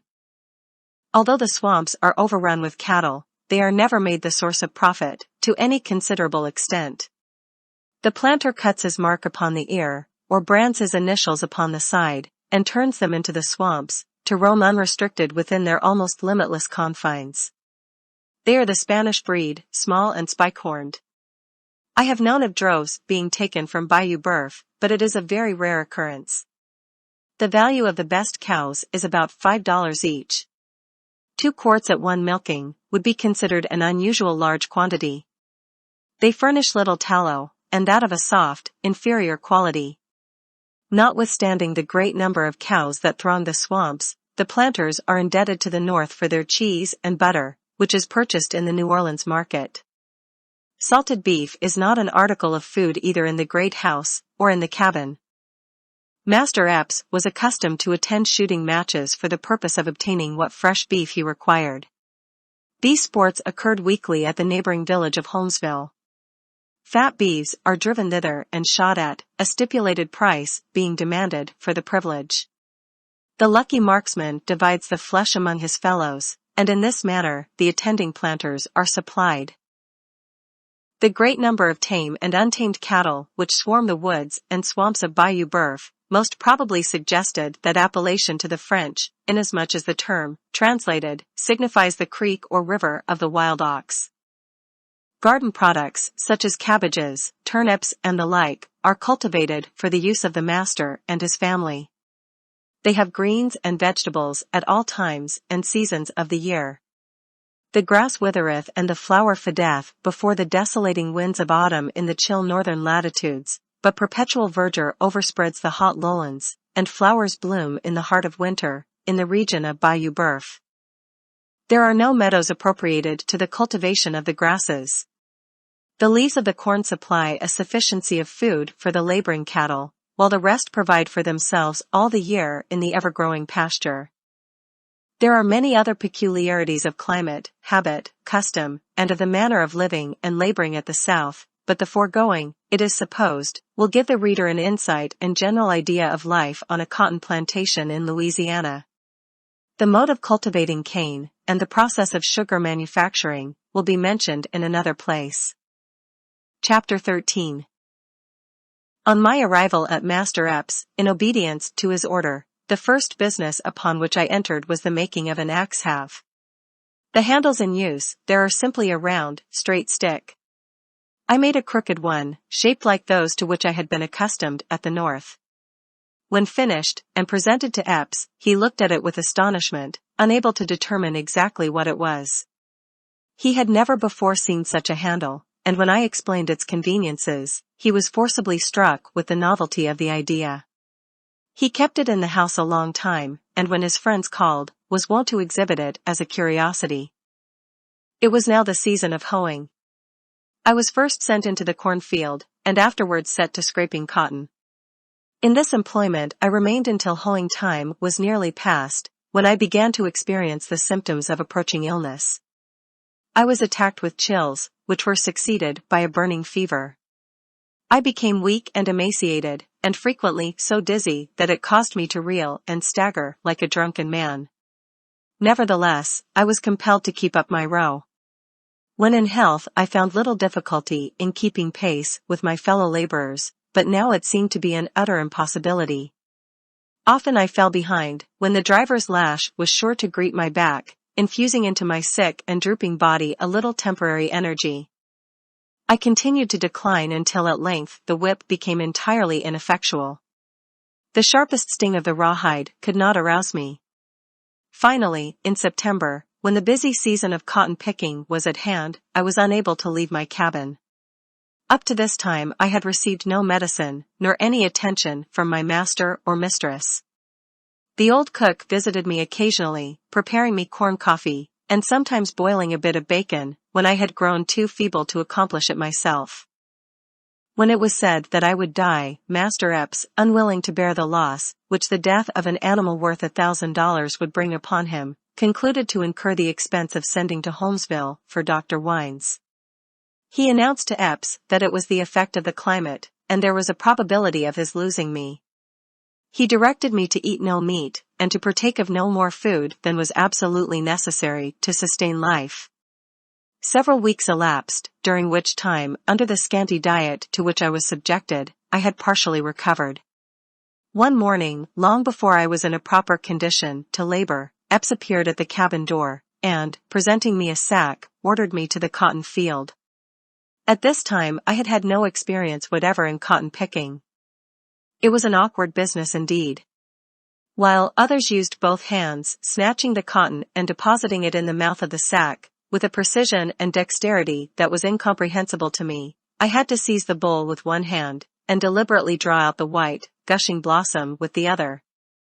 Depositing the cotton in the sack, moreover, was a difficulty that demanded the exercise of both hand and eyes. I was compelled to pick it from the ground where it would fall, nearly as often as from the stalk where it had grown. I made havoc also with the branches, loaded with the yet unbroken bowls, the long, cumbersome sack swinging from side to side in a manner not allowable in the cotton field. After a most laborious day I arrived at the gin house with my load. When the scale determined its weight to be only 95 pounds, not half the quantity required of the poorest picker, Epps threatened the severest flogging, but in consideration of my being a raw hand, concluded to pardon me on that occasion. The following day, and many days succeeding, I returned at night with no better success. I was evidently not designed for that kind of labor. I had not the gift, the dexterous fingers and quick motion of Patsy, who could fly along one side of a row of cotton, stripping it of its undefiled and fleecy whiteness miraculously fast. Practice and whipping were alike unavailing, and Epps, satisfied of it at last, swore I was a disgrace, that I was not fit to associate with a cotton-picking nigger, that I could not pick enough in a day to pay the trouble of weighing it, and that I should go into the cotton field no more. I was now employed in cutting and hauling wood, drawing cotton from the field to the gin house, and performed whatever other service was required. Suffice to say, I was never permitted to be idle. It was rarely that a day passed by without one or more whippings. This occurred at the time the cotton was weighed. The delinquent, whose weight had fallen short, was taken out, stripped, made to lie upon the ground, face downwards, when he received a punishment proportioned to his offense. It is the literal, unvarnished truth that the crack of the lash, and the shrieking of the slaves, can be heard from dark till bedtime on Epps' plantation, any day almost during the entire period of the cotton-picking season. The number of lashes is graduated according to the nature of the case. 25 are deemed a mere brush, inflicted, for instance, when a dry leaf or piece of bull is found in the cotton, or when a branch is broken in the field. 50 is the ordinary penalty following all delinquencies of the next higher grade. 100 is called severe. It is the punishment inflicted for the serious offense of standing idle in the field. From 150 to 200 is bestowed upon him who quarrels with his cabin mates, and 500, well laid on, besides. The mangling of the dogs, perhaps, is certain to consign the poor, unpitied runaway to weeks of pain and agony. During the 2 years Epps remained on the plantation at Bayou Half Power, he was in the habit, as often as once in a fortnight at least, of coming home intoxicated from Holmesville. The shooting matches almost invariably concluded with a debauch. At such times he was boisterous and half crazy. Often he would break the dishes, chairs, and whatever furniture he could lay his hands on. When satisfied with his amusement in the house, he would seize the whip and walk forth into the yard. Then it behooved the slaves to be watchful and exceeding wary. The first one who came within reach felt the smart of his lash. Sometimes for hours he would keep them running in all directions, dodging around the corners of the cabins. Occasionally he would come upon one unawares, and if he succeeded in inflicting a fair, round blow, it was a feat that much delighted him. The younger children, and the aged, who had become inactive, suffered then. In the midst of the confusion he would slyly take his stand behind a cabin, waiting with raised whip, to dash it into the first black face that peeped cautiously around the corner. At other times he would come home in a less brutal humor. Then there must be a merrymaking. Then all must move to the measure of a tune. Then Master Epps must needs regale his melodious ears with the music of a fiddle. Then did he become buoyant, elastic, gaily tripping the light fantastic toe around the piazza and all through the house. Tibiats, at the time of my sale, had informed him I could play on the violin. He had received his information from Ford. Through the importunities of Mistress Epps, her husband had been induced to purchase me one during a visit to New Orleans. Frequently I was called into the house to play before the family, Mistress being passionately fond of music. All of us would be assembled in the large room of the great house, whenever Epps came home in one of his dancing moods. No matter how worn out and tired we were, there must be a general dance. When properly stationed on the floor, I would strike up a tune. "Dance, you d.d. niggers, dance," Epps would shout. Then there must be no halting or delay, no slow or languid movements, all must be brisk, and lively, and alert. Up and down, heel and toe, and away we go, was the order of the hour. Epps' portly form mingled with those of his dusky slaves, moving rapidly through all the mazes of the dance. Usually his whip was in his hand, ready to fall about the ears of the presumptuous thrall, who dared to rest a moment, or even stop to catch his breath. When he was himself exhausted, there would be a brief cessation, but it would be very brief. With a slash, and crack, and flourish of the whip, he would shout again, "Dance, niggers, dance," and away they would go once more, pell-mell, while I, spurred by an occasional sharp touch of the lash, sat in a corner, extracting from my violin a marvelous quick-stepping tune. The mistress often upbraided him, declaring she would return to her father's house at Cheneyville. Nevertheless, there were times she could not restrain a burst of laughter, on witnessing his uproarious pranks. Frequently, we were thus detained until almost morning. Bent with excessive toil, actually suffering for a little refreshing rest, and feeling rather as if we could cast ourselves upon the earth and weep, many a night in the house of Edwin Epps have his unhappy slaves been made to dance and laugh. Notwithstanding these deprivations, in order to gratify the whim of an unreasonable master, we had to be in the field as soon as it was light, and during the day perform the ordinary and accustomed task. Such deprivations could not be urged at the scales in extenuation of any lack of weight, or in the cornfield for not hoeing with the usual rapidity. The whippings were just as severe as if we had gone forth in the morning, strengthened and invigorated by a night's repose. Indeed, after such frantic revels, he was always more sour and savage than before, punishing for slighter causes, and using the whip with increased and more vindictive energy. 10 years I toiled for that man without reward. 10 years of my incessant labor has contributed to increase the bulk of his possessions. 10 years I was compelled to address him with downcast eyes and uncovered head, in the attitude and language of a slave. I am indebted to him for nothing, save undeserved abuse and stripes. Beyond the reach of his inhuman thong, and standing on the soil of the free state where I was born, thanks be to heaven, I can raise my head once more among men. I can speak of the wrongs I have suffered, and of those who inflicted them, with upraised eyes. But I have no desire to speak of him or any other one otherwise than truthfully. Yet to speak truthfully of Edwin Epps would be to say, he is a man in whose heart the quality of kindness or of justice is not found. A rough, rude energy, united with an uncultivated mind and an avaricious spirit, are his prominent characteristics. He is known as a nigger breaker, distinguished for his faculty of subduing the spirit of the slave, and priding himself upon his reputation in this respect, as a jockey boasts of his skill in managing a refractory horse. He looked upon a colored man, not as a human being, responsible to his creator for the small talent entrusted to him, but as a chattel personal, as mere live property, no better, except in value, than his mule or dog.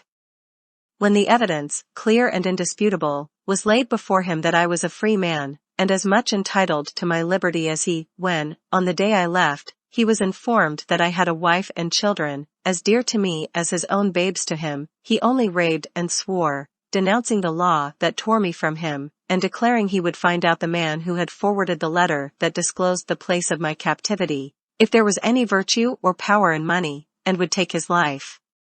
He thought of nothing but his loss, and cursed me for having been born free. He could have stood unmoved and seen the tongues of his poor slaves torn out by the roots, he could have seen them burned to ashes over a slow fire, or gnawed to death by dogs, if it only brought him profit. Such a hard, cruel, unjust man is Edwin Epps. There was but one greater savage on Bayou Boeuf than he. Jim Burns' plantation was cultivated, as already mentioned, exclusively by women. That barbarian kept their backs so sore and raw, that they could not perform the customary labor demanded daily of the slave. He boasted of his cruelty, and through all the country round was accounted a more thoroughgoing, energetic man than even Epps. A brute himself, Jim Burns had not a particle of mercy for his subject brutes, and like a fool, whipped and scourged away the very strength upon which depended his amount of gain. Epps remained on Huff Power 2 years, when, having accumulated a considerable sum of money, he expended it in the purchase of the plantation on the east bank of Bayou Boeuf, where he still continues to reside. He took possession of it in 1845, after the holidays were past. He carried thither with him 9 slaves, all of whom, except myself, and Susan, who has since died, remain there yet. He made no addition to this force, and for 8 years the following were my companions in his quarters, viz., Abram, Wiley, Phoebe, Bob, Henry, Edward, and Patsy. All these, except Edward, born since, were purchased out of a drove by Epps during the time he was overseer for Archie B. Williams, whose plantation is situated on the shore of Red River, not far from Alexandria. Abram was tall, standing a full head above any common man. He is 60 years of age, and was born in Tennessee. 20 years ago, he was purchased by a trader, carried into South Carolina, and sold to James Buford, of Williamsburg County, in that state. In his youth he was renowned for his great strength, but age and unremitting toil have somewhat shattered his powerful frame and enfeebled his mental faculties. Wiley is 48. He was born on the estate of William Tassel, and for many years took charge of that gentleman's ferry over the Big Black River, in South Carolina. Phoebe was a slave of Buford, Tassel's neighbor, and having married Wiley, he bought the latter, at her instigation. Buford was a kind master, sheriff of the county, and in those days a man of wealth.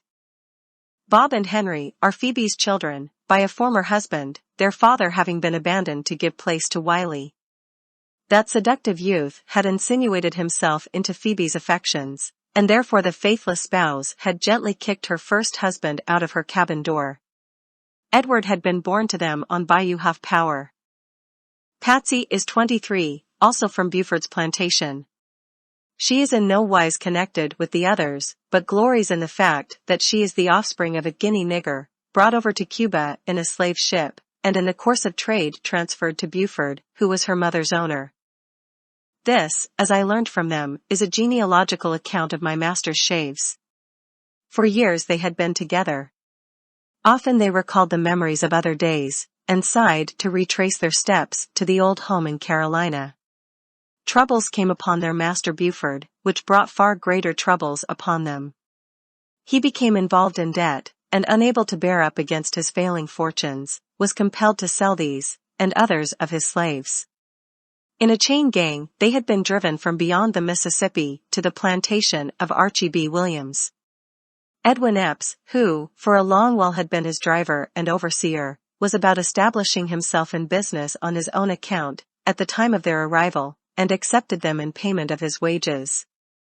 Old Abram was a kind-hearted being, a sort of patriarch among us, fond of entertaining his younger brethren with grave and serious discourse. He was deeply versed in such philosophy as is taught in the cabin of the slave, but the great absorbing hobby of Uncle Abram was General Jackson, whom his young master in Tennessee had followed to the wars.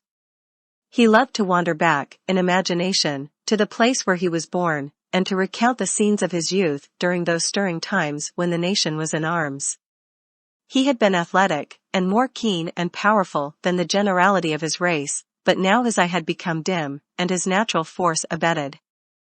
Very often, indeed, while discussing the best method of baking the hoe cake, or expatiating at large upon the glory of Jackson, he would forget where he left his hat, or his hoe, or his basket, and then would the old man be laughed at, if Epps was absent, and whipped if he was present.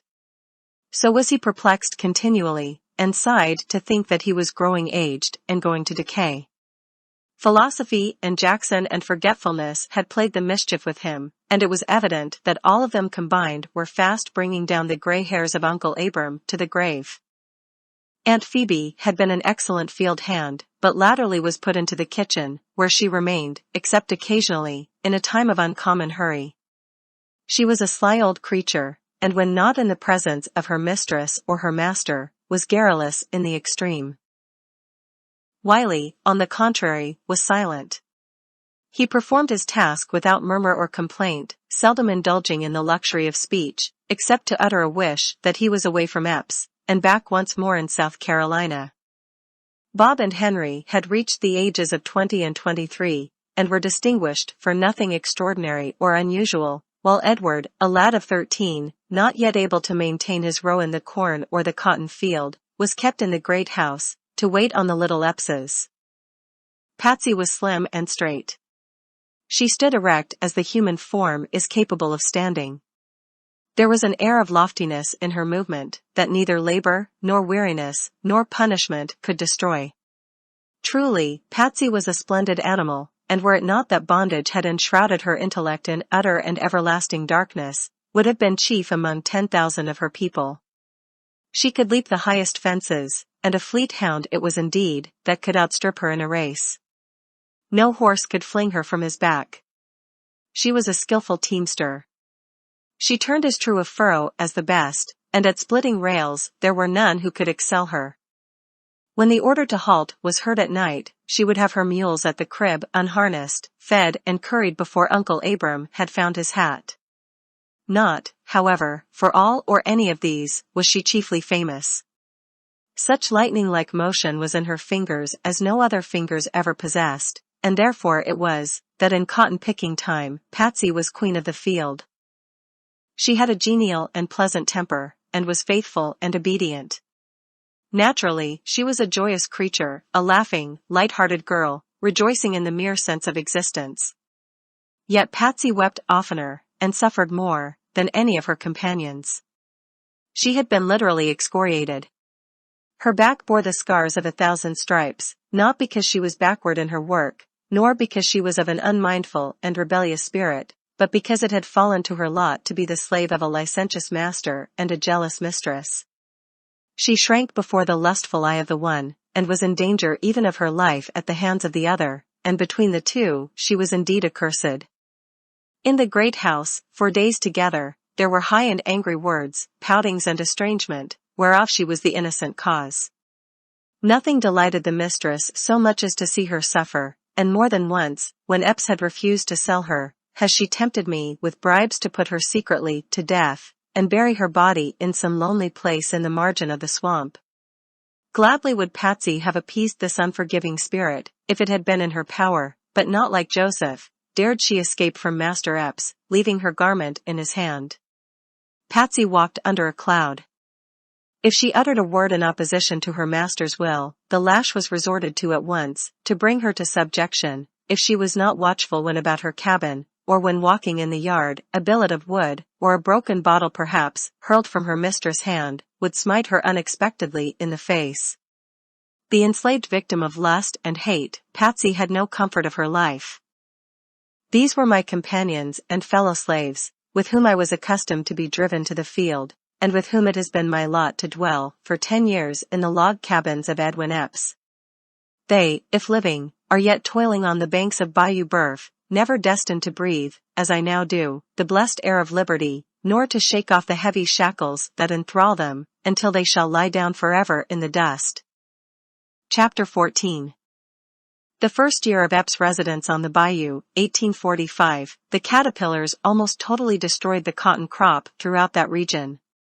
There was little to be done, so that the slaves were necessarily idle half the time.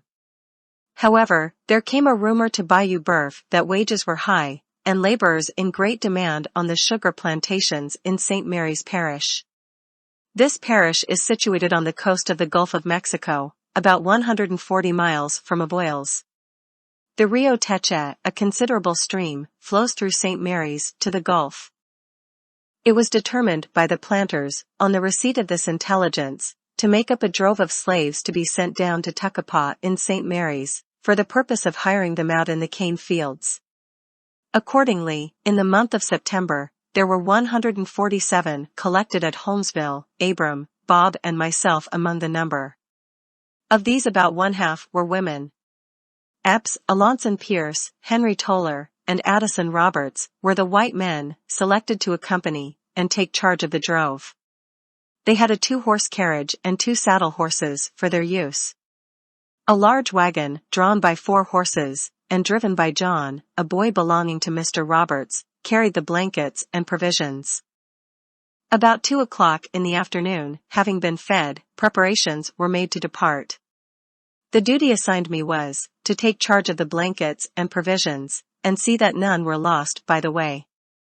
The carriage proceeded in advance, the wagon following. Behind this, the slaves were arranged, while the 2 horsemen brought up the rear, and in this order, the procession moved out of Holmesville. That night we reached a Mr. McCrow's plantation, a distance of 10 or 15 miles, when we were ordered to halt. Large fires were built, and each one spreading his blanket on the ground, laid down upon it. The white men lodged in the great house. An hour before day we were aroused by the drivers coming among us, cracking their whips and ordering us to arise. Then the blankets were rolled up, and being severally delivered to me and deposited in the wagon, the procession set forth again. The following night it rained violently. We were all drenched, our clothes saturated with mud and water. Reaching an open shed, formerly a gin house, we found beneath it such shelter as it afforded. There was not room for all of us to lay down. There we remained, huddled together, through the night, continuing our march, as usual, in the morning. During the journey we were fed twice a day, boiling our bacon and baking our corn cake at the fires in the same manner as in our huts. We passed through Lafayetteville, Mountsville, Newtown, to Centerville, where Bob and Uncle Abram were hired. Our number decreased as we advanced, nearly every sugar plantation requiring the services of one or more.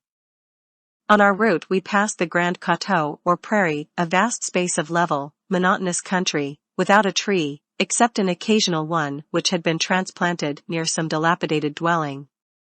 It was once thickly populated, and under cultivation, but for some cause had been abandoned. The business of the scattered inhabitants that now dwell upon it is principally raising cattle. Immense herds were feeding upon it as we passed.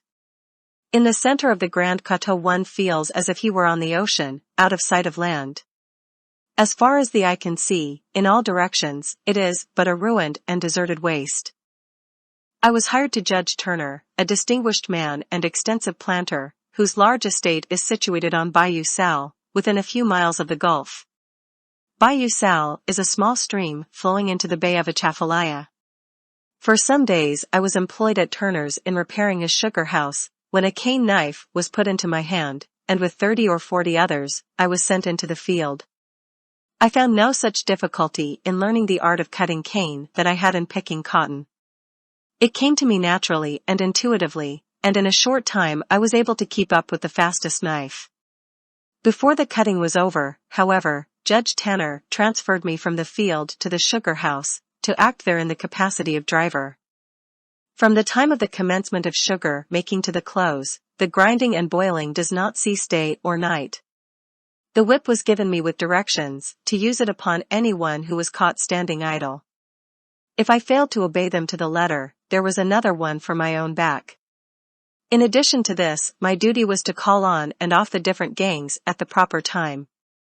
I had no regular periods of rest, and could never snatch but a few moments of sleep at a time. It is the custom in Louisiana, as I presume it is in other slave states, to allow the slave to retain whatever compensation he may obtain for services performed on Sundays. In this way, only, are they able to provide themselves with any luxury or convenience whatever. When a slave, purchased or kidnapped in the North, is transported to a cabin on Bayou Boeuf, he is furnished with neither knife, nor fork, nor dish, nor kettle, nor any other thing in the shape of crockery, or furniture of any nature or description. He is furnished with a blanket before he reaches there, and wrapping that around him, he can either stand up, or lie down upon the ground, or on a board, if his master has no use for it. He is at liberty to find a gourd in which to keep his meal, or he can eat his corn from the cob, just as he pleases. To ask the master for a knife, or skillet, or any small convenience of the kind, would be answered with a kick, or laughed at as a joke. Whatever necessary article of this nature is found in a cabin has been purchased with Sunday money. However injurious to the morals, it is certainly a blessing to the physical condition of the slave, to be permitted to break the Sabbath. Otherwise, there would be no way to provide himself with any utensils, which seem to be indispensable to him who is compelled to be his own cook. On cane plantations in sugar time, there is no distinction as to the days of the week. It is well understood that all hands must labor on the Sabbath, and it is equally well understood that those especially who are hired, as I was to Judge Turner, and others in succeeding years, shall receive remuneration for it. It is usual, also, in the most hurrying time of cotton picking, to require the same extra service. From this source, slaves generally are afforded an opportunity of earning sufficient to purchase a knife, a kettle, tobacco, and so forth. The females, discarding the latter luxury, are apt to expend their little revenue in the purchase of gaudy ribbons, wherewithal to deck their hair in the merry season of the holidays. I remained in St. Mary's until the 1st of January, during which time my Sunday money amounted to $10. I met with other good fortune, for which I was indebted to my violin, my constant companion, the source of profit, and soother of my sorrows during years of servitude. There was a grand party of whites assembled at Mr. Yarney's, in Centerville, a hamlet in the vicinity of Turner's plantation. I was employed to play for them, and so well pleased were the merrymakers with my performance, that a contribution was taken for my benefit, which amounted to $17. With this sum in possession, I was looked upon by my fellows as a millionaire. It afforded me great pleasure to look at it, to count it over and over again, day after day. Visions of cabin furniture, of water pails, of pocket knives, new shoes and coats and hats, floated through my fancy, and up through all rose the triumphant contemplation, that I was the wealthiest nigger on Bayou Boeuf. Vessels run up the Rio Teche to Centerville. While there, I was bold enough one day to present myself before the captain of a steamer, and beg permission to hide myself among the freight. I was emboldened to risk the hazard of such a step, from overhearing a conversation, in the course of which I ascertained he was a native of Tile North. I did not relate to him the particulars of my history, but only expressed an ardent desire to escape from slavery to a free state. He pitied me, but said it would be impossible to avoid the vigilant custom house officers in New Orleans, and that detection would subject him to punishment, and his vessel to confiscation. My earnest entreaties evidently excited his sympathies, and doubtless he would have yielded to them, could he have done so with any kind of safety. I was compelled to smother the sudden flame that lighted up my bosom with sweet hopes of liberation, and turn my steps once more towards the increasing darkness of despair. Immediately after this event the drove assembled at Centerville, and several of the owners having arrived and collected the monies due for our services, we were driven back to Bayou Boeuf. It was on our return, while passing through a small village, that I caught sight of Tibiats, seated in the door of a dirty grocery, looking somewhat seedy and out of repair. Passion and poor whiskey, I doubt not, have ere this laid him on the shelf. During our absence, I learned from Aunt Phoebe and Patsy that the latter had been getting deeper and deeper into trouble. The poor girl was truly an object of pity. Old Hog Jaw, the name by which Epps was called, when the slaves were by themselves, had beaten her more severely and frequently than ever. As surely as he came from Holmesville, elated with liquor, and it was often in those days, he would whip her, merely to gratify the mistress, would punish her to an extent almost beyond endurance, for an offense of which he himself was the sole and irresistible cause. In his sober moments he could not always be prevailed upon to indulge his wife's insatiable thirst for vengeance. To be rid of Patsy, to place her beyond sight or reach, by sale, or death, or in any other manner, of late years, seemed to be the ruling thought and passion of my mistress. Patsy had been a favorite when a child, even in the great house. She had been petted and admired for her uncommon sprightliness and pleasant disposition. She had been fed many a time, so Uncle Abram said, even on biscuit and milk, when the madam, in her younger days, was wont to call her to the piazza, and fondle her as she would a playful kitten. But a sad change had come over the spirit of the woman. Now, only black and angry fiends ministered in the temple of her heart, until she could look on Patsy, but with concentrated venom. Mistress Epps was not naturally such an evil woman, after all. She was possessed of the devil, jealousy, it is true, but aside from that, there was much in her character to admire. Her father, Mr. Roberts, resided in Cheneyville, an influential and honorable man, and as much respected throughout the parish as any other citizen. She had been well educated at some institution this side the Mississippi, was beautiful, accomplished, and usually good-humored. She was kind to all of us but Patsy, frequently, in the absence of her husband, sending out to us some little dainty from her own table. In other situations, in a different society from that which exists on the shores of Bayou Boeuf, she would have been pronounced an elegant and fascinating woman. An ill wind it was that blew her into the arms of Epps. He respected and loved his wife as much as a coarse nature like his is capable of loving, but supreme selfishness always overmastered conjugal affection. He loved as well as baser natures can, but a mean heart and soul were in that man. He was ready to gratify any whim, to grant any request she made, provided it did not cost too much. Patsy was equal to any two of his slaves in the cotton field. He could not replace her with the same money she would bring. The idea of disposing of her, therefore, could not be entertained.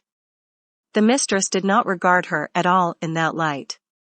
The pride of the haughty woman was aroused, the blood of the fiery Southern boiled at the sight of Patsy, and nothing less than trampling out the life of the helpless bondwoman would satisfy her.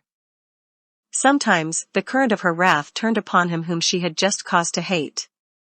But the storm of angry words would pass over at length, and there would be a season of calm again. At such times Patsy trembled with fear, and cried as if her heart would break, for she knew from painful experience, that if mistress should work herself to the red-hot pitch of rage, Epps would quiet her at last with a promise that Patsy should be flogged, a promise he was sure to keep. Thus did pride, and jealousy, and vengeance war with avarice and brute passion in the mansion of my master, filling it with daily tumult and contention. Thus, upon the head of Patsy, the simple-minded slave, in whose heart God had implanted the seeds of virtue, the force of all these domestic tempests spent itself at last. During the summer succeeding my return from St. Mary's Parish, I conceived a plan of providing myself with food, which, though simple, succeeded beyond expectation. It has been followed by many others in my condition, up and down the bayou, and of such benefit has it become that I am almost persuaded to look upon myself as a benefactor. That summer the worms got into the bacon. Nothing but ravenous hunger could induce us to swallow it. The weekly allowance of meal scarcely sufficed to satisfy us. It was customary with us, as it is with all in that region, where the allowance is exhausted before Saturday night, or is in such a state as to render it nauseous and disgusting, to hunt in the swamps for coon and opossum. This, however, must be done at night, after the day's work is accomplished. There are planters whose slaves, for months at a time, have no other meat than such as is obtained in this manner. No objections are made to hunting, inasmuch as it dispenses with drafts upon the smokehouse, and because every marauding coon that is killed is so much saved from the standing corn. They are hunted with dogs and clubs, slaves not being allowed the use of firearms. The flesh of the coon is palatable, but verily there is nothing in all butcherdom so delicious as a roasted possum. They are a round, rather long-bodied, little animal, of a whitish color, with nose like a pig, and caudal extremity like a rat. They burrow among the roots and in the hollows of the gum tree, and are clumsy and slow of motion. They are deceitful and cunning creatures. On receiving the slightest tap of a stick, they will roll over on the ground and feign death. If the hunter leaves him in pursuit of another, without first taking particular pains to break his neck, the chances are, on his return, he is not to be found. The little animal has outwitted the enemy, has played possum, and is off. But after a long and hard day's work, the weary slave feels little like going to the swamp for his supper, and half the time prefers throwing himself on the cabin floor without it. It is for the interest of the master that the servant should not suffer in health from starvation, and it is also for his interest that he should not become gross from overfeeding. In the estimation of the owner, a slave is the most serviceable when in rather a lean and lank condition, such a condition as the racehorse is in, when fitted for the course, and in that condition they are generally to be found on the sugar and cotton plantations along Red River. My cabin was within a few rods of the bayou bank, and necessity being indeed the mother of invention, I resolved upon a mode of obtaining the requisite amount of food, without the trouble of resorting nightly to the woods. This was to construct a fish trap. Having, in my mind, conceived the manner in which it could be done, the next Sunday I set about putting it into practical execution. It may be impossible for me to convey to the reader a full and correct idea of its construction, but the following will serve as a general description. A frame between 2 and 3 feet square is made, and of a greater or less height, according to the depth of water. Boards or slats are nailed on 3 sides of this frame, not so closely, however, as to prevent the water circulating freely through it. A door is fitted into the 4th side, in such manner that it will slide easily up and down in the grooves cut in the 2 posts. A movable bottom is then so fitted that it can be raised to the top of the frame without difficulty. In the center of the movable bottom an auger hole is bored, and into this one end of a handle or round stick is fastened on the underside so loosely that it will turn. The handle ascends from the center of the movable bottom to the top of the frame, or as much higher as is desirable. Up and down this handle, in a great many places, are gimlet holes, through which small sticks are inserted, extending to opposite sides of the frame. So many of these small sticks are running out from the handle in all directions, that a fish of any considerable dimensions cannot pass through without hitting one of them. The frame is then placed in the water and made stationary. The trap is set by sliding or drawing up the door, and kept in that position by another stick, one end of which rests in a notch on the inner side, the other end in a notch made in the handle, running up from the center of the movable bottom. The trap is baited by rolling a handful of wet meal and cotton together until it becomes hard, and depositing it in the back part of the frame. A fish swimming through the upraised door towards the bait necessarily strikes one of the small sticks turning the handle, which displacing the stick supporting the door, the latter falls, securing the fish within the frame. Taking hold of the top of the handle, the movable bottom is then drawn up to the surface of the water, and the fish taken out. There may have been other such traps in use before mine was constructed, but if there were I had never happened to see one. Bayou berf abounds in fish of large size and excellent quality, and after this time I was very rarely in want of one for myself, or for my comrades. Thus a mine was opened, a new resource was developed, hitherto unthought of by the enslaved children of Africa, who toil and hunger along the shores of that sluggish, but prolific stream. About the time of which I am now writing, an event occurred in our immediate neighborhood, which made a deep impression upon me, and which shows the state of society existing there, and the manner in which affronts are oftentimes avenged. Directly opposite our quarters, on the other side of the bayou, was situated the plantation of Mr. Marshall. He belonged to a family among the most wealthy and aristocratic in the country. A gentleman from the vicinity of Natchez had been negotiating with him for the purchase of the estate. One day a messenger came in great haste to our plantation, saying that a bloody and fearful battle was going on at Marshall's, that blood had been spilled, and unless the combatants were forthwith separated, the result would be disastrous. On repairing to Marshall's house, a scene presented itself that beggars description. On the floor of one of the rooms lay the ghastly corpse of the man from Natchez, while Marshall, enraged and covered with wounds and blood, was stalking back and forth, breathing out threatenings and slaughter. A difficulty had arisen in the course of their negotiation, high words ensued, when drawing their weapons, the deadly strife began that ended so unfortunately. Marshall was never placed in confinement. A sort of trial or investigation was had at Marksville, when he was acquitted, and returned to his plantation, rather more respected, as I thought, than ever, from the fact that the blood of a fellow being was on his soul. Epps interested himself in his behalf, accompanying him to Marksville, and on all occasions loudly justifying him, but his services in this respect did not afterwards deter a kinsman of this same Marshall from seeking his life also. A brawl occurred between them over a gambling table, which terminated in a deadly feud. Riding up on horseback in front of the house one day, armed with pistols and bowie knife, Marshall challenged him to come forth and make a final settlement of the quarrel, or he would brand him as a coward, and shoot him like a dog the first opportunity. Not through cowardice, nor from any conscientious scruples, in my opinion, but through the influence of his wife, he was restrained from accepting the challenge of his enemy. A reconciliation, however, was effected afterward, since which time they have been on terms of the closest intimacy. Such occurrences, which would bring upon the parties concerned in them merited and condign punishment in the northern states, are frequent on the bayou, and pass without notice, and almost without comment. Every man carries his bowie knife, and when two fall out, they set to work hacking and thrusting at each other, more like savages than civilized and enlightened beings. The existence of slavery in its most cruel form among them has a tendency to brutalize the humane and finer feelings of their nature. Daily witnesses of human suffering, listening to the agonizing screeches of the slave, beholding him writhing beneath the merciless lash, bitten and torn by dogs, dying without attention, and buried without shroud or coffin, it cannot otherwise be expected than that they should become brutified and reckless of human life.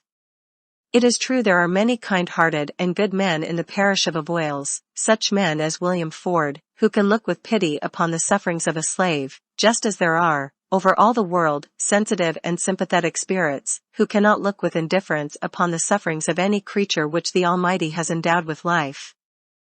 It is not the fault of the slaveholder that he is cruel, so much as it is the fault of the system under which he lives.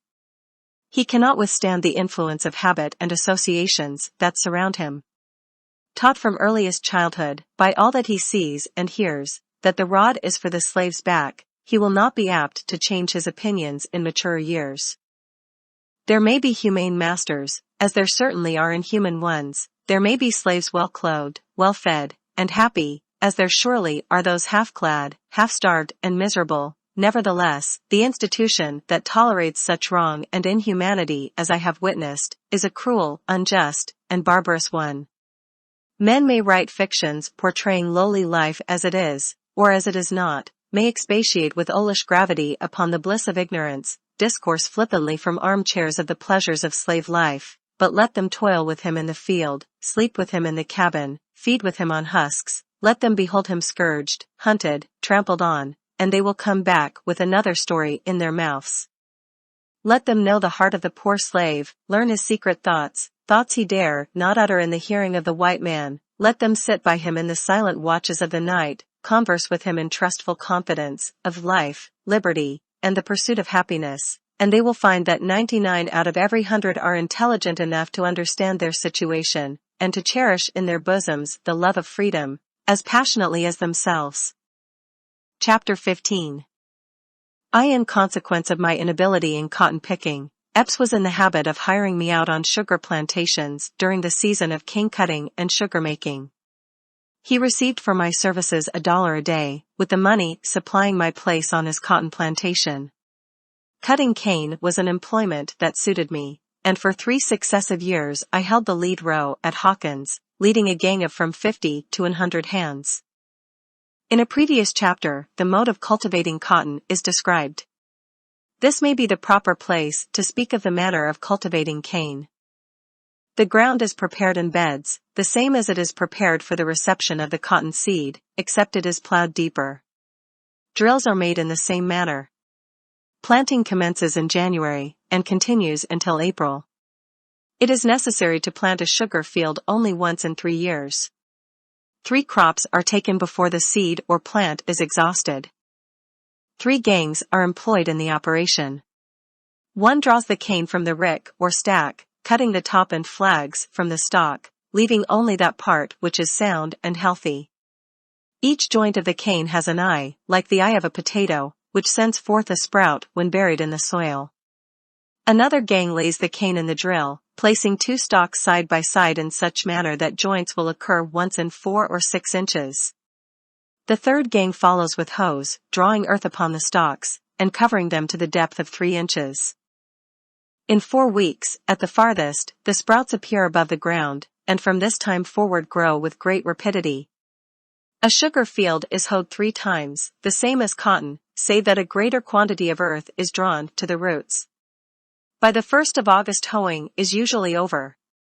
About the middle of September, whatever is required for seed is cut and tacked in ricks, as they are termed. In October it is ready for the mill or sugar house, and then the general cutting begins. The blade of a cane knife is 15 inches long, 3 inches wide in the middle, and tapering towards the point and handle. The blade is thin, and in order to be at all serviceable must be kept very sharp. Every third hand takes the lead of 2 others, one of whom is on each side of him.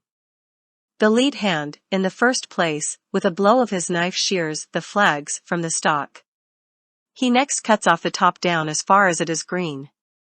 He must be careful to sever all the green from the ripe part, inasmuch as the juice of the former sours the molasses, and renders it unsaleable. Then he severs the stalk at the root, and lays it directly behind him. His right and left hand companions lay their stalks, when cut in the same manner, upon his. To every 3 hands there is a cart, which follows, and the stalks are thrown into it by the younger slaves, when it is drawn to the sugar house and ground. If the planter apprehends a frost, the cane is windrowed.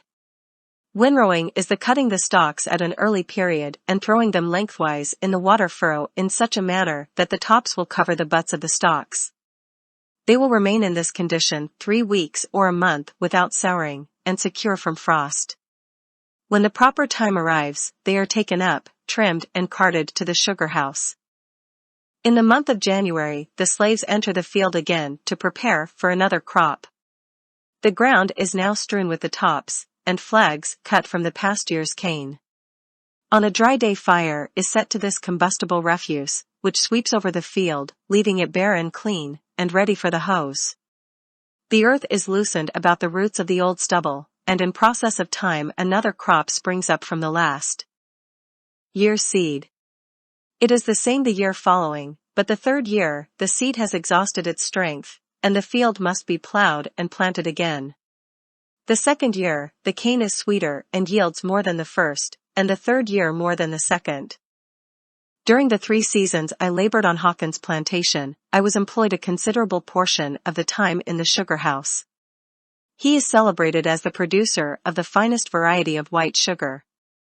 The following is a general description of his sugar house and the process of manufacture. The mill is an immense brick building, standing on the shore of the bayou.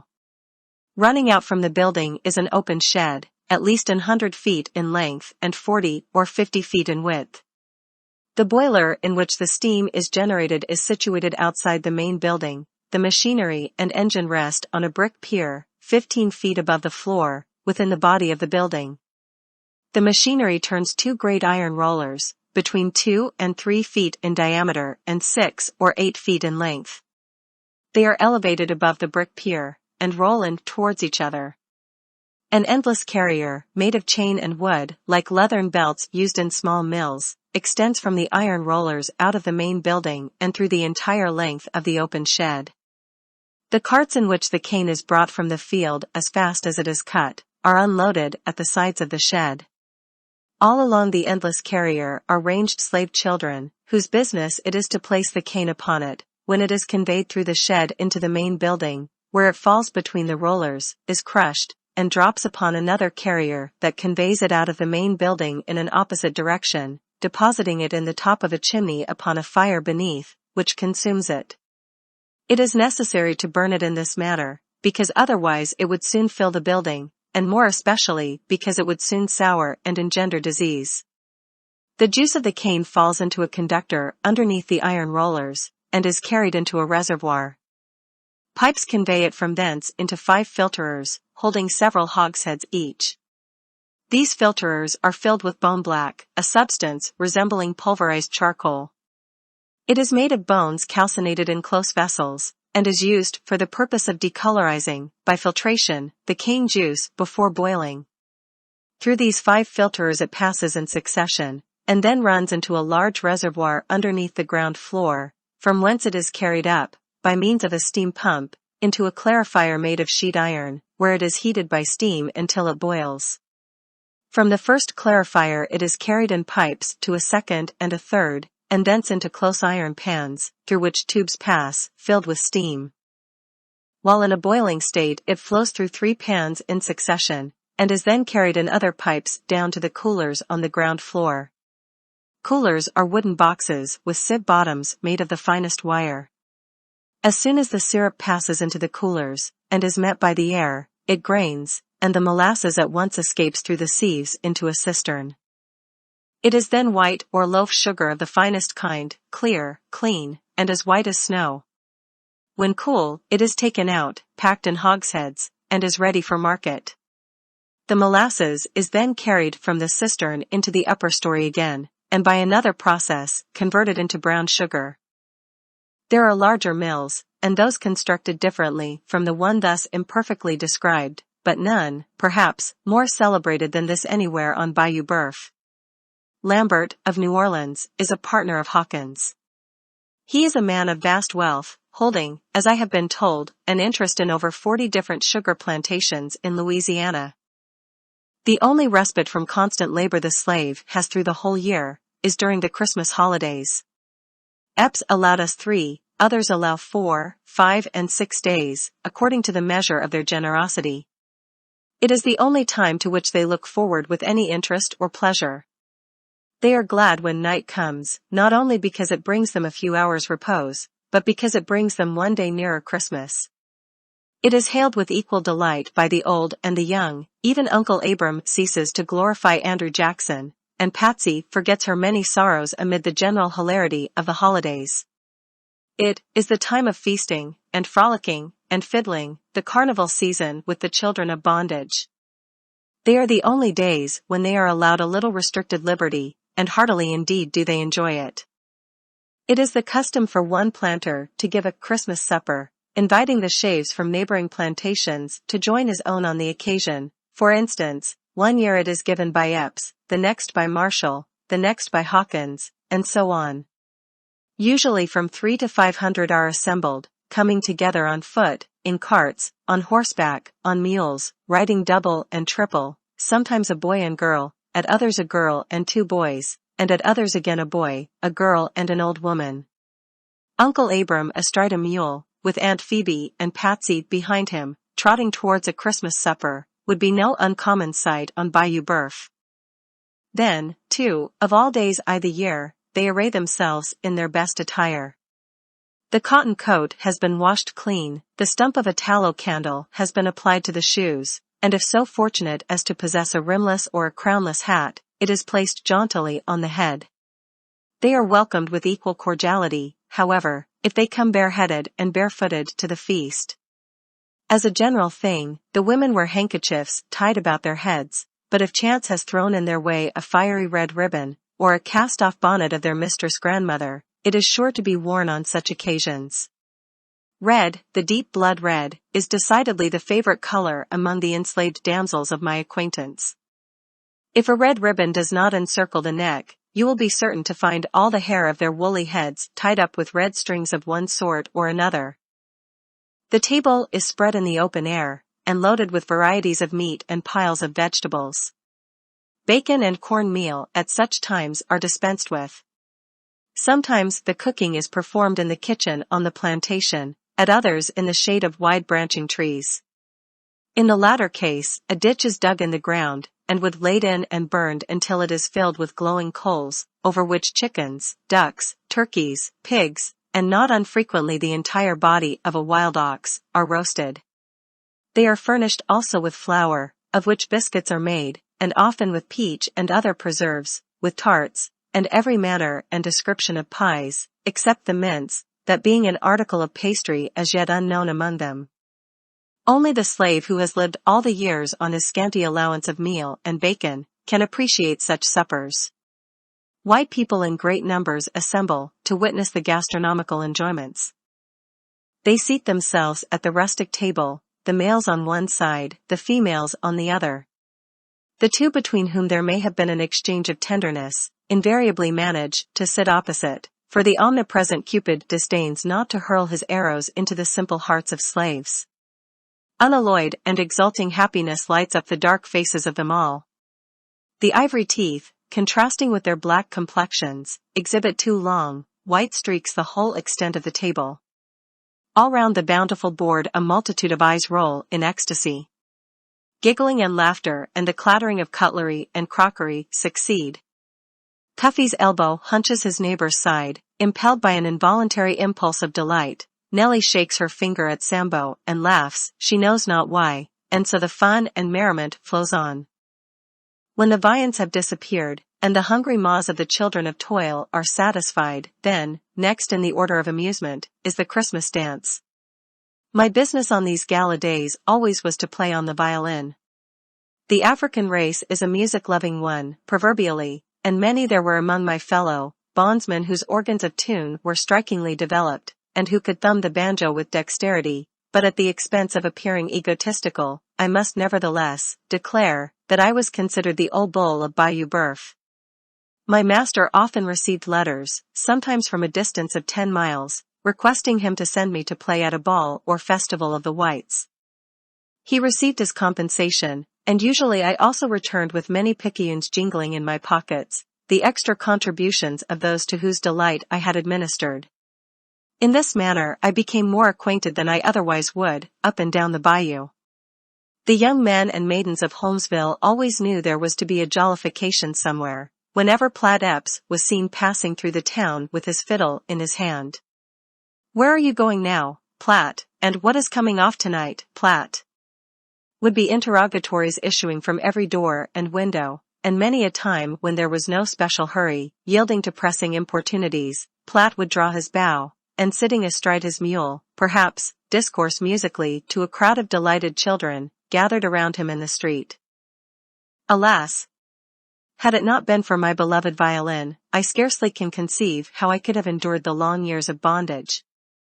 It introduced me to great houses, relieved me of many days' labor in the field, supplied me with conveniences for my cabin, with pipes and tobacco, and extra pairs of shoes, and oftentimes led me away from the presence of a hard master, to witness scenes of jollity and mirth. It was my companion, the friend of my bosom, triumphing loudly when I was joyful, and uttering its soft, melodious consolations when I was sad. Often, at midnight, when sleep had fled affrighted from the cabin, and my soul was disturbed and troubled with the contemplation of my fate, it would sing me a song of peace. On holy Sabbath days, when an hour or two of leisure was allowed, it would accompany me to some quiet place on the bayou bank, and, lifting up its voice, discourse kindly and pleasantly indeed. It heralded my name round the country, made me friends, who, otherwise would not have noticed me, gave me an honored seat at the yearly feasts, and secured the loudest and heartiest welcome of them all at the Christmas dance. The Christmas dance. Oh, ye pleasure-seeking sons and daughters of idleness, who move with measured step, listless and snail-like, through the slow-winding cotilin, if ye wish to look upon the celerity, if not the poetry of motion, upon genuine happiness, rampant and unrestrained, go down to Louisiana, and see the slaves dancing in the starlight of a Christmas night. On that particular Christmas I have now in my mind, a description whereof will serve as a description of the day generally. Miss Lively and Mr. Sam, the first belonging to Stewart, the latter to Roberts, started the ball.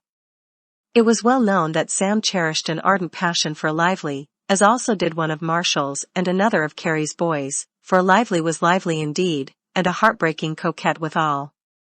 It was a victory for Sam Roberts, when, rising from the repast, she gave him her hand for the first figure in preference to either of his rivals. They were somewhat crestfallen, and, shaking their heads angrily, rather intimated they would like to pitch into Mr. Sam and hurt him badly. But not an emotion of wrath ruffled the placid bosom of Samuel as his legs flew like drumsticks down the outside and up the middle, by the side of his bewitching partner. The whole company cheered them vociferously, and, excited with the applause, they continued tearing down after all the others had become exhausted and halted a moment to recover breath. But Sam's superhuman exertions overcame him finally, leaving Lively alone, yet whirling like a top. Thereupon one of Sam's rivals, Pete Marshall, dashed in, and, with might and main, leaped and shuffled and threw himself into every conceivable shape, as if determined to show Miss Lively and all the world that Sam Roberts was of no account. Pete's affection, however, was greater than his discretion. Such violent exercise took the breath out of him directly, and he dropped like an empty bag. Then was the time for Harry Carey to try his hand, but Lively also soon outwinded him, amidst hurrahs and shouts, fully sustaining her well-earned reputation of being the fastest gal on the bayou. One set off, another takes its place, he or she remaining longest on the floor receiving the most uproarious commendation, and so the dancing continues until broad daylight. It does not cease with the sound of the fiddle, but in that case, they set up a music peculiar to themselves.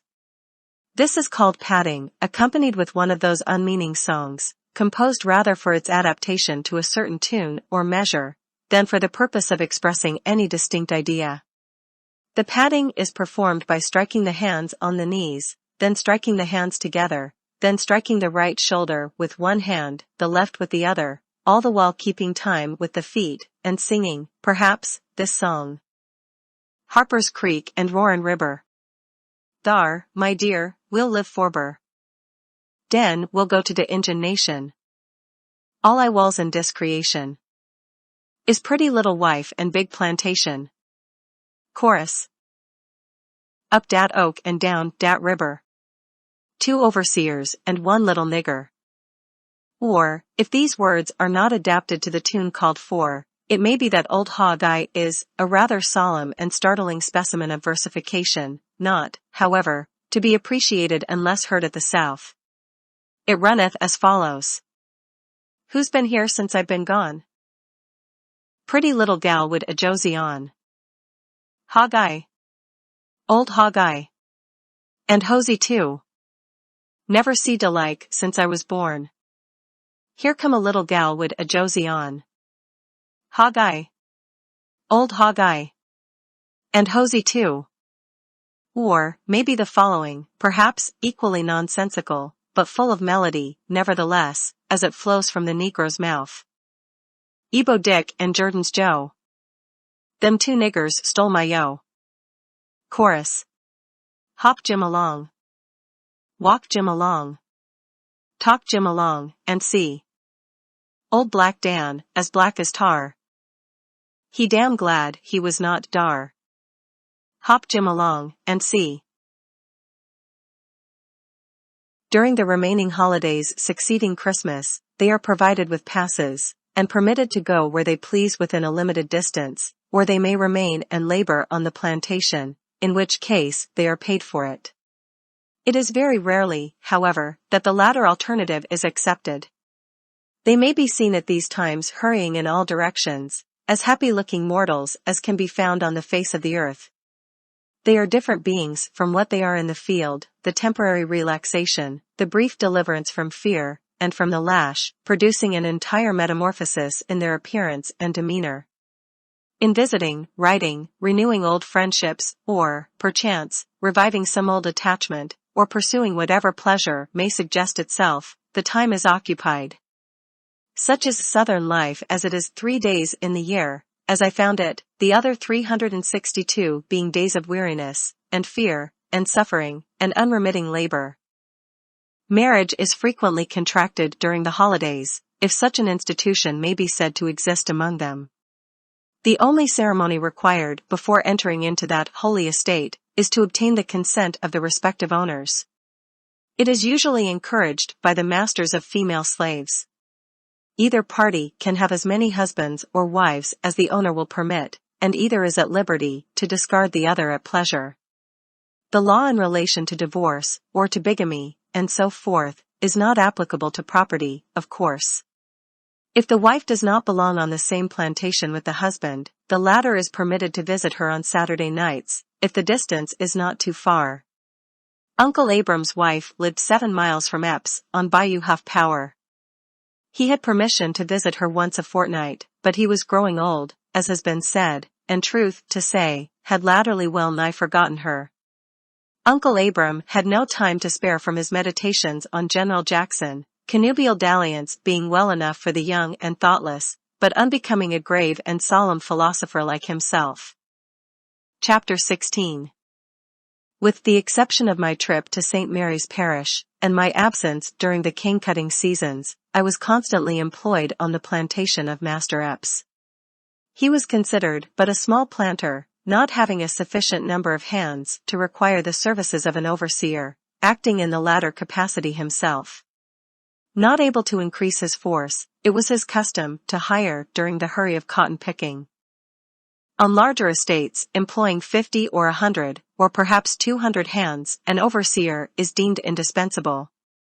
These gentlemen ride into the field on horseback, without an exception, to my knowledge, armed with pistols, bowie knife, whip, and accompanied by several dogs. They follow, equipped in this fashion, in rear of the slaves, keeping a sharp lookout upon them all. The requisite qualifications in an overseer are utter heartlessness, brutality, and cruelty. It is his business to produce large crops, and if that is accomplished, no matter what amount of suffering it may have cost. The presence of the dogs are necessary to overhaul a fugitive who may take to his heels, as is sometimes the case, when faint or sick, he is unable to maintain his row, and unable, also, to endure the whip. The pistols are reserved for any dangerous emergency, there having been instances when such weapons were necessary. Goaded into uncontrollable madness, even the slave will sometimes turn upon his oppressor. The gallows were standing at Marksville last January, upon which one was executed a year ago for killing his overseer. It occurred not many miles from Epps' plantation on Red River. The slave was given his task at splitting rails. In the course of the day the overseer sent him on an errand, which occupied so much time that it was not possible for him to perform the task. The next day he was called to an account, but the loss of time occasioned by the errand was no excuse, and he was ordered to kneel and bare his back for the reception of the lash. They were in the woods alone, beyond the reach of sight or hearing. The boy submitted until maddened at such injustice, and insane with pain, he sprang to his feet, and seizing an axe, literally chopped the overseer in pieces. He made no attempt whatever at concealment, but hastening to his master, related the whole affair, and declared himself ready to expiate the wrong by the sacrifice of his life. He was led to the scaffold, and while the rope was around his neck, maintained an undismayed and fearless bearing, and with his last words justified the act. Besides the overseer, there are drivers under him, the number being in proportion to the number of hands in the field.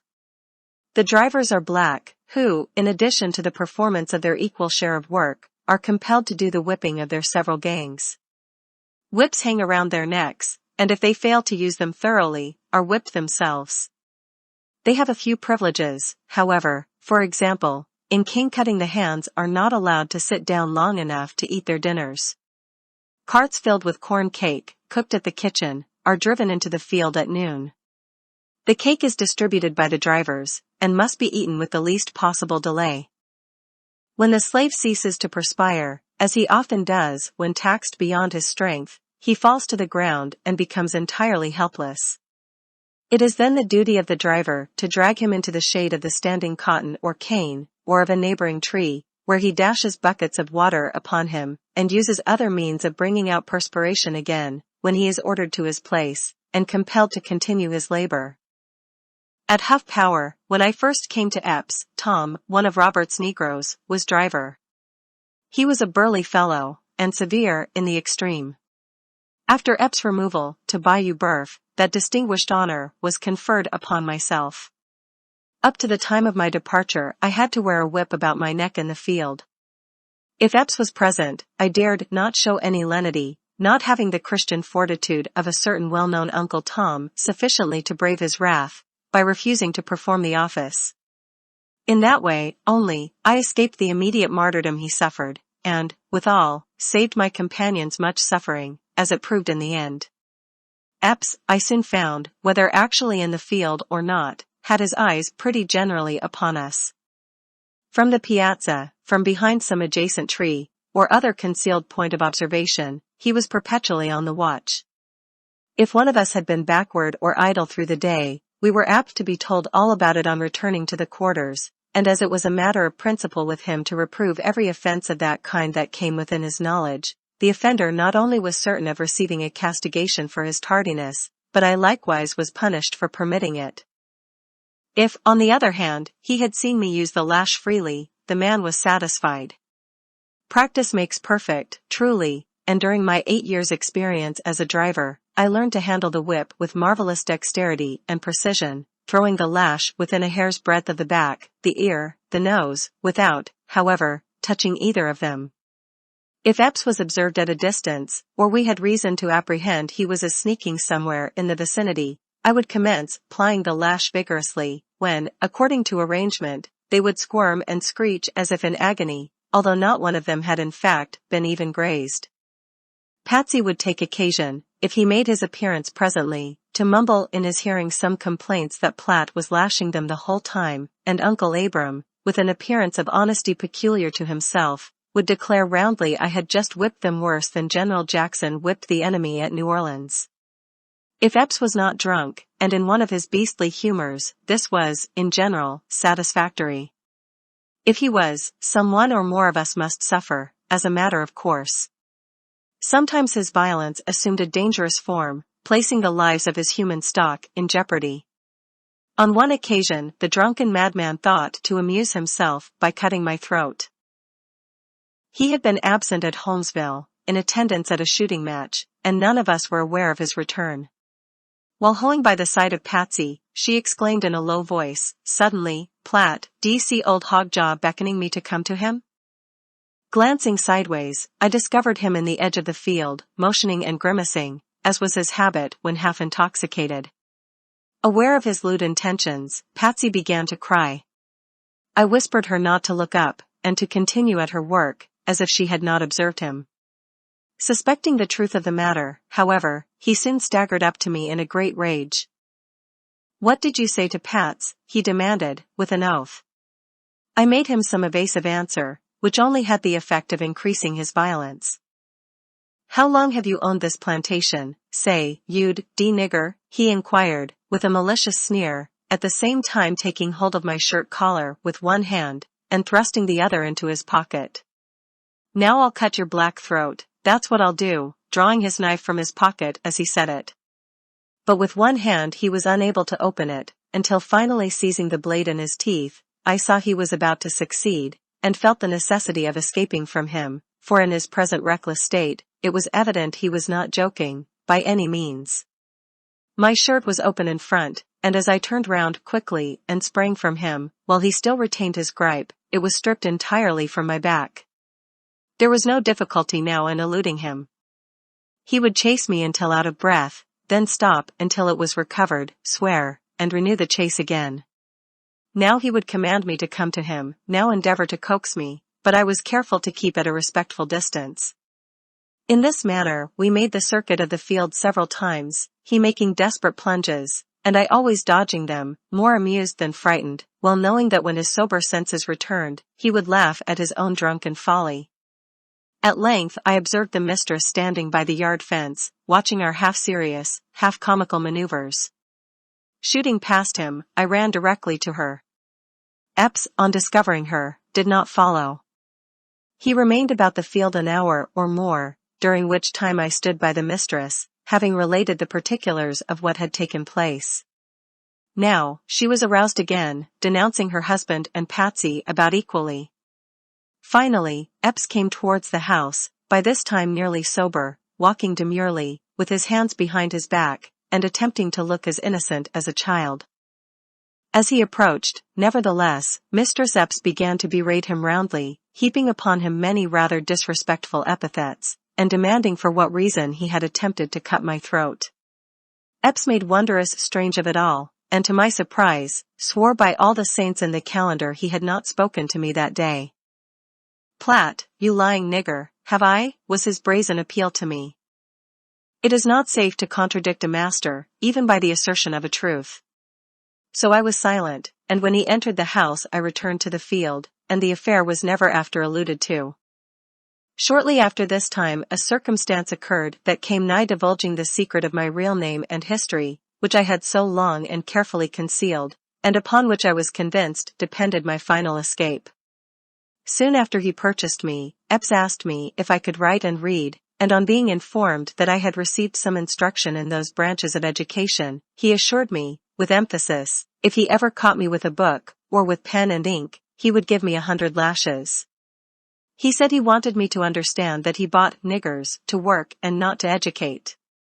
He never inquired a word of my past life, or from whence I came. The mistress, however, cross-examined me frequently about Washington, which she supposed was my native city, and more than once remarked that I did not talk nor act like the other niggers, and she was sure I had seen more of the world than I admitted. My great object always was to invent means of getting a letter secretly into the post office, directed to some of my friends or family at the North. The difficulty of such an achievement cannot be comprehended by one unacquainted with the severe restrictions imposed upon me. In the first place, I was deprived of pen, ink, and paper. In the second place, a slave cannot leave his plantation without a pass, nor will a postmaster mail a letter for one without written instructions from his owner. I was in slavery 9 years, and always watchful and on the alert, before I met with the good fortune of obtaining a sheet of paper.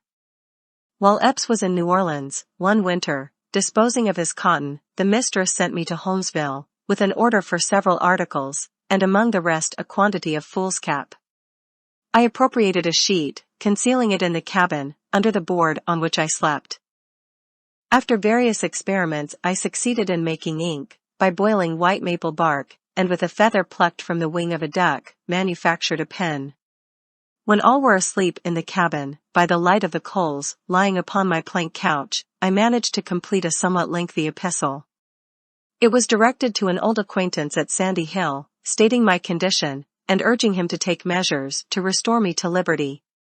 This letter I kept a long time, contriving measures by which it could be safely deposited in the post office.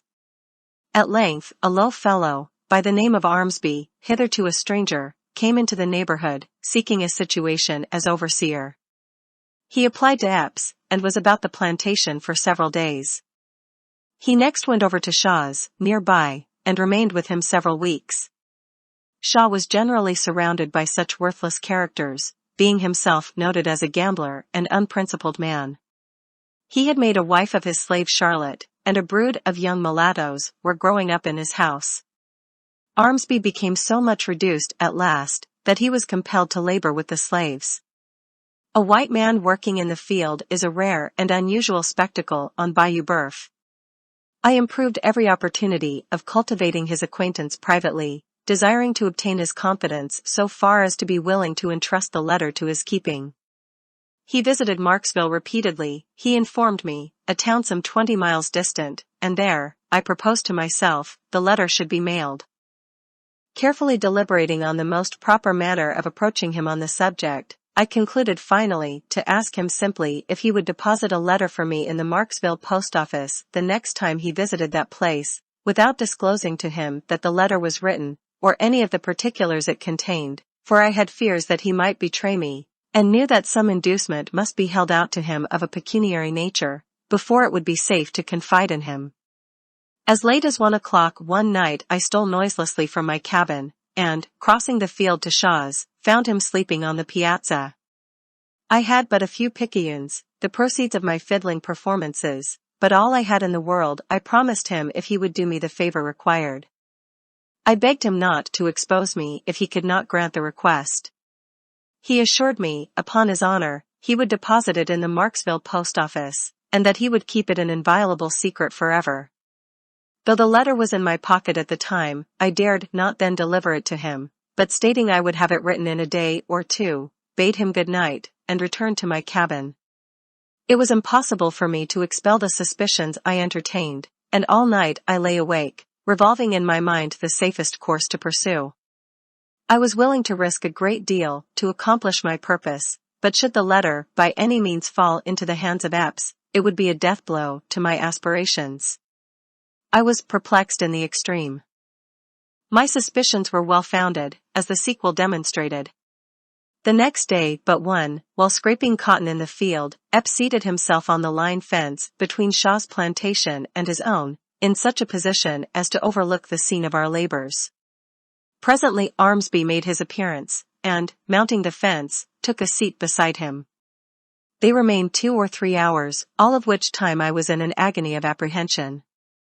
That night, while broiling my bacon, Epps entered the cabin with his rawhide in his hand. "Well, boy," said he, "I understand I've got a larned nigger, that writes letters, and tries to get white fellows to mail 'em. Wonder if you know who he is?" My worst fears were realized, and although it may not be considered entirely creditable, even under the circumstances, yet a resort to duplicity and downright falsehood was the only refuge that presented itself. "Don't know nothing about it, Master Epps," I answered him, assuming an air of ignorance and surprise. "Don't know nothing at all about it, sir." "Want you over to Shaw's night before last?" he inquired. "No, master," was the reply. "Haven't you asked that fellow, Armsby, to mail a letter for you at Marksville?" "Why, Lord, master, I never spoke 3 words to him in all my life." "I don't know what you mean." "Well," he continued, "Armsby told me today the devil was among my niggers, that I had one that needed close watching or he would run away, and when I asked him why, he said you come over to Shaw's, and waked him up in the night, and wanted him to carry a letter to Marksville. What have you got to say to that, huh?" "All I've got to say, master," I replied, "is, there is no truth in it. How could I write a letter without any ink or paper? There is nobody I want to write to, 'cause I hain't got no friends living as I know of. That Armsby is a lying, drunken fellow, they say, and nobody believes him anyway. You know I always tell the truth, and that I never go off the plantation without a pass. Now, master, I can see what that Armsby is after, plain enough. Didn't he want you to hire him for an overseer?" "Yes, he wanted me to hire him," answered Epps. "That's it," said I, "he wants to make you believe we're all going to run away, and then he thinks you'll hire an overseer to watch us. He just made that story out of whole cloth, 'cause he wants to get a situation. It's all a lie, master, you may depend on't." Epps mused a while, evidently impressed with the plausibility of my theory, and exclaimed, "I'm D. Platt, if I don't believe you tell the truth. He must take me for a soft, to think he can come it over me with them kind of yarns, must he? Maybe he thinks he can fool me, maybe he thinks I don't know nothing, can't take care of my own niggers, eh? Soft soap old Epps, eh? Ha, ha, ha. D. Armsby. Set the dogs on him, Platt," and with many other comments descriptive of Armsby's general character, and his capability of taking care of his own business, and attending to his own niggers, Master Epps left the cabin. As soon as he was gone I threw the letter in the fire, and, with a desponding and despairing heart, beheld the epistle which had cost me so much anxiety and thought, and which I fondly hoped would have been my forerunner to the land of freedom, writhe and shrivel on its bed of coals, and dissolve into smoke and ashes. Armsby, the treacherous wretch, was driven from Shaw's plantation not long subsequently, much to my relief, for I feared he might renew his conversation, and perhaps induce Epps to credit him. I knew not now whither to look for deliverance. Hope sprang up in my heart only to be crushed and blighted. The summer of my life was passing away. I felt I was growing prematurely old, that a few years more, and toil, and grief, and the poisonous miasma of the swamps would accomplish their work on me, would consign me to the grave's embrace, to moulder and be forgotten. Repelled, betrayed, cut off, from the hope of succor, I could only prostrate myself upon the earth and groan in unutterable anguish. The hope of rescue was the only light that cast a ray of comfort on my heart. That was now flickering, faint and low. Another breath of disappointment would extinguish it altogether, leaving me to grope in midnight darkness to the end of life. Chapter 17.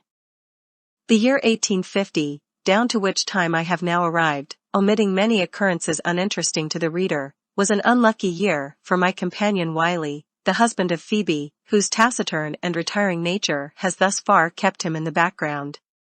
Notwithstanding Wiley seldom opened his mouth, and revolved in his obscure and unpretending orbit without a grumble, nevertheless, the warm elements of sociality were strong in the bosom of that silent nigger in the exuberance of his self-reliance, disregarding the philosophy of Uncle Abram, and setting the counsels of Aunt Phoebe utterly at naught. He had the foolhardiness to essay a nocturnal visit to a neighboring cabin without a pass.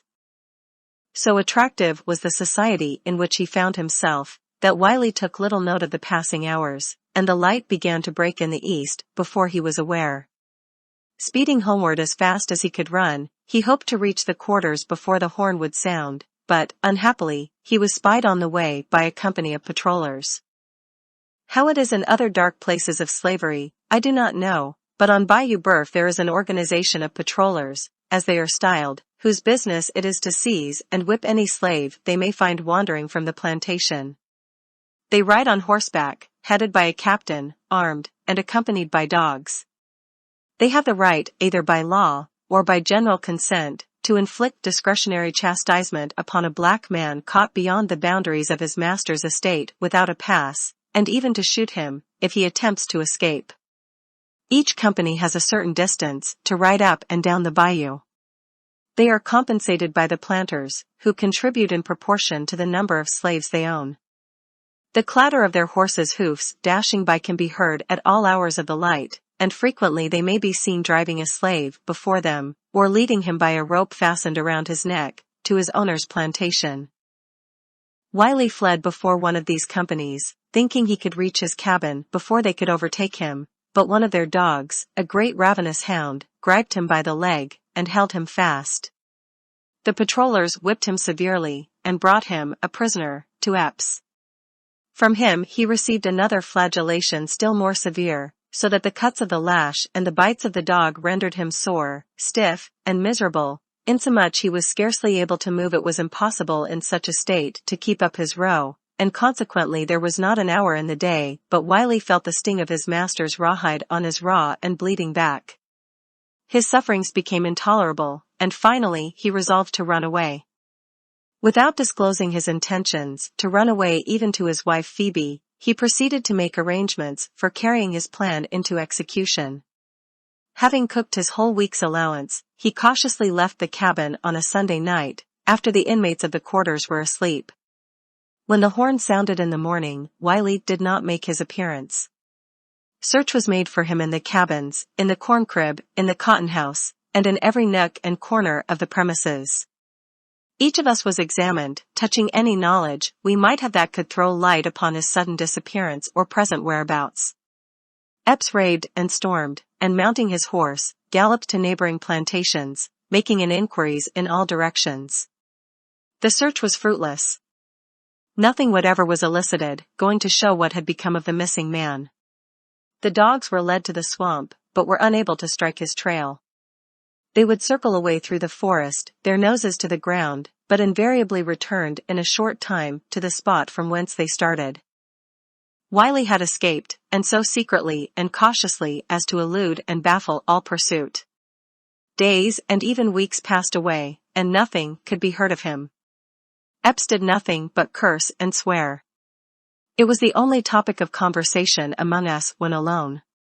We indulged in a great deal of speculation in regard to him, one suggesting he might have been drowned in some bayou, inasmuch as he was a poor swimmer, another, that perhaps he might have been devoured by alligators, or stung by the venomous moccasin, whose bite is certain and sudden death. The warm and hearty sympathies of us all, however, were with poor Wiley, wherever he might be. Many an earnest prayer ascended from the lips of Uncle Abram, beseeching safety for the wanderer. In about 3 weeks, when all hope of ever seeing him again was dismissed, to our surprise, he one day appeared among us. On leaving the plantation, he informed us it was his intention to make his way back to South Carolina, to the old quarters of Master Buford.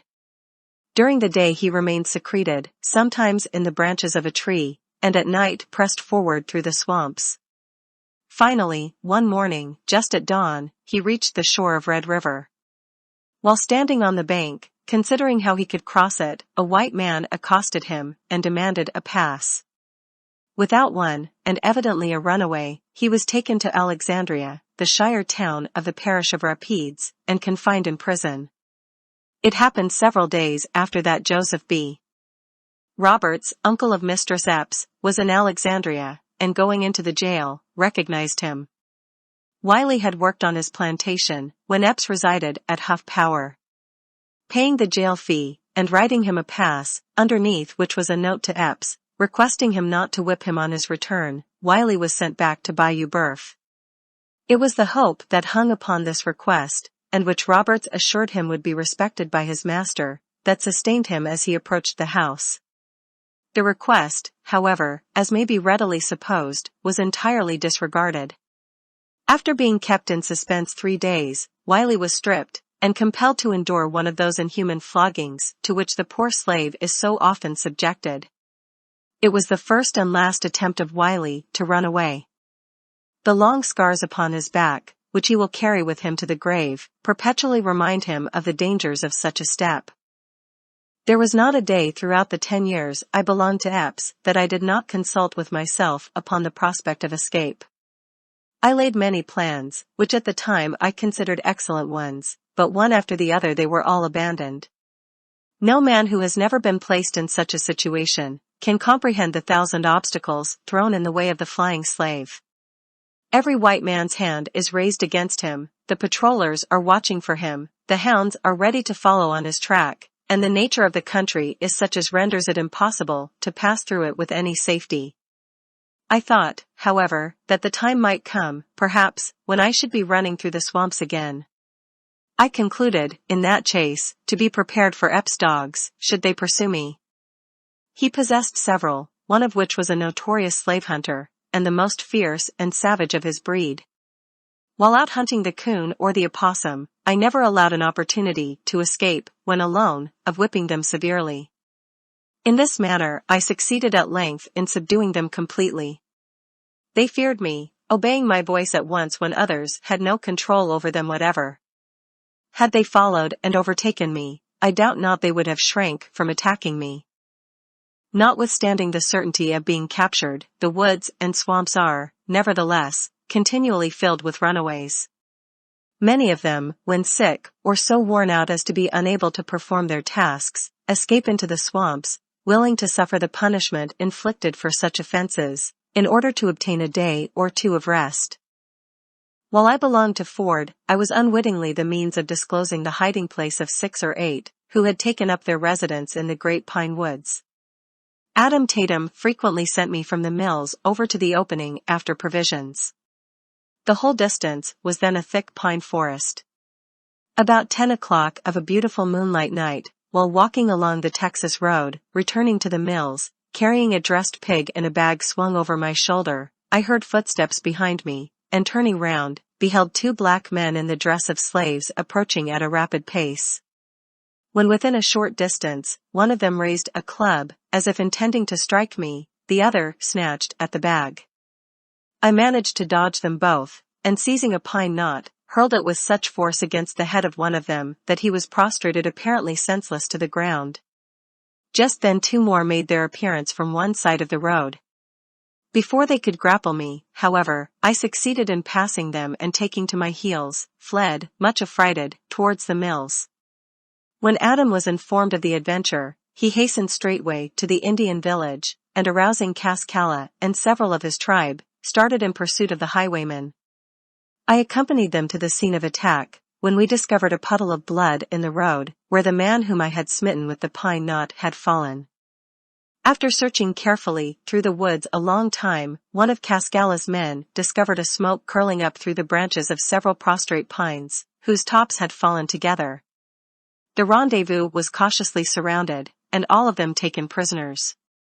They had escaped from a plantation in the vicinity of Lamourie, and had been secreted there 3 weeks. They had no evil design upon me, except to frighten me out of my pig. Having observed me passing towards Ford's just at nightfall, and suspecting the nature of my errand, they had followed me, seen me butcher and dress the porker, and start on my return. They had been pinched for food, and were driven to this extremity by necessity. Adam conveyed them to the parish jail, and was liberally rewarded. Not unfrequently the runaway loses his life in the attempt to escape. Epp's premises were bounded on one side by Carey's, a very extensive sugar plantation. He cultivates annually at least 1,500 acres of cane, manufacturing 22 or 2,300 hogsheads of sugar, an hogshead and a half being the usual yield of an acre. Besides this, he also cultivates 500 or 600 acres of corn and cotton. He owned last year 153 field hands, besides nearly as many children, and yearly hires a drove during the busy season from this side the Mississippi. One of his Negro drivers, a pleasant, intelligent boy, was named Augustus. During the holidays, and occasionally while at work in adjoining fields, I had an opportunity of making his acquaintance, which eventually ripened into a warm and mutual attachment. Summer before last, he was so unfortunate as to incur the displeasure of the overseer, a coarse, heartless brute, who whipped him most cruelly. Augustus ran away. Reaching a cane rick on Hawkins' plantation, he secreted himself in the top of it. All Carey's dogs were put upon his track, some 15 of them, and soon scented his footsteps to the hiding place. They surrounded the rick, baying and scratching, but could not reach him. Presently, guided by the clamor of the hounds, the pursuers rode up, when the overseer, mounting onto the rick, drew him forth. As he rolled down to the ground the whole pack plunged upon him, and before they could be beaten off, had gnawed and mutilated his body in the most shocking manner, their teeth having penetrated to the bone in 100 places. He was taken up, tied upon a mule, and carried home. But this was Augustus' last trouble. He lingered until the next day, when death sought the unhappy boy, and kindly relieved him from his agony. It was not unusual for slave women as well as slave men to endeavor to escape. Nellie, Eldred's girl, with whom I lumbered for a time in the big cane brake, lay concealed in Epp's corn crib 3 days. At night, when his family were asleep, she would steal into the quarters for food, and return to the crib again. We concluded it would no longer be safe for us to allow her to remain, and accordingly she retraced her steps to her own cabin. But the most remarkable instance of a successful evasion of dogs and hunters was the following. Among Carey's girls was one by the name of Celeste.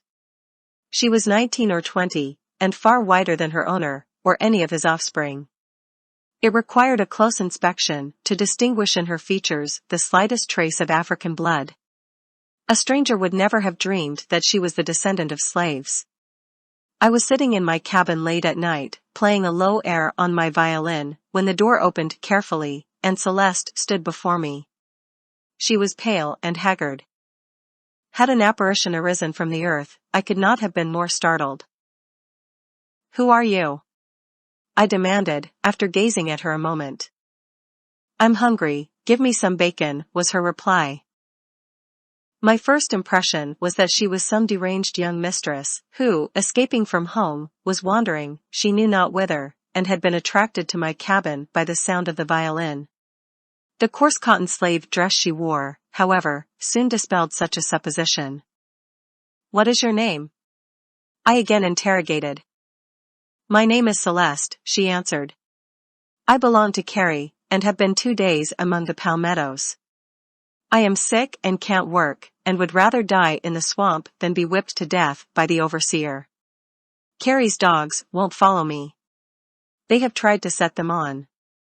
There's a secret between them and Celeste, and they won't mind the devilish orders of the overseer. Give me some meat, I'm starving."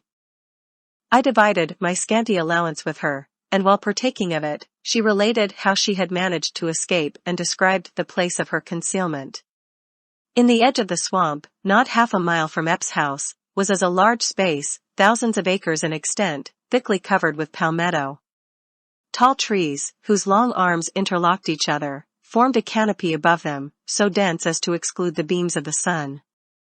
It was like twilight always, even in the middle of the brightest day. In the center of this great space, which nothing but serpents very often explore, a somber and solitary spot, Celeste had erected a rude hut of dead branches that had fallen to the ground, and covered it with the leaves of the palmetto. This was the abode she had selected. She had no fear of Carrie's dogs, any more than I had of Epps. It is a fact, which I have never been able to explain, that there are those whose tracks the hounds will absolutely refuse to follow. Celeste was one of them. For several nights she came to my cabin for food. On one occasion our dogs barked as she approached, which aroused Epps, and induced him to reconnoiter the premises.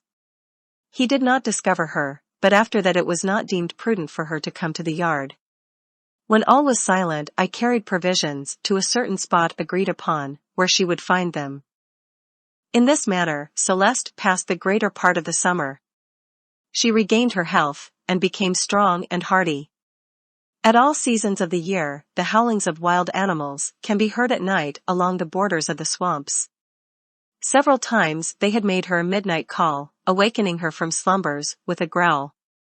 Terrified by such unpleasant salutations, she finally concluded to abandon her lonely dwelling, and, accordingly, returning to her master, was scourged, her neck meanwhile being fastened in the stocks, and sent into the field again.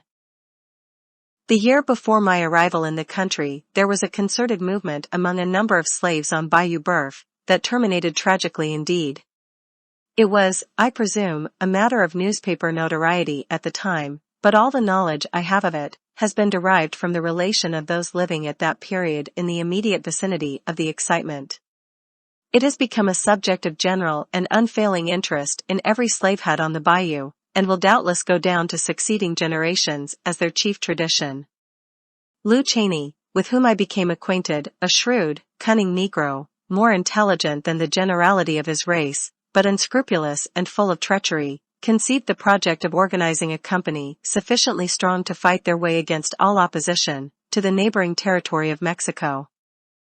A remote spot, far within the depths of the swamp, back of Hawkins' plantation, was selected as the rallying point. Lew flitted from one plantation to another in the dead of night, preaching a crusade to Mexico, and, like Peter the Hermit, creating a furor of excitement wherever he appeared. At length a large number of runaways were assembled, stolen mules, and corn gathered from the fields, and bacon escaped from smokehouses, had been conveyed into the woods. The expedition was about ready to proceed when their hiding place was discovered. Lew Cheney, becoming convinced of the ultimate failure of his project, in order to curry favor with his master, and avoid the consequences which he foresaw would follow, deliberately determined to sacrifice all his companions. Departing secretly from the encampment, he proclaimed among the planters the number collected in the swamp, and, instead of stating truly the object they had in view, asserted their intention was to emerge from their seclusion the first favorable opportunity, and murder every white person along the bayou. Such an announcement, exaggerated as it passed from mouth to mouth, filled the whole country with terror.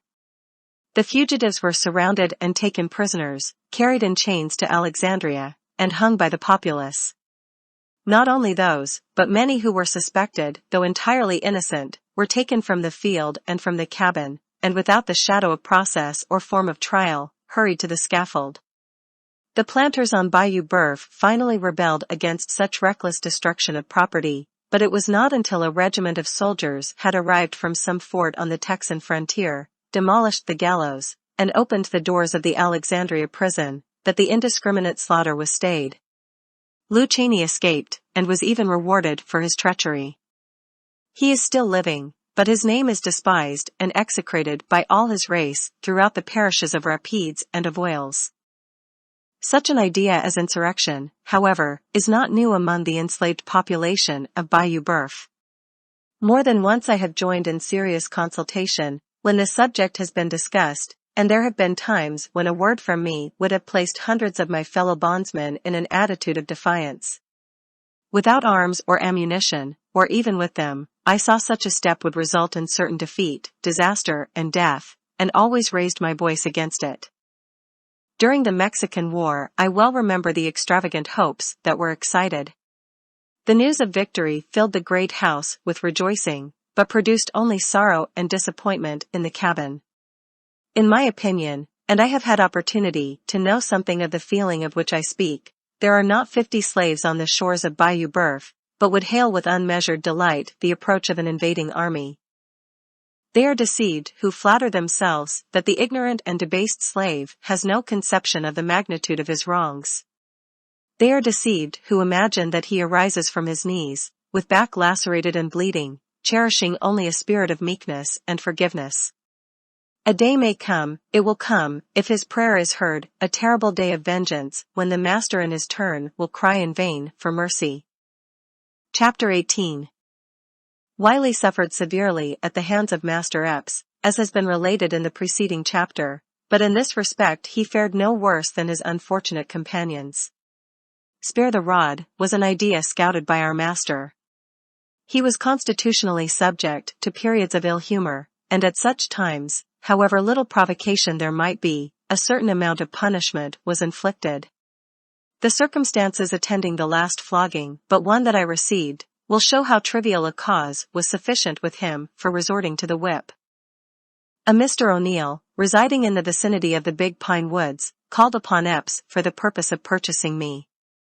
He was a tanner and currier by occupation, transacting an extensive business, and intended to place me at service in some department of his establishment, provided he bought me. Aunt Phoebe, while preparing the dinner table in the great house, overheard their conversation. On returning to the yard at night, the old woman ran to meet me, designing, of course, to overwhelm me with the news. She entered into a minute repetition of all she had heard, and Aunt Phoebe was one whose ears never failed to drink in every word of conversation uttered in her hearing. She enlarged upon the fact that Massa Epps was gwine to sell me to a tanner ober in De Pine Woods, so long and loudly as to attract the attention of the mistress, who, standing unobserved on the piazza at the time, was listening to our conversation. "Well, Aunt Phoebe," said I, "I'm glad of it. I'm tired of scraping cotton, and would rather be a tanner. I hope he'll buy me." O'Neill did not effect a purchase, however, the parties differing as to price, and the morning, following his arrival, departed homewards. He had been gone but a short time when Epps made his appearance in the field. Now nothing will more violently enrage a master, especially Epps, than the intimation of one of his servants that he would like to leave him. Mistress Epps had repeated to him my expressions to Aunt Phoebe the evening previous, as I learned from the latter afterwards, the mistress having mentioned to her that she had overheard us. On entering the field, Epps walked directly to me. "So, Platt, you're tired of scraping cotton, are you? You would like to change your master, eh? You're fond of moving round, traveler, ain't ye?" "Ah, yes, like to travel for your health, maybe? Feel above cotton scraping, I s'pose. So you're going into the tanning business? Good business, devilish fine business. Enterprising nigger. B'lieve I'll go into that business myself. Down on your knees, and strip that rag off your back. I'll try my hand at tanning." I begged earnestly, and endeavored to soften him with excuses, but in vain. There was no other alternative, so kneeling down, I presented my bare back for the application of the lash. "How do you like tanning?" he exclaimed, as the rawhide descended upon my flesh. "How do you like tanning?" he repeated at every blow. In this manner he gave me 20 or 30 lashes, incessantly giving utterance to the word tanning, in one form of expression or another. When sufficiently tanned, he allowed me to arise, and with a half-malicious laugh assured me, if I still fancied the business, he would give me further instruction in it whenever I desired. This time, he remarked, he had only given me a short lesson in tanning, the next time he would curry me down. Uncle Abram, also, was frequently treated with great brutality, although he was one of the kindest and most faithful creatures in the world. He was my cabin maid for years. There was a benevolent expression in the old man's face, pleasant to behold. He regarded us with a kind of parental feeling, always counseling us with remarkable gravity and deliberation. Returning from Marshall's plantation one afternoon, whither I had been sent on some errand of the mistress, I found him lying on the cabin floor, his clothes saturated with blood. He informed me that he had been stabbed. While spreading cotton on the scaffold, Epps came home intoxicated from Holmesville. He found fault with everything, giving many orders so directly contrary that it was impossible to execute any of them. Uncle Abram, whose faculties were growing dull, became confused, and committed some blunder of no particular consequence. Epps was so enraged thereat, that, with drunken recklessness, he flew upon the old man, and stabbed him in the back. It was a long, ugly wound, but did not happen to penetrate far enough to result fatally. It was sewed up by the mistress, who censured her husband with extreme severity, not only denouncing his inhumanity, but declaring that she expected nothing else than that he would bring the family to poverty, that he would kill all the slaves on the plantation in some of his drunken fits. It was no uncommon thing with him to prostrate Aunt Phoebe with a chair or stick of wood, but the most cruel whipping that ever I was doomed to witness, one I can never recall with any other emotion than that of horror, was inflicted on the unfortunate Patsy. It has been seen that the jealousy and hatred of Mistress Epps made the daily life of her young and agile slave completely miserable. I am happy in the belief that on numerous occasions I was the means of averting punishment from the inoffensive girl. In Epps' absence, the mistress often ordered me to whip her without the remotest provocation. I would refuse, saying that I feared my master's displeasure, and several times ventured to remonstrate with her against the treatment Patsy received. I endeavored to impress her with the truth that the latter was not responsible for the acts of which she complained, but that she being a slave, and subject entirely to her master's will, he alone was answerable. At length the green-eyed monster crept into the soul of Epps also, and then it was that he joined with his wrathful wife in an infernal jubilee over the girl's miseries. On a Sabbath day in hoeing time, not long ago, we were on the bayou bank, washing our clothes, as was our usual custom. Presently Patsy was missing. Epps called aloud, but there was no answer. No one had observed her leaving the yard, and it was a wonder with us whither she had gone. In the course of a couple of hours she was seen approaching from the direction of Shaw's. This man, as has been intimated, was a notorious profligate, and withal not on the most friendly terms with Epps. Harriet, his wife, knowing Patsy's troubles, was kind to her, in consequence of which the latter was in the habit of going over to see her every opportunity. Her visits were prompted by friendship merely, but the suspicion gradually entered the brain of Epps, that another and a baser passion led her thither, that it was not Harriet she desired to meet, but rather the unblushing libertine, his neighbor. Patsy found her master in a fearful rage on her return. His violence so alarmed her that at first she attempted to evade direct answers to his questions, which only served to increase his suspicions. She finally, however, drew herself up proudly, and in a spirit of indignation boldly denied his charges. "Missus, don't give me soap to wash with, as she does the rest," said Patsy, "and you know why. I went over to Harriet's to get a piece," and saying this, she drew it forth from a pocket in her dress and exhibited it to him. "That's what I went to Shaw's for, Massa Epps," continued she, "the Lord knows that was all." "You lie, you black wench," shouted Epps. "I don't lie, Massa. If you kill me, I'll stick to that." "Oh. I'll fetch you down.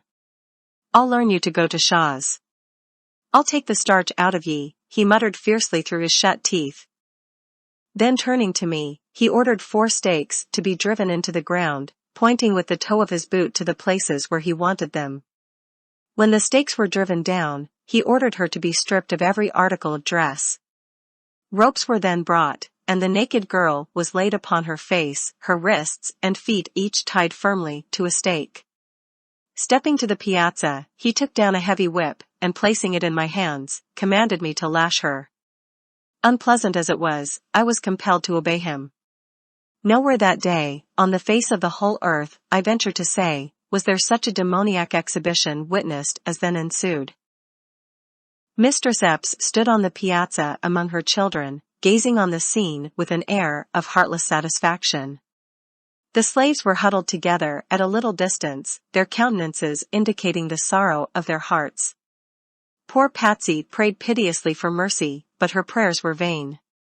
Epps ground his teeth, and stamped upon the ground, screaming at me, like a mad fiend, to strike harder. "Strike harder, or your turn will come next, you scoundrel," he yelled. "Oh, mercy, Massa, oh. Have mercy, do. Oh, God. Pity me, Patsy exclaimed continually, struggling fruitlessly, and the flesh quivering at every stroke. When I had struck her as many as 30 times, I stopped, and turned round toward Epps, hoping he was satisfied, but with bitter oaths and threats, he ordered me to continue. I inflicted 10 or 15 blows more. By this time her back was covered with long welts, intersecting each other like network. Epps was yet furious and savage as ever, demanding if she would like to go to Shaw's again, and swearing he would flog her until she wished she was in H.L. Throwing down the whip, I declared I could punish her no more. He ordered me to go on, threatening me with a severer flogging than she had received, in case of refusal. My heart revolted at the inhuman scene, and risking the consequences, I absolutely refused to raise the whip. He then seized it himself, and applied it with tenfold greater force than I had. The painful cries and shrieks of the tortured Patsy, mingling with the loud and angry curses of Epps, loaded the air. She was terribly lacerated, I may say, without exaggeration, literally flayed. The lash was wet with blood, which flowed down her sides and dropped upon the ground. At length she ceased struggling. Her head sank listlessly on the ground. Her screams and supplications gradually decreased and died away into a low moan. She no longer writhed and shrank beneath the lash when it bit out small pieces of her flesh. I thought that she was dying. It was the Sabbath of the Lord. The fields smiled in the warm sunlight, the birds chirped merrily amidst the foliage of the trees, peace and happiness seemed to reign everywhere, save in the bosoms of Epps and his panting victim and the silent witnesses around him. The tempestuous emotions that were raging there were little in harmony with the calm and quiet beauty of the day.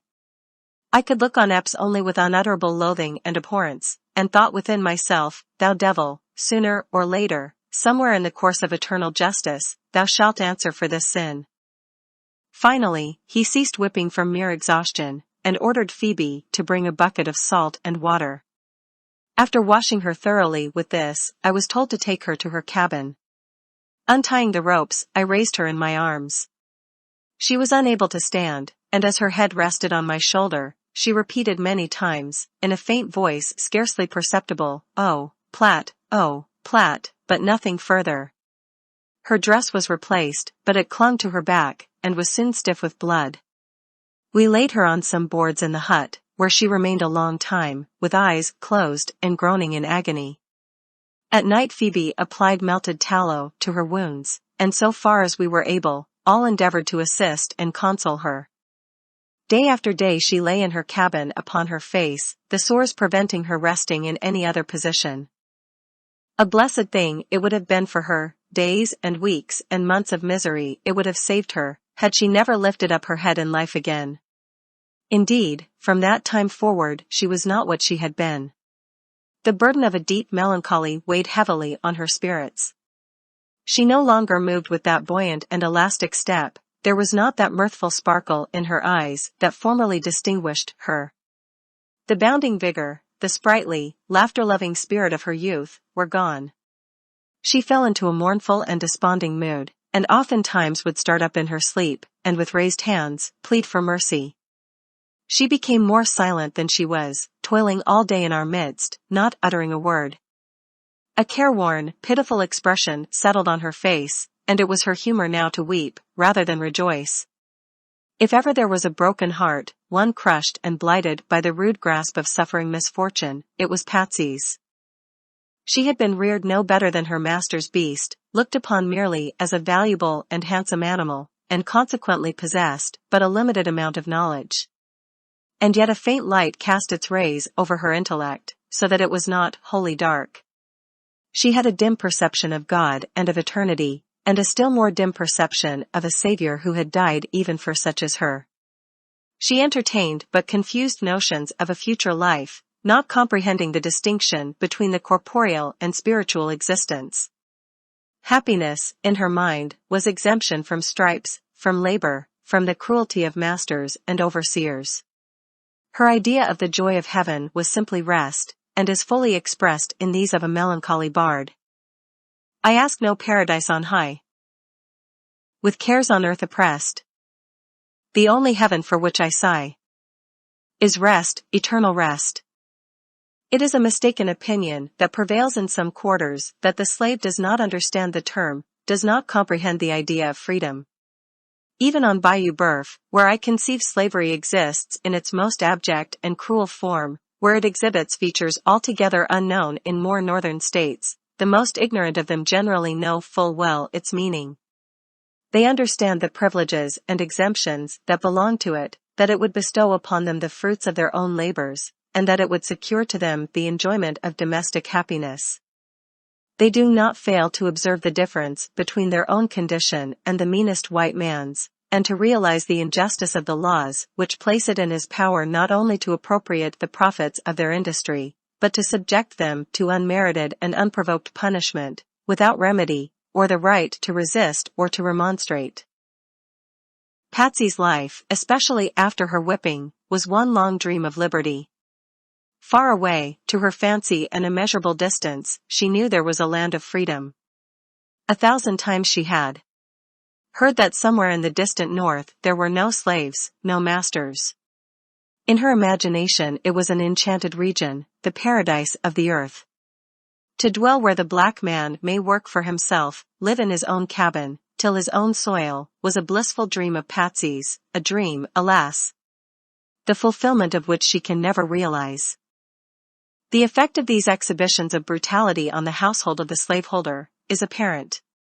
Ep's oldest son is an intelligent lad of 10 or 12 years of age.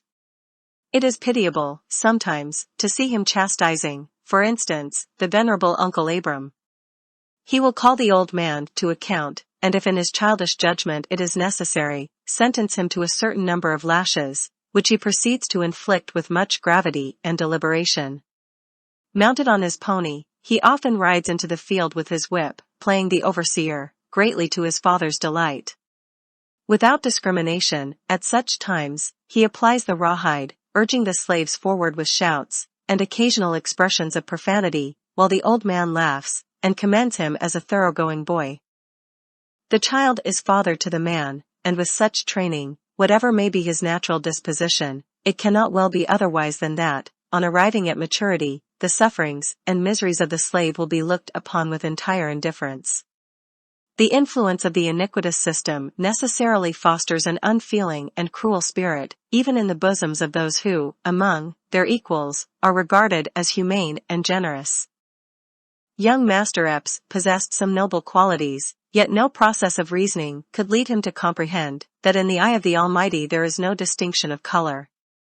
He looked upon the black man simply as an animal, differing in no respect from any other animal, save in the gift of speech and the possession of somewhat higher instincts, and, therefore, the more valuable.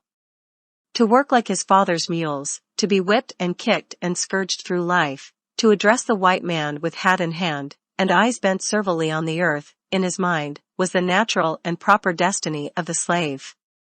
Brought up with such ideas, in the notion that we stand without the pale of humanity, no wonder the oppressors of my people are a pitiless and unrelenting race.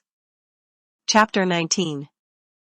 In the month of June, 1852, in pursuance of a previous contract, Mr. Avery, a carpenter of Bayou Rouge, commenced the erection of a house for Master Epps. It has previously been stated that there are no cellars on Bayou Boeuf. On the other hand, such is the low and swampy nature of the ground, the great houses are usually built upon spiles. Another peculiarity is, the rooms are not plastered, but the ceiling and sides are covered with matched cypress boards, painted such color as most pleases the owner's taste.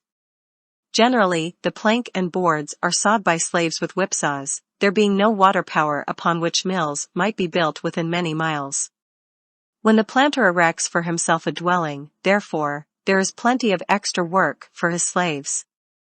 Having had some experience under Tibiats as a carpenter, I was taken from the field altogether, on the arrival of Avery and his hands. Among them was one to whom I owe an immeasurable debt of gratitude. Only for him, in all probability, I should have ended my days in slavery. He was my deliverer, a man whose true heart overflowed with noble and generous emotions. To the last moment of my existence I shall remember him with feelings of thankfulness. His name was Base, and at that time he resided in Marksville. It will be difficult to convey a correct impression of his appearance or character. He was a large man, between 40 and 50 years old, of light complexion and light hair. He was very cool and self-possessed, fond of argument, but always speaking with extreme deliberation. He was that kind of person whose peculiarity of manner was such that nothing he uttered ever gave offense. What would be intolerable, coming from the lips of another, could be said by him with impunity.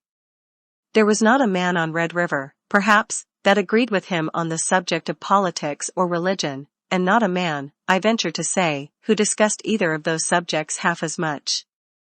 It seemed to be taken for granted that he would espouse the unpopular side of every local question, and it always created amusement rather than displeasure among his auditors, to listen to the ingenious and original manner in which he maintained the controversy. He was a bachelor, an old bachelor, according to the true acceptation of the term, having no kindred living, as he knew of, in the world. Neither had he any permanent abiding place, wandering from one state to another, as his fancy dictated. He had lived in Marksville 3 or 4 years, and in the prosecution of his business as a carpenter, and in consequence, likewise, of his peculiarities, was quite extensively known throughout the parish of Avoyelles. He was liberal to a fault, and his many acts of kindness and transparent goodness of heart rendered him popular in the community, the sentiment of which he unceasingly combated. He was a native of Canada, from whence he had wandered in early life, and after visiting all the principal localities in the northern and western states, in the course of his peregrinations, arrived in the unhealthy region of the Red River. His last removal was from Illinois. Whither he has now gone, I regret to be obliged to say, is unknown to me. He gathered up his effects and departed quietly from Marksville the day before I did, the suspicions of his instrumentality in procuring my liberation rendering such a step necessary. For the commission of a just and righteous act he would undoubtedly have suffered death, had he remained within reach of the slave-whipping tribe on Bayou Boeuf. One day, while working on the new house, Bass and Epps became engaged in a controversy, to which, as will be readily supposed, I listened with absorbing interest. They were discussing the subject of slavery. "I tell you what it is, Epps," said Bass, "it's all wrong, sir, there's no justice nor righteousness in it.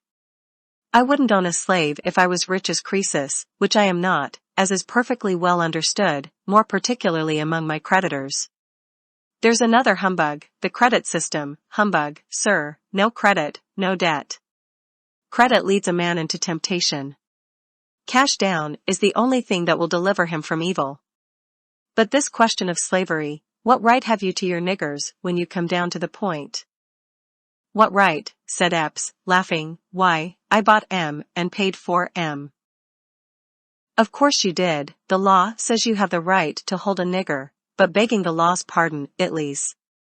"Yes, Epps, when the law says that it's a liar, and the truth is not in it. Is everything right because the law allows it?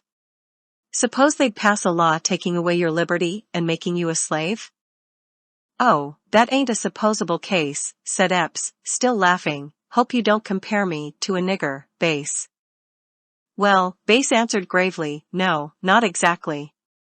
But I have seen niggers before now as good as I am, and I have no acquaintance with any white man in these parts that I consider a whit better than myself. Now, in the sight of God, what is the difference, Epps, between a white man and a black one?" "All the difference in the world," replied Epps. "You might as well ask what the difference is between a white man and a baboon. Now, I've seen one of them critters in Orleans that know just as much as any nigger I've got. You'd call them feller citizens, I suppose?" And Epps indulged in a loud laugh at his own wit. "Look here, Epps," continued his companion, "you can't laugh me down in that way. Some men are witty, and some ain't so witty as they think they are. Now let me ask you a question. Are all men created free and equal as the Declaration of Independence holds they are?" "Yes," responded Epps, "but all men, niggers, and monkeys ain't," and hereupon he broke forth into a more boisterous laugh than before. "There are monkeys among white people as well as black, when you come to that," coolly remarked Bass. I know some white men that use arguments no sensible monkey would. But let that pass. These niggers are human beings. If they don't know as much as their masters, whose fault is it? They are not allowed to know anything. You have books and papers, and can go where you please, and gather intelligence in 1,000 ways. But your slaves have no privileges. You'd whip one of them if caught reading a book. They are held in bondage, generation after generation, deprived of mental improvement, and who can expect them to possess much knowledge? If they are not brought down to a level with the brute creation, you slaveholders will never be blamed for it. If they are baboons, or stand no higher in the scale of intelligence than such animals, you and men like you will have to answer for it. There's a sin, a fearful sin, resting on this nation, that will not go unpunished forever. There will be a reckoning yet, yes, Epps, there's a day coming that will burn as an oven. It may be sooner or it may be later, but it's a coming as sure as the Lord is just. If you lived up among the Yankees in New England, said Epps, I expect you'd be one of them cursed fanatics that know more than the Constitution, and go about peddling clocks and coaxing niggers to run away. If I was in New England, returned Bass, I would be just what I am here. I would say that slavery was an iniquity, and ought to be abolished. I would say there was no reason nor justice in the law, or the Constitution that allows one man to hold another man in bondage. It would be hard for you to lose your property, to be sure, but it wouldn't be half as hard as it would be to lose your liberty. You have no more right to your freedom, in exact justice, than Uncle Abram yonder. Talk about black skin, and black blood, why, how many slaves are there on this bayou as white as either of us? And what difference is there in the color of the soul? Pshaw! The whole system is as absurd as it is cruel. You may own niggers and be hanged, but I wouldn't own one for the best plantation in Louisiana.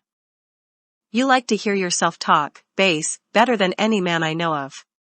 You would argue that black was white, or white black, if anybody would contradict you.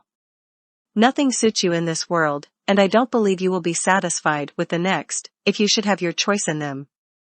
Conversations substantially like the foregoing were not unusual between the two after this, Epps drawing him out more for the purpose of creating a laugh at his expense, than with a view of fairly discussing the merits of the question. He looked upon Bass as a man ready to say anything merely for the pleasure of hearing his own voice, as somewhat self-conceited, perhaps, contending against his faith and judgment, in order, simply, to exhibit his dexterity in argumentation. He remained at Epps through the summer, visiting Marksville, generally once a fortnight.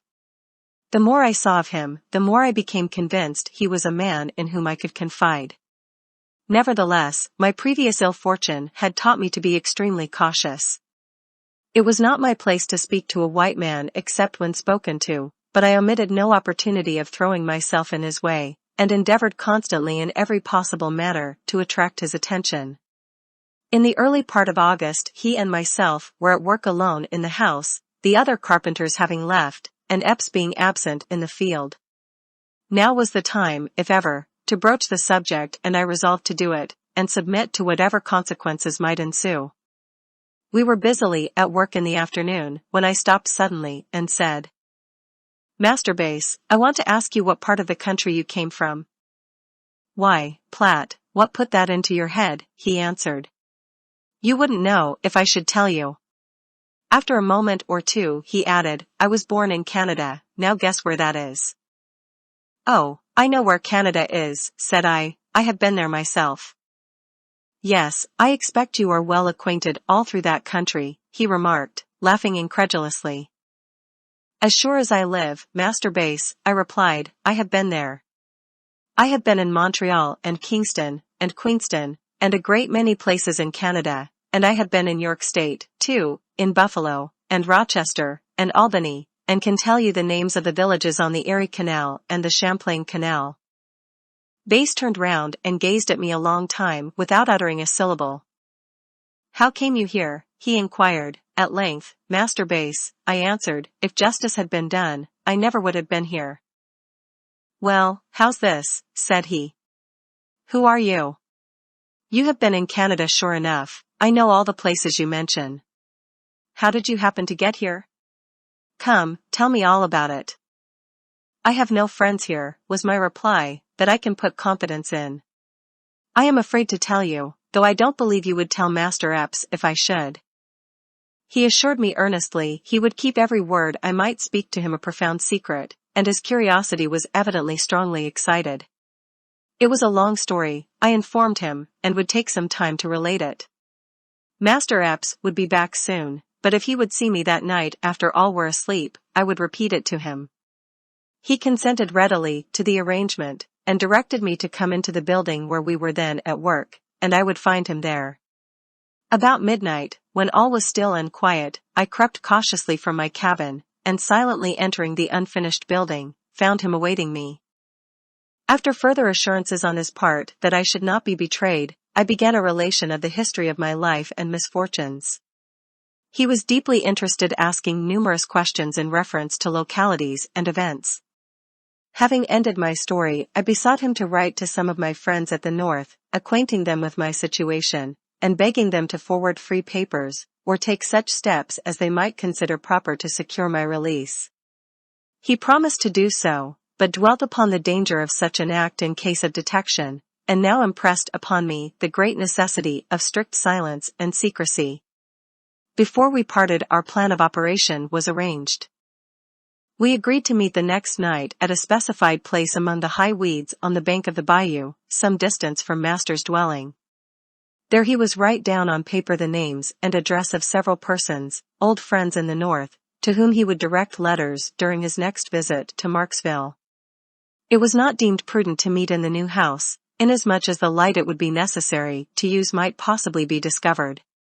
In the course of the day, I managed to obtain a few matches and a piece of candle, unperceived, from the kitchen, during a temporary absence of Aunt Phoebe. Bass had pencil and paper in his tool chest. At the appointed hour we met on the bayou bank, and creeping among the high weeds, I lighted the candle, while he drew forth pencil and paper and prepared for business. I gave him the names of William Perry, Cephas Parker, and Judge Marvin, all of Saratoga Springs, Saratoga County, New York. I had been employed by the latter in the United States Hotel, and had transacted business with the former to a considerable extent, and trusted that at least one of them would be still living at that place. He carefully wrote the names, and then remarked, thoughtfully, "It is so many years since you left Saratoga, all these men may be dead, or may have removed. You say you obtained papers at the Custom House in New York. Probably there is a record of them there, and I think it would be well to write and ascertain."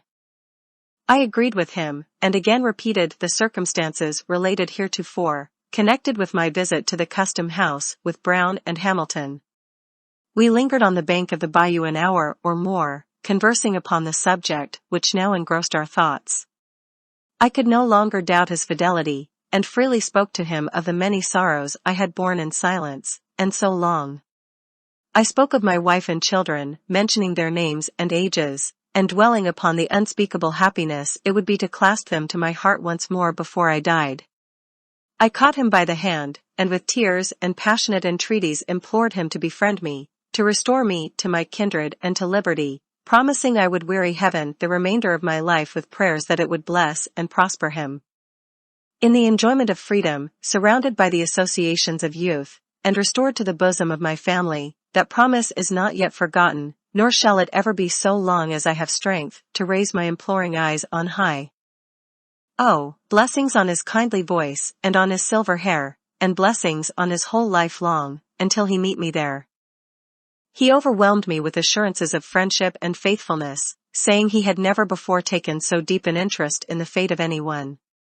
He spoke of himself in a somewhat mournful tone, as a lonely man, a wanderer about the world, that he was growing old, and must soon reach the end of his earthly journey, and lie down to his final rest without kith or kin to mourn for him, or to remember him, that his life was of little value to himself, and henceforth should be devoted to the accomplishment of my liberty, and to an unceasing warfare against the accursed shame of slavery. After this time we seldom spoke to, or recognized each other. He was, moreover, less free in his conversation with Epps on the subject of slavery. The remotest suspicion that there was any unusual intimacy, any secret understanding between us, never once entered the mind of Epps, or any other person, white or black, on the plantation. I am often asked, with an air of incredulity, how I succeeded so many years in keeping from my daily and constant companions the knowledge of my true name and history. The terrible lesson Birch taught me impressed indelibly upon my mind the danger and uselessness of asserting I was a freeman. There was no possibility of any slave being able to assist me, while, on the other hand, there was a possibility of his exposing me. When it is recollected the whole current of my thoughts, for 12 years, turned to the contemplation of escape, it will not be wondered at, that I was always cautious and on my guard. It would have been an act of folly to have proclaimed my right to freedom. It would only have subjected me to severe scrutiny, probably have consigned me to some more distant and inaccessible region than even Bayou Boeuf. Edwin Epps was a person utterly regardless of a black man's rights or wrongs, utterly destitute of any natural sense of justice, as I well knew. It was important, therefore, not only as regarded my hope of deliverance, but also as regarded the few personal privileges I was as permitted to enjoy, to keep from him the history of my life. The Saturday night subsequent to our interview at the water's edge, Bass went home to Marksville. The next day, being Sunday, he employed himself in his own room writing letters. One he directed to the Collector of Customs at New York, another to Judge Marvin, and another to Messrs. Parker and Perry jointly. The latter was the one which led to my recovery. He subscribed my true name, but in the postscript intimated I was not the writer. The letter itself shows that he considered himself engaged in a dangerous undertaking, no less than running the risk of his life if detected. I did not see the letter before it was mailed, but have since obtained a copy, which is here inserted. Bayou Boeuf, August 15, 1852. Mr. William Perry or Mr. Cephas Parker. Gentlemen, it having been a long time since I have seen or heard from you, and not knowing that you are living, it is with uncertainty that I write to you, but the necessity of the case must be my excuse. Having been born free, just across the river from you, I am certain you must know me, and I am here now a slave. I wish you to obtain free papers for me, and forward them to me at Marksville, Louisiana, Parish of Avoyelles, and oblige. Yours, Solomon Northup. The way I came to be a slave, I was taken sick in Washington City, and was insensible for some time. When I recovered my reason, I was robbed of my free papers, and in irons on my way to this state, and have never been able to get any one to write for me until now, and he that is writing for me runs the risk of his life if detected. The allusion to myself in the work recently issued, entitled A Key to Uncle Tom's Cabin, contains the first part of this letter, omitting the postscript. Neither are the full names of the gentlemen to whom it is directed correctly stated, there being a slight discrepancy, probably a typographical error. To the postscript more than to the body of the communication am I indebted for my liberation, as will presently be seen. When Bass returned from Marksville, he informed me of what he had done. We continued our midnight consultations, never speaking to each other through the day, excepting as it was necessary about the work. As nearly as he was able to ascertain, it would require 2 weeks for the letter to reach Saratoga in due course of mail, and the same length of time for an answer to return. Within 6 weeks, at the farthest, we concluded, an answer would arrive, if it arrived at all. A great many suggestions were now made, and a great deal of conversation took place between us, as to the most safe and proper course to pursue on receipt of the free papers. They would stand between him and harm, in case we were overtaken and arrested leaving the country altogether. It would be no infringement of law, however much it might provoke individual hostility, to assist a freeman to regain his freedom. At the end of 4 weeks he was again at Marksville, but no answer had arrived. I was sorely disappointed, but still reconciled myself with the reflection that sufficient length of time had not yet elapsed, that there might have been delays, and that I could not reasonably expect one so soon. 6, 7, 8, and 10 weeks passed by, however, and nothing came. I was in a fever of suspense whenever Bass visited Marksville, and could scarcely close my eyes until his return. Finally my master's house was finished, and the time came when Bass must leave me. The night before his departure I was wholly given up to despair. I had clung to him as a drowning man clings to the floating spar, knowing if it ships from his grasp he must forever sink beneath the waves.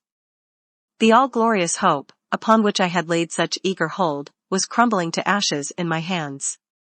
I felt as if sinking down, amidst the bitter waters of slavery, from the unfathomable depths of which I should never rise again.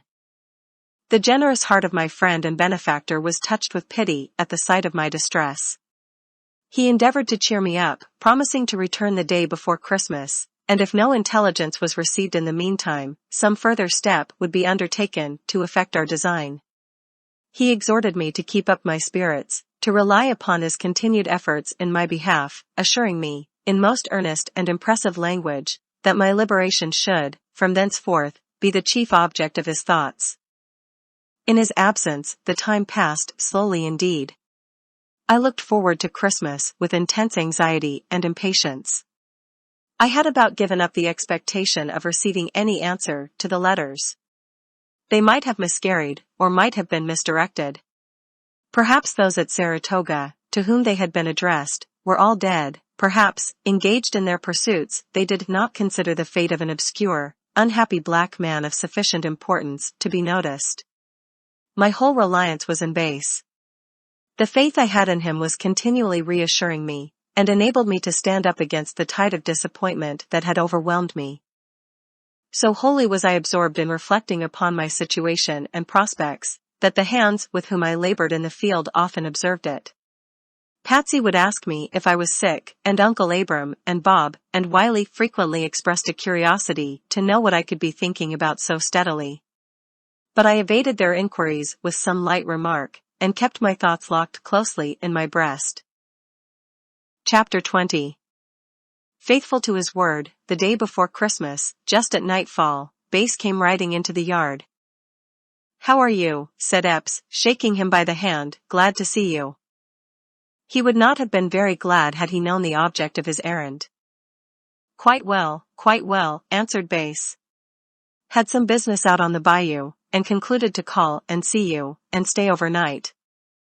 Epps ordered one of the slaves to take charge of his horse, and with much talk and laughter they passed into the house together, not, however, until Base had looked at me significantly, as much as to say, "Keep dark, we understand each other." It was 10 o'clock at night before the labors of the day were performed, when I entered the cabin. At that time Uncle Abram and Bob occupied it with me. I laid down upon my board and feigned I was asleep. When my companions had fallen into a profound slumber, I moved stealthily out of the door, and watched, and listened attentively for some sign or sound from Base. There I stood until long after midnight, but nothing could be seen or heard. As I suspected, he dared not leave the house, through fear of exciting the suspicion of some of the family. I judged, correctly, he would rise earlier than was his custom, and take the opportunity of seeing me before Epps was up. Accordingly, I aroused Uncle Abram an hour sooner than usual, and sent him into the house to build a fire, which, at that season of the year, is a part of Uncle Abram's duties. I also gave Bob a violent shake, and asked him if he intended to sleep till noon, saying Master would be up before the mules were fed. He knew right well the consequence that would follow such an event, and, jumping to his feet, was at the horse pasture in a twinkling. Presently, when both were gone, Base slipped into the cabin. "No letter yet, Platt," said he. The announcement fell upon my heart like lead. "Oh, do write again, Master Base," I cried. "I will give you the names of a great many I know. Surely they are not all dead. Surely someone will pity me." "No use," Base replied, "no use. I have made up my mind to that. I fear the Marksville postmaster will mistrust something. I have inquired so often at his office. Too uncertain, too dangerous." "Then it is all over," I exclaimed. "Oh, my God, how can I end my days here?" "You're not going to end them here," he said, "unless you die very soon. I've thought this matter all have come to a determination. There are more ways than one to manage this business, and a better and surer way than writing letters. I have a job or two on hand which can be completed by March or April. By that time I shall have a considerable sum of money, and then, Platt, I am going to Saratoga myself. I could scarcely credit my own senses as the words fell from his lips. But he assured me, in a manner that left no doubt of the sincerity of his intention, that if his life was spared until spring, he should certainly undertake the journey. I have lived in this region long enough, he considered, I may as well be in one place as another. For a long time I have been thinking of going back more to the place where I was born. I'm tired of slavery as well as you. If I can succeed in getting you away from here, it will be a good act that I shall like to think of all my life. And I shall succeed. Platt, I'm bound to do it. Now let me tell you what I want. Epps will be up soon, and it won't do to be caught here. Think of a great many men at Saratoga and Sandy Hill, and in that neighborhood, who once knew you. I shall make excuse to come here again in the course of the winter, when I will write down their names. I will then know who to call on when I go north. Think of all you can. Cheer up. Don't be discouraged. I'm with you, life or death. Goodbye. God bless you, and saying this he left the cabin quickly, and entered the great house. It was Christmas morning, the happiest day in the whole year for the slave. That morning he need not hurry to the field with his gourd and cotton bag. Happiness sparkled in the eyes and overspread the countenances of all. The time of feasting and dancing had come. The cane and cotton fields were deserted. That day the clean dress was to be donned, the red ribbon displayed, there were to be reunions, and joy and laughter, and hurrying to and fro. It was to be a day of liberty among the children of slavery. Wherefore they were happy, and rejoiced. After breakfast Epps and Bass sauntered about the yard, conversing upon the price of cotton, and various other topics. Where do your niggers hold Christmas? Bass inquired. Platt is going to Tanner's today. His fiddle is in great demand. They want him at Marshall's Monday, and Miss Mary McCoy, on the old Norwood plantation, writes me a note that she wants him to play for her niggers Tuesday. He is rather a smart boy, ain't he? Said Bass. Come here, Platt, he added, looking at me as I walked up to them, as if he had never thought before to take any special notice of me. Yes, replied Epps, taking hold of my arm and feeling it, there isn't a bad joint in him. There ain't a boy on the bayou worth more than he is, perfectly sound, and no bad tricks. D.N. him, he isn't like other niggers, doesn't look like M, don't act like M. I was offered $1,700 for him last week. And didn't take it? Bass inquired, with an air of surprise. Take it? No, devilish clear of it. Why, he's a reg'lar genius, can make a plow beam, wagon tongue, anything, as well as you can.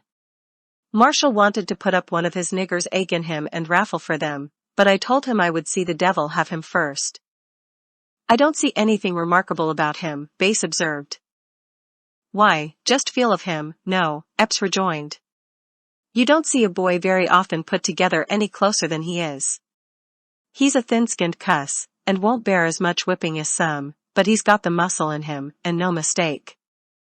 Bass felt of me, turned me round, and made a thorough examination, Epps all the while dwelling on my good points. But his visitor seemed to take but little interest finally in the subject, and consequently it was dropped. Bass soon departed, giving me another sly look of recognition and significance, as he trotted out of the yard. When he was gone I obtained a pass, and started for Tanner's, not Peter Tanner's, of whom mention has previously been made, but a relative of his. I played during the day and most of the night, spending the next day, Sunday, in my cabin. Monday, I crossed the bayou to Douglas Marshall's, all Epps slaves accompanying me, and on Tuesday went to the old Norwood place, which is the third plantation above Marshall's, on the same side of the water. This estate is now owned by Miss Mary McCoy, a lovely girl, some 20 years of age. She is the beauty and the glory of Bayou Buff. She owns about 100 working hands, besides a great many house servants, yard boys, and young children. Her brother-in-law, who resides on the adjoining estate, is her general agent. She is beloved by all her slaves, and good reason indeed have they to be thankful that they have fallen into such gentle hands. Nowhere on the bayou are there such feasts, such merrymaking, as at young Madame McCoy's.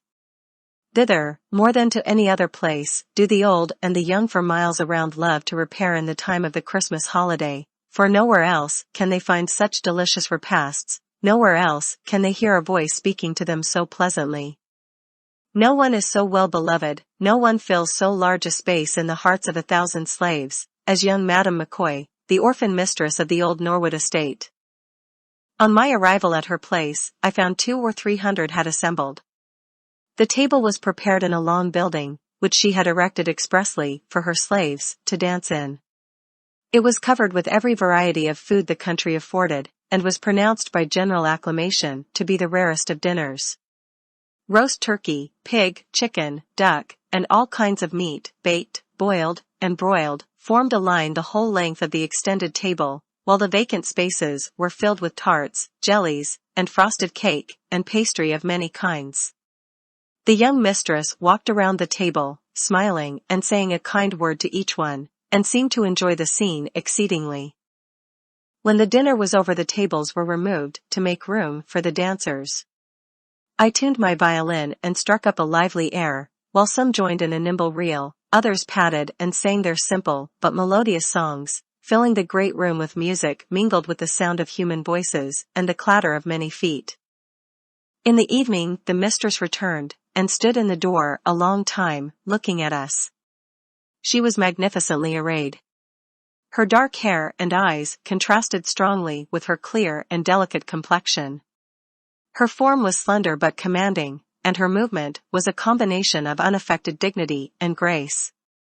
As she stood there, clad in her rich apparel, her face animated with pleasure, I thought I had never looked upon a human being half so beautiful.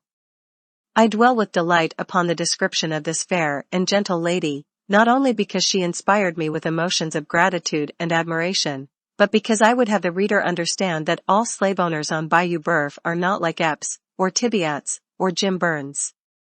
Occasionally can be found, rarely it may be, indeed, a good man like William Ford, or an angel of kindness like young Mistress McCoy.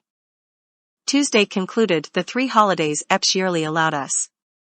On my way home, Wednesday morning, while passing the plantation of William Pierce, that gentleman hailed me, saying he had received a line from Epps, brought down by William Varnell, permitting him to detain me for the purpose of playing for his slaves that night. It was the last time I was destined to witness a slave dance on the shores of Bayou Boeuf. The party at Pierce's continued their jollification until broad daylight, when I returned to my master's house, somewhat wearied with the loss of rest, but rejoicing in the possession of numerous bits and picayunes, which the whites, who were pleased with my musical performances, had contributed. On Saturday morning, for the first time in years, I overslept myself. I was frightened on coming out of the cabin to find the slaves were already in the field. They had preceded me some 15 minutes. Leaving my dinner and water gourd, I hurried after them as fast as I could move. It was not yet sunrise, but Epps was on the piazza as I left the hut, and cried out to me that it was a pretty time of day to be getting up. By extra exertion my roe was up when he came out after breakfast. This, however, was no excuse for the offense of oversleeping. Bidding me strip and lie down, he gave me 10 or 15 lashes, at the conclusion of which he inquired if I thought, after that, I could get up sometime in the morning. I expressed myself quite positively that I could, and, with back stinging with pain, went about my work. The following day, Sunday, my thoughts were upon Base, and the probabilities and hopes which hung upon his action and determination. I considered the uncertainty of life, that if it should be the will of God that he should die, my prospect of deliverance, and all expectation of happiness in this world, would be wholly ended and destroyed. My sore back, perhaps, did not have a tendency to render me unusually cheerful. I felt downhearted and unhappy all day long, and when I laid down upon the hard board at night, my heart was oppressed with such a load of grief, it seemed that it must break. Monday morning, the 3rd of January, 1853, we were in the field betimes. It was a raw, cold morning, such as is unusual in that region. I was in advance, Uncle Abram next to me, behind him Bob, Patsy, and Wiley, with our cotton bags about our necks. Epps happened, a rare thing, indeed, to come out that morning without his whip. He swore, in a manner that would shame a pirate, that we were doing nothing. Bob ventured to say that his fingers were so numb with cold he couldn't pick fast. Epps cursed himself for not having brought his rawhide, and declared that when he came out again he would warm us well, yes, he would make us all hotter than that fiery realm in which I am sometimes compelled to believe he will himself eventually reside. With these fervent expressions, he left us. When out of hearing, we commenced talking to each other, saying how hard it was to be compelled to keep up our tasks with numb fingers, how unreasonable master was, and speaking of him generally in no flattering terms. Our conversation was interrupted by a carriage passing rapidly towards the house. Looking up, we saw two men approaching us through the cotton field. Having now brought down this narrative to the last hour I was to spend on Bayou Boeuf, having gotten through my last cotton picking, and about to bid Master Epps farewell, I must beg the reader to go back with me to the month of August, to follow Bay's letter on its long journey to Saratoga, to learn the effect it produced, and that, while I was repining and despairing in the slave hut of Edwin Epps, through the friendship of Bay's and the goodness of Providence, all things were working together for my deliverance. Chapter 21. I am indebted to Mr. Henry B. Northup and others for many of the particulars contained in this chapter. The letter written by Bass, directed to Parker and Perry, and which was deposited in the post office in Marksville on the 15th day of August, 1852, arrived at Saratoga in the early part of September. Some time previous to this, and had removed to Glens Falls, Warren County, where she had charge of the kitchen in Carpenter's Hotel. She kept house, however, lodging with our children, and was only absent from them during such time as the discharge of her duties in the hotel required. Messrs. Parker and Perry, on receipt of the letter, forwarded it immediately to Anne. On reading it, the children were all excitement, and without delay hastened to the neighboring village of Sandy Hill, to consult Henry B. Northup, and obtain his advice and assistance in the matter. Upon examination, that gentleman found among the statutes of the state an act providing for the recovery of free citizens from slavery. It was passed May 14, 1840, and is entitled An Act more effectually to protect the free citizens of this state from being kidnapped or reduced to slavery. It provides that it shall be the duty of the governor, upon the receipt of satisfactory information that any free citizen or inhabitant of this state is wrongfully held in another state or territory of the United States, upon the allegation or pretense that such person is a slave, or by color of any usage or rule of law is deemed or taken to be a slave, to take such measures to procure the restoration of such person to liberty, as he shall deem necessary. And to that end, he is authorized to appoint and employ an agent, and directed to furnish him with such credentials and instructions as will be likely to accomplish the object of his appointment. It requires the agent so appointed to proceed to collect the proper proof to establish the right of such person to his freedom, to perform such journeys, take such measures, institute such legal proceedings, and see, as may be necessary to return such person to this state, and charges all expenses incurred in carrying the act into effect, upon moneys not otherwise appropriated in the Treasury.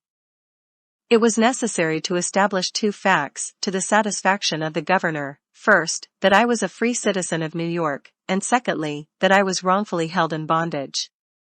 As to the first point, there was no difficulty, all the older inhabitants in the vicinity being ready to testify to it.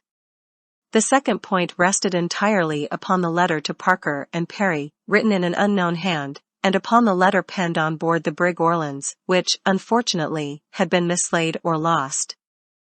A memorial was prepared, directed to His Excellency, Governor Hunt, setting forth her marriage, my departure to Washington City, the receipt of the letters, that I was a free citizen, and such other facts as were deemed important, and was signed and verified by Anne.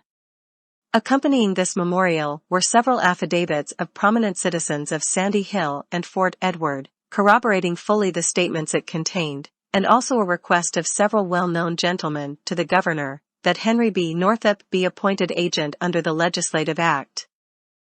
On reading the memorial and affidavits, His Excellency took a lively interest in the matter, and on the 23rd day of November, 1852, under the seal of the state, constituted, appointed and employed Henry B. Northup, Esq., an agent, with full power to effect my restoration, and to take such measures as would be most likely to accomplish it, and instructing him to proceed to Louisiana with all convenient dispatch. The pressing nature of Mr. Northup's professional and political engagements delayed his departure until December. On the 14th day of that month he left Sandy Hill, and proceeded to Washington. The Honorable Pierre Soule, Senator in Congress from Louisiana, Honorable Mr. Conrad, Secretary of War, and Judge Nelson, of the Supreme Court of the United States, upon hearing a statement of the facts, and examining his commission, and certified copies of the memorial and affidavits, furnished him with open letters to gentlemen in Louisiana, strongly urging their assistance in accomplishing the object of his appointment.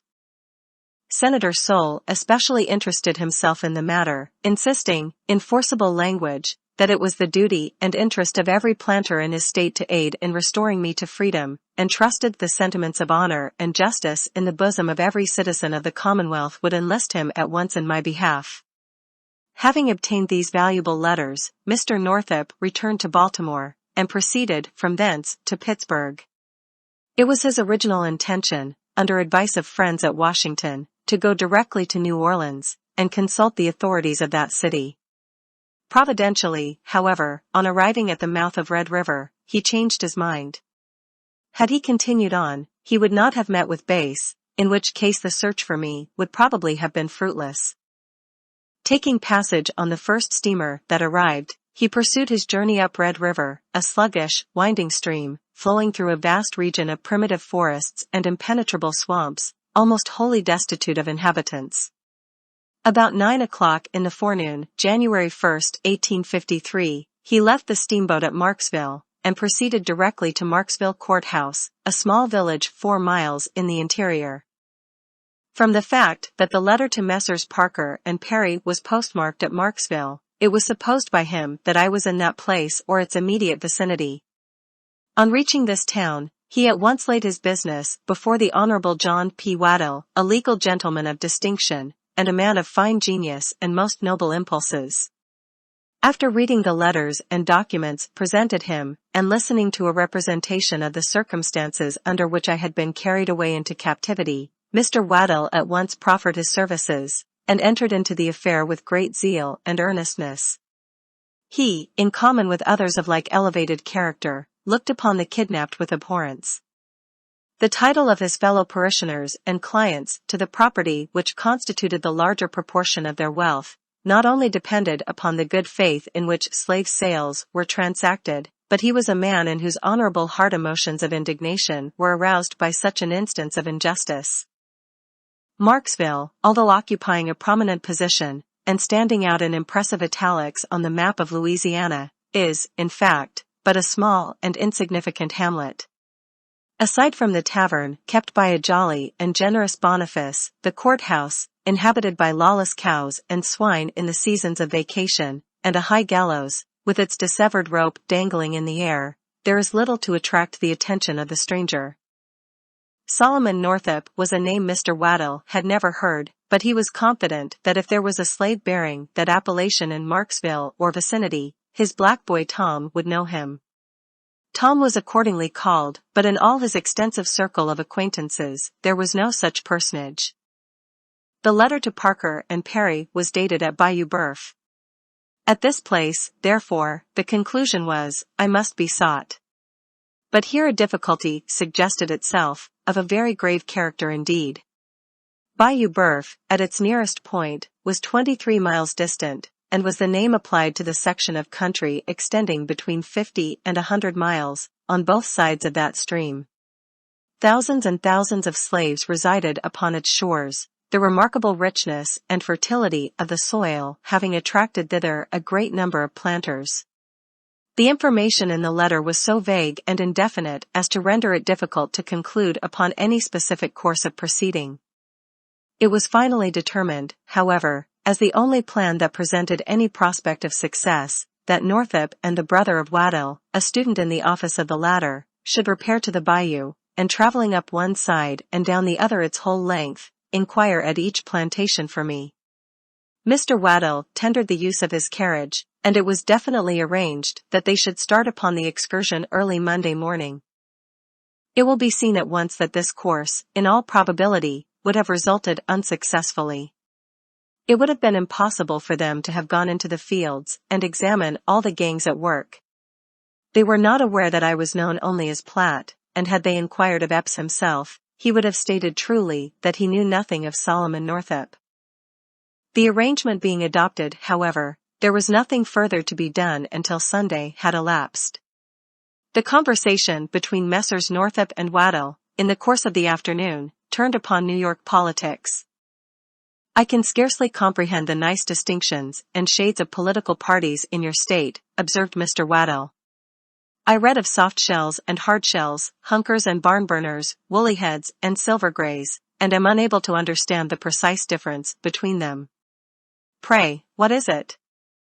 Mr. Northup, refilling his pipe, entered into quite an elaborate narrative of the origin of the various reactions of parties, and concluded by saying there was another party in New York, known as Free Soilers or Abolitionists. You have seen none of those in this part of the country, I presume? Mr. Northup remarked. Never, but one, answered Waddell, laughingly. We have one here in Marksville, an eccentric creature, who preaches abolitionism as vehemently as any fanatic at the North. He is a generous, inoffensive man, but always maintaining the wrong side of an argument. It affords us a deal of amusement. He is an excellent mechanic, and almost indispensable in this community. He is a carpenter. His name is Bass. Some further good-natured conversation was had at the expense of Bass' peculiarities, when Waddell all at once fell into a reflective mood, and asked for the mysterious letter again. Let me see, Letmessee, he repeated, thoughtfully to himself, running his eyes over the letter once more. Bayou Boeuf, August 15th. August 15th, postmarked here. He that is writing for me, where did Bass work last summer? He inquired, turning suddenly to his brother. His brother was unable to inform him, but rising, left the office, and soon returned with the intelligence that Bass worked last summer, somewhere on Bayou Boeuf. He is the man, bringing down his hand emphatically on the table, who can tell us all about Solomon Northup, exclaimed Waddell. Bass was immediately searched for, but could not be found. After some inquiry, it was ascertained he was at the landing on Red River. Procuring a conveyance, young Waddell and Northup were not long in traversing the few miles to the latter place. On their arrival, Bass was found, just on the point of leaving, to be absent a fortnight or more. After an introduction, Northup begged the privilege of speaking to him privately a moment. They walked together towards the river, when the following conversation ensued. Mr. Bass, said Northup, allow me to ask you if you were on Bayou Boeuf last August? Yes, sir, I was there in August, was the reply. Did you write a letter for a colored man as that place to some gentleman in Saratoga Springs? Excuse me, sir, if I say that is none of your business, answered Bass, stopping and looking his interrogator searchingly in the face. Perhaps I am rather hasty, Mr. Bass, I beg your pardon, but I have come from the state of New York to accomplish the purpose the writer of a letter dated the 15th of August, postmarked at Marksville, had in view. Circumstances have led me to think that you are perhaps the man who wrote it. I am in search of Solomon Northup. If you know him, I beg you to inform me frankly where he is, and I assure you the source of any information you may give me shall not be divulged, if you desire it not to be. A long-time Bass looked his new acquaintance steadily in the eyes, without opening his lips. He seemed to be doubting in his own mind if there was not an attempt to practice some deception upon him. Finally he said, deliberately, I have done nothing to be ashamed of. I am the man who wrote the letter. If you have come to rescue Solomon Northup, I am glad to see you. When did you last see him, and where is he? Northup inquired. I last saw him Christmas, a week ago today. He is the slave of Edwin Epps, a planter on Bayou Boeuf, near Holmesville. He is not known as Solomon Northup, he is called Platt. The secret was out, the mystery was unraveled. Through the thick, black cloud, amid whose dark and dismal shadows I had walked 12 years, broke the star that was to light me back to liberty. All mistrust and hesitation were soon thrown aside, and the two men conversed long and freely upon the subject uppermost in their thoughts. Bass expressed the interest he had taken in my behalf, his intention of going north in the spring, and declaring that he had resolved to accomplish my emancipation, if it were in his power. He described the commencement and progress of his acquaintance with me, and listened with eager curiosity to the account given him of my family, and the history of my early life. Before separating, he drew a map of the bayou on a strip of paper with a piece of red chalk, showing the locality of Epps' plantation, and the road leading most directly to it. Northup and his young companion returned to Marksville, where it was determined to commence legal proceedings, to test the question of my right to freedom. I was made plaintiff, Mr. Northup acting as my guardian, and Edwin Epps defendant. The process to be issued was in the nature of replevin, directed to the sheriff of the parish, commanding him to take me into custody, and detain me until the decision of the court. By the time the papers were duly drawn up, it was 12 o'clock at night, too late to obtain the necessary signature of the judge, who resided some distance out of town. Further business was therefore suspended until Monday morning. Everything, apparently, was moving along swimmingly until Sunday afternoon, when Waddell called at Northup's room to express his apprehension of difficulties they had not expected to encounter. Bass had become alarmed, and had placed his affairs in the hands of a person at the landing, communicating to him his intention of leaving the state.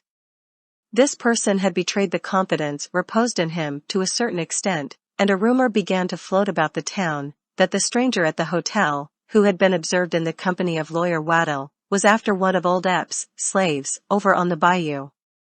Epps was known at Marksville, having frequent occasion to visit that place during the session of the courts, and the fear entertained by Mr. Northup's adviser was, that intelligence would be conveyed to him in the night, giving him an opportunity of secreting me before the arrival of the sheriff. This apprehension had the effect of expediting matters considerably. The sheriff, who lived in one direction from the village, was requested to hold himself in readiness immediately after midnight, while the judge was informed he would be called upon at the same time. It is but justice to say, that the authorities at Marksville cheerfully rendered all the assistance in their power. As soon after midnight as bail could be perfected, and the judge's signature obtained, a carriage, containing Mr. Northup and the sheriff, driven by the landlord's son, rolled rapidly out of the village of Marksville, on the road towards Bayou Boeuf. It was supposed that Epps would contest the issue involving my right to liberty, and it therefore suggested itself to Mr. Northup, that the testimony of the sheriff, describing my first meeting with the former, might perhaps become material on the trial. It was accordingly arranged during the ride, that, before I had an opportunity of speaking to Mr. Northup, the sheriff should propound to me certain questions agreed upon, such as the number and names of my children, the name of my wife before marriage, of places I knew at the north, and so forth. If my answers corresponded with the statements given him, the evidence must necessarily be considered conclusive. At length, shortly after Epps had left the field, with the consoling assurance that he would soon return and warm us, as was stated in the conclusion of the preceding chapter, they came in sight of the plantation, and discovered us at work. Alighting from the carriage, and directing the driver to proceed to the great house, with instructions not to mention to anyone the object of their errand until they met again, Northup and the sheriff turned from the highway, and came towards us across the cotton field. We observed them on looking up at the carriage, one several rods in advance of the other.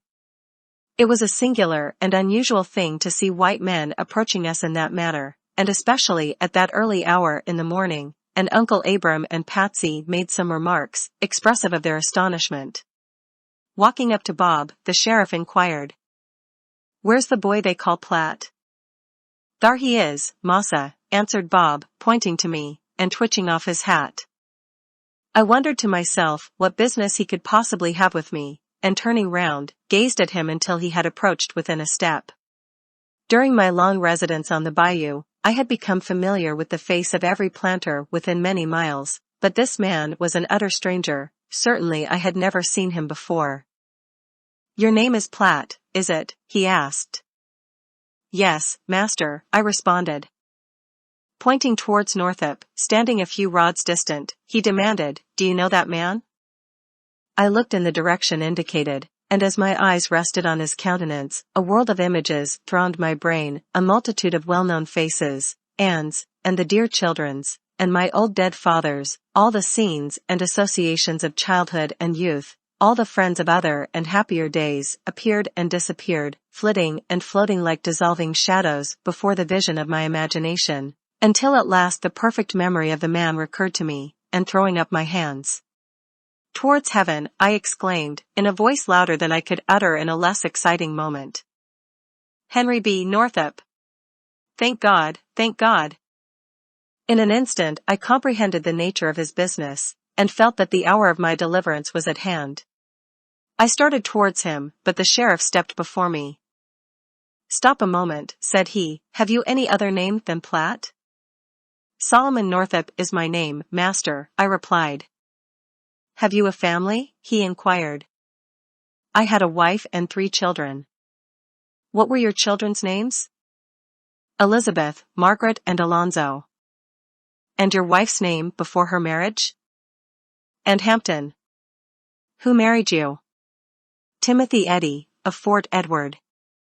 "Where does that gentleman live?" again pointing to Northup, who remained standing in the same place where I had first recognized him. "He lives in Sandy Hill, Washington County, New York," was the reply.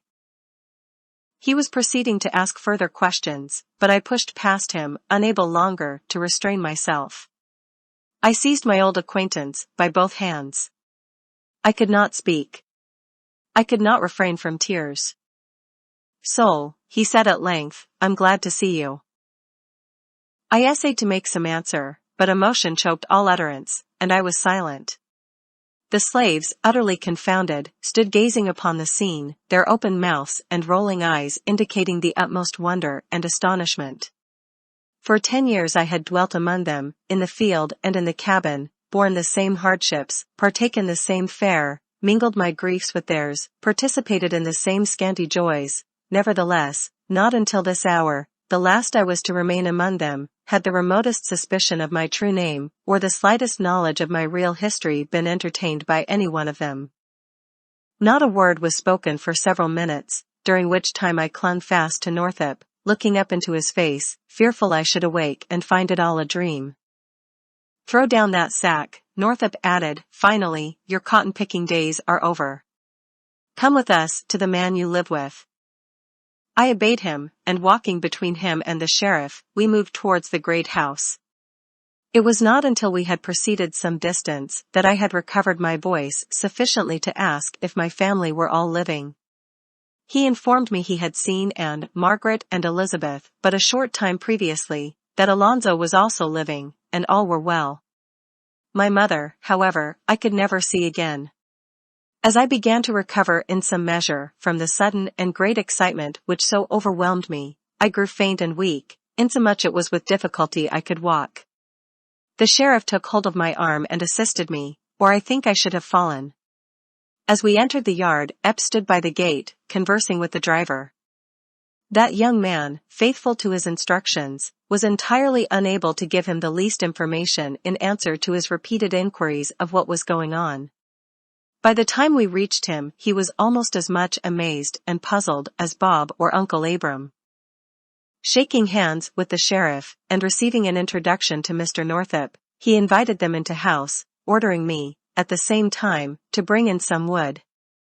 It was some time before I succeeded in cutting an armful, having, somehow, unaccountably lost the power of wielding the axe with any manner of precision.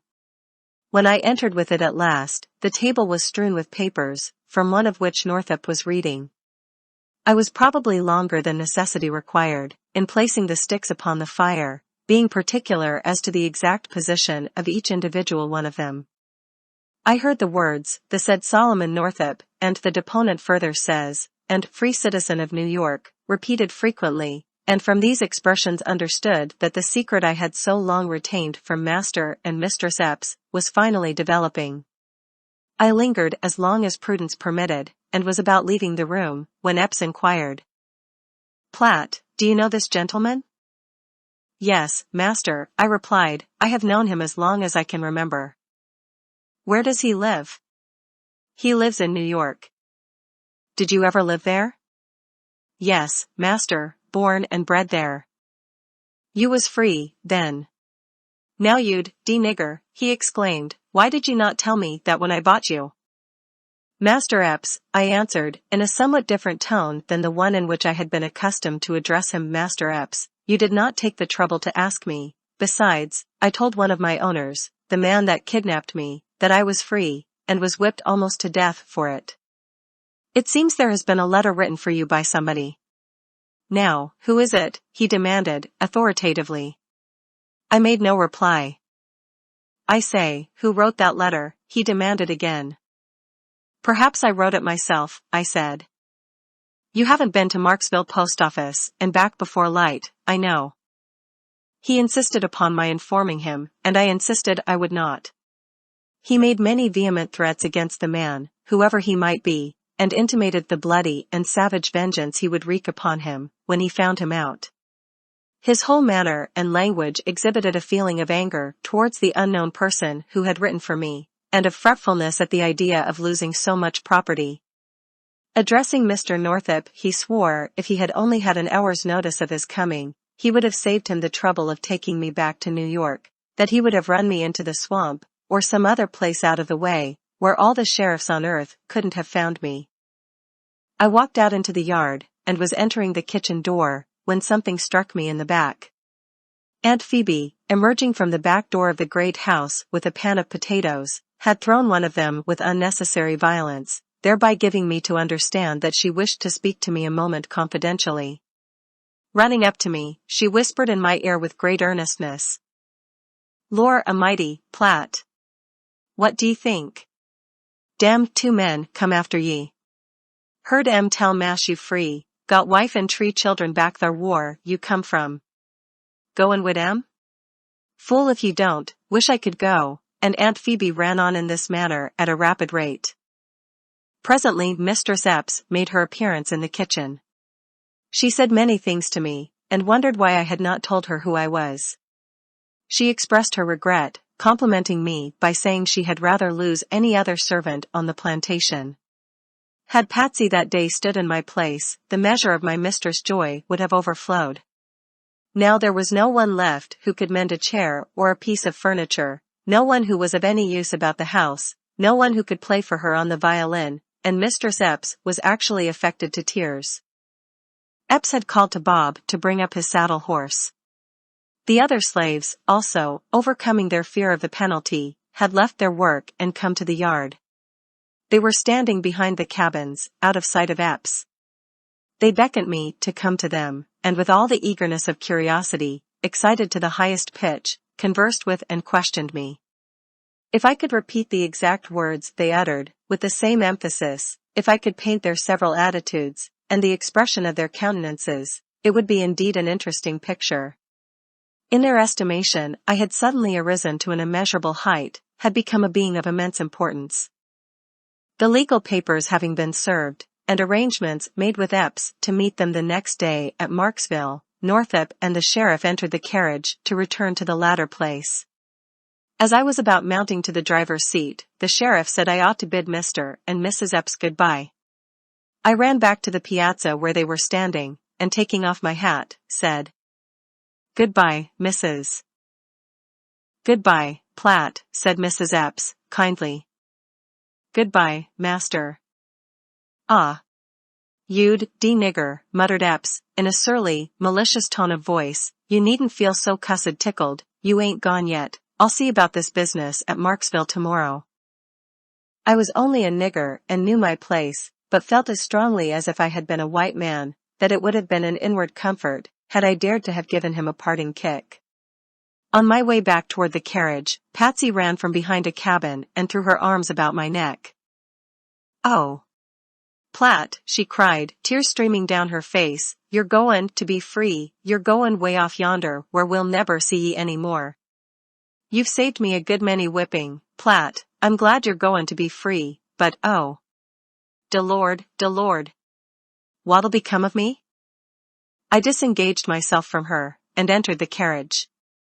The driver cracked his whip and away we rolled.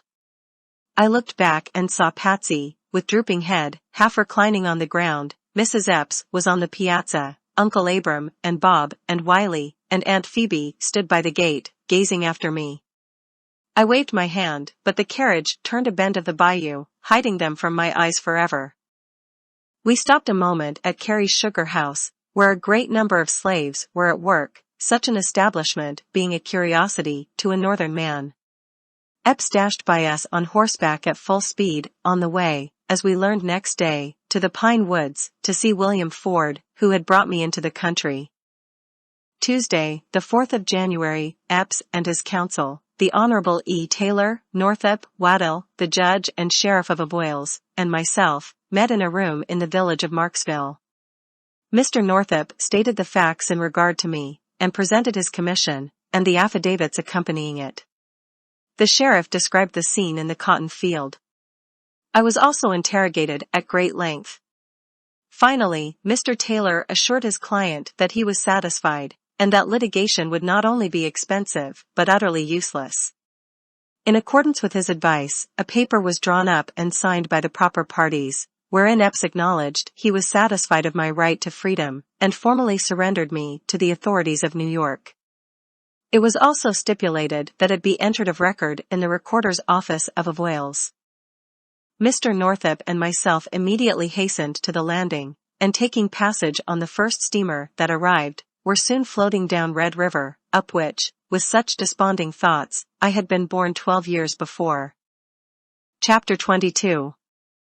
As the steamer glided on its way towards New Orleans, perhaps I was not happy, perhaps there was no difficulty in restraining myself from dancing round the deck, perhaps I did not feel grateful to the man who had come so many 100 miles for me, perhaps I did not light his pipe, and wait and watch his word, and run at his slightest bidding. If I didn't, well, no matter. We tarried at New Orleans 2 days. During that time I pointed out the locality of Freeman's Slave Pen, and the room in which Ford purchased me. We happened to meet Theophilus in the street, but I did not think it worth while to renew acquaintance with him. From respectable citizens, we ascertained he had become a low, miserable rowdy, a broken-down, disreputable man. We also visited the recorder, Mr. Genois, to whom Senator Sol's letter was directed, and found him a man well deserving the wide and honorable reputation that he bears. He very generously furnished us with a sort of legal pass over his signature and seal of office, and as it contains the recorder's description of my personal appearance, it may not be amiss to insert it here. The following is a copy. State of Louisiana, City of New Orleans, Recorder's Office, 2nd District. To all to whom these presents shall come, this is to certify that Henry B. Northup, Esquire, of the County of Washington, New York, has produced before me due evidence of the freedom of Solomon, a mulatto man, aged about 42 years, 5 feet, 7 inches, and 6 lines, woolly hair, and chestnut eyes, who is a native born of the state of New York. That the said Northup, being about bringing the said Solomon to his native place, through the southern routes, the civil authorities are requested to let the aforesaid colored man Solomon pass unmolested, he demeaning well and properly. Given under my hand and the seal of the City of New Orleans, this January 7, 1853. On the 8th, we came to Lake Pontchartrain, by railroad, and, in due time, following the usual route, reached Charleston. After going on board the steamboat, and paying our passage at this city, Mr. Northup was called upon by a custom-house officer to explain why he had not registered his servant. He replied that he had no servant, that, as the agent of New York, he was accompanying a free citizen of that state from slavery to freedom, and did not desire nor intend to make any registry whatever. I conceived from his conversation and manner, though I may perhaps be entirely mistaken, that no great pains would be taken to avoid whatever difficulty the Charleston officials might deem proper to create. At length, however, we were permitted to proceed, and, passing through Richmond, where I caught a glimpse of Gooden's pen, arrived in Washington January 17, 1853. We ascertained that both Birch and Radburn were still residing in that city.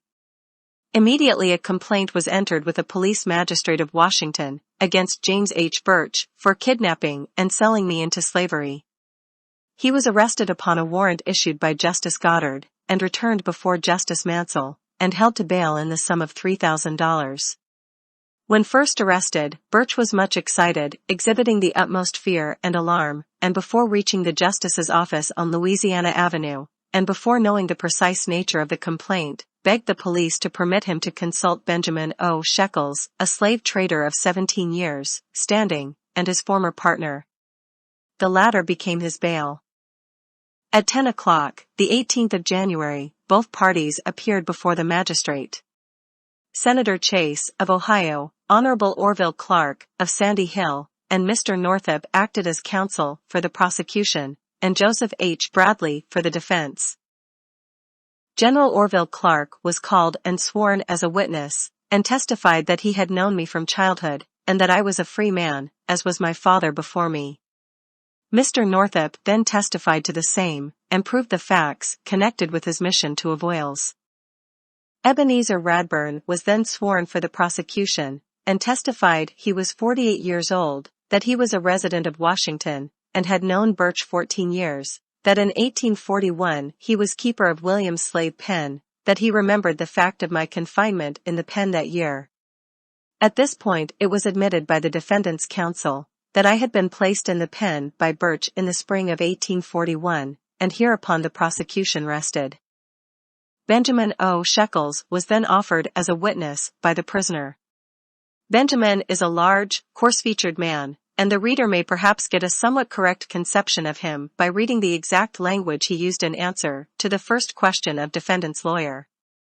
He was asked the place of his nativity, and his reply, uttered in a sort of rowdyish way, was in these very words.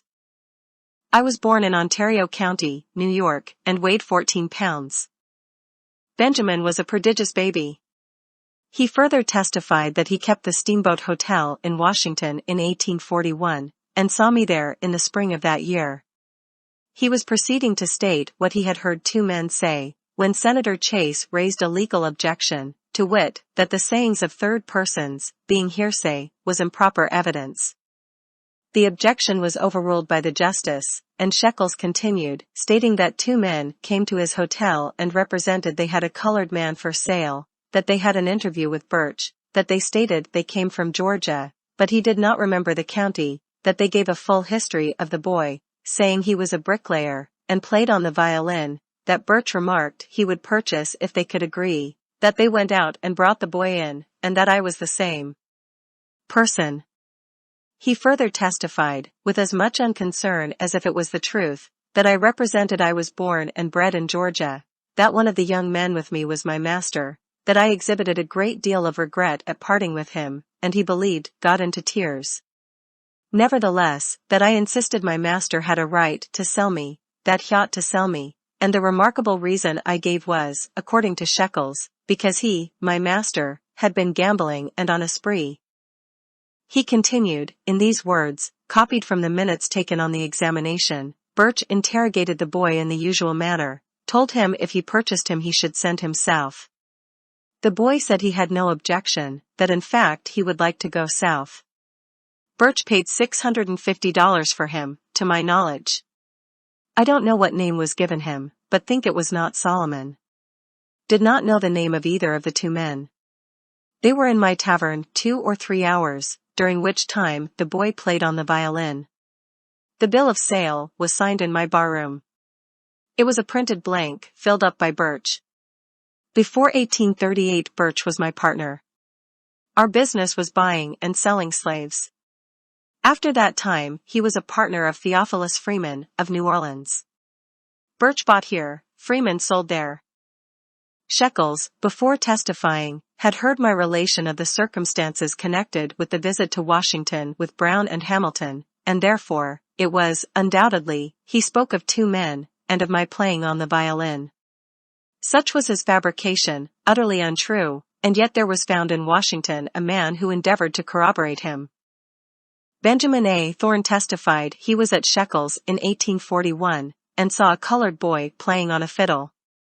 Shekels said he was for sale. Heard his master tell him he should sell him. The boy acknowledged to me he was a slave. I was not present when the money was paid. Will not swear, positively this is the boy. The master came near shedding tears. I think the boy did. I have been engaged in the business of taking slaves south, off and on, for 20 years. When I can't do that I do something else. I was then offered as a witness, but, objection being made, the court decided my evidence inadmissible. It was rejected solely on the ground that I was a colored man, the fact of my being a free citizen of New York not being disputed. Shekels having testified there was a bill of sale executed, Birch was called upon by the prosecution to produce it, inasmuch as such a paper would corroborate the testimony of Thorne and Shekels. The prisoner's counsel saw the necessity of exhibiting it, or giving some reasonable explanation for its non-production. To effect the latter, Birch himself was offered as a witness in his own behalf. It was contended by counsel for the people that such testimony should not be allowed, that it was in contravention of every rule of evidence, and if permitted would defeat the ends of justice.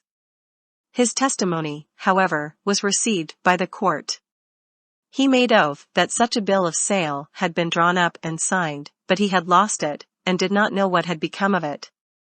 Thereupon the magistrate was requested to dispatch a police officer to Birch's residence, with directions to bring his books, containing his bills of sales for the year 1841. The request was granted, and before any measure could be taken to prevent it, the officer had obtained possession of the books, and brought them into court. The sales for the year 1841 were found, and carefully examined, but no sale of myself, by any name, was discovered. Upon this testimony, the court held the fact to be established, that Birch came innocently and honestly by me, and accordingly he was discharged. An attempt was then made by Birch and his satellites, to fasten upon me the charge that I had conspired with the two white men to defraud him, with what success, appears in an extract taken from an article in the New York Times, published a day or two subsequent to the trial. The counsel for the defendant had drawn up, before the defendant was discharged, an affidavit, signed by Birch, and had a warrant out against the colored man for a conspiracy with the two white men before referred to defraud Birch out of $625. The warrant was served, and the colored man arrested and brought before Officer Goddard. Birch and his witnesses appeared in court, and H.B. Northup appeared as counsel for the colored man, stating he was ready to proceed as counsel on the part of the defendant, and asking no delay whatever. Birch, after consulting privately a short time with Shekels, stated to the magistrate that he wished him to dismiss the complaint, as he would not proceed farther with it. Defendant's counsel stated to the magistrate that if the complaint was withdrawn, it must be without the request or consent of the defendant. Birch then asked the magistrate to let him have the complaint and the warrant, and he took them. The counsel for the defendant objected to his receiving them, and insisted they should remain as part of the records of the court, and that the court should endorse the proceedings which had been had under the process. Birch delivered them up, and the court rendered a judgment of discontinuance by the request of the prosecutor, and filed it in his office. There may be those who will affect to believe the statement of the slave trader, those in whose minds his allegations will weigh heavier than mine. I am a poor colored man, one of a downtrodden and degraded race, whose humble voice may not be heeded by the oppressor, but knowing the truth, and with a full sense of my accountability, I do solemnly declare before men, and before God, that any charge or assertion, that I conspired directly or indirectly with any person or persons to sell myself, that any other account of my visit to Washington, my capture and imprisonment in Williams' slave pen, shall as contained in these pages, is utterly and absolutely false. I never played on the violin in Washington.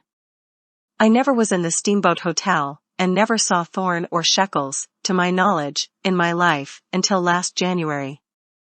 The story of the trio of slave traders is a fabrication as absurd as it is base and unfounded.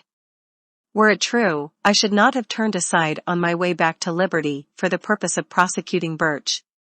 I should have avoided rather than sought him. I should have known that such a step would have resulted in rendering me infamous. Under the circumstances, longing as I did to behold my family, and elated with the prospect of returning home, it is an outrage upon probability to suppose I would have run the hazard, not only of exposure, but of a criminal prosecution and conviction, by voluntarily placing myself in the position I did, if the statements of Birch and his confederates contain a particle of truth.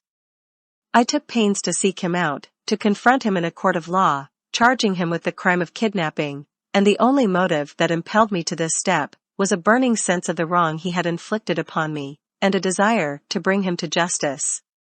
He was acquitted, in the manner, and by such means as have been described.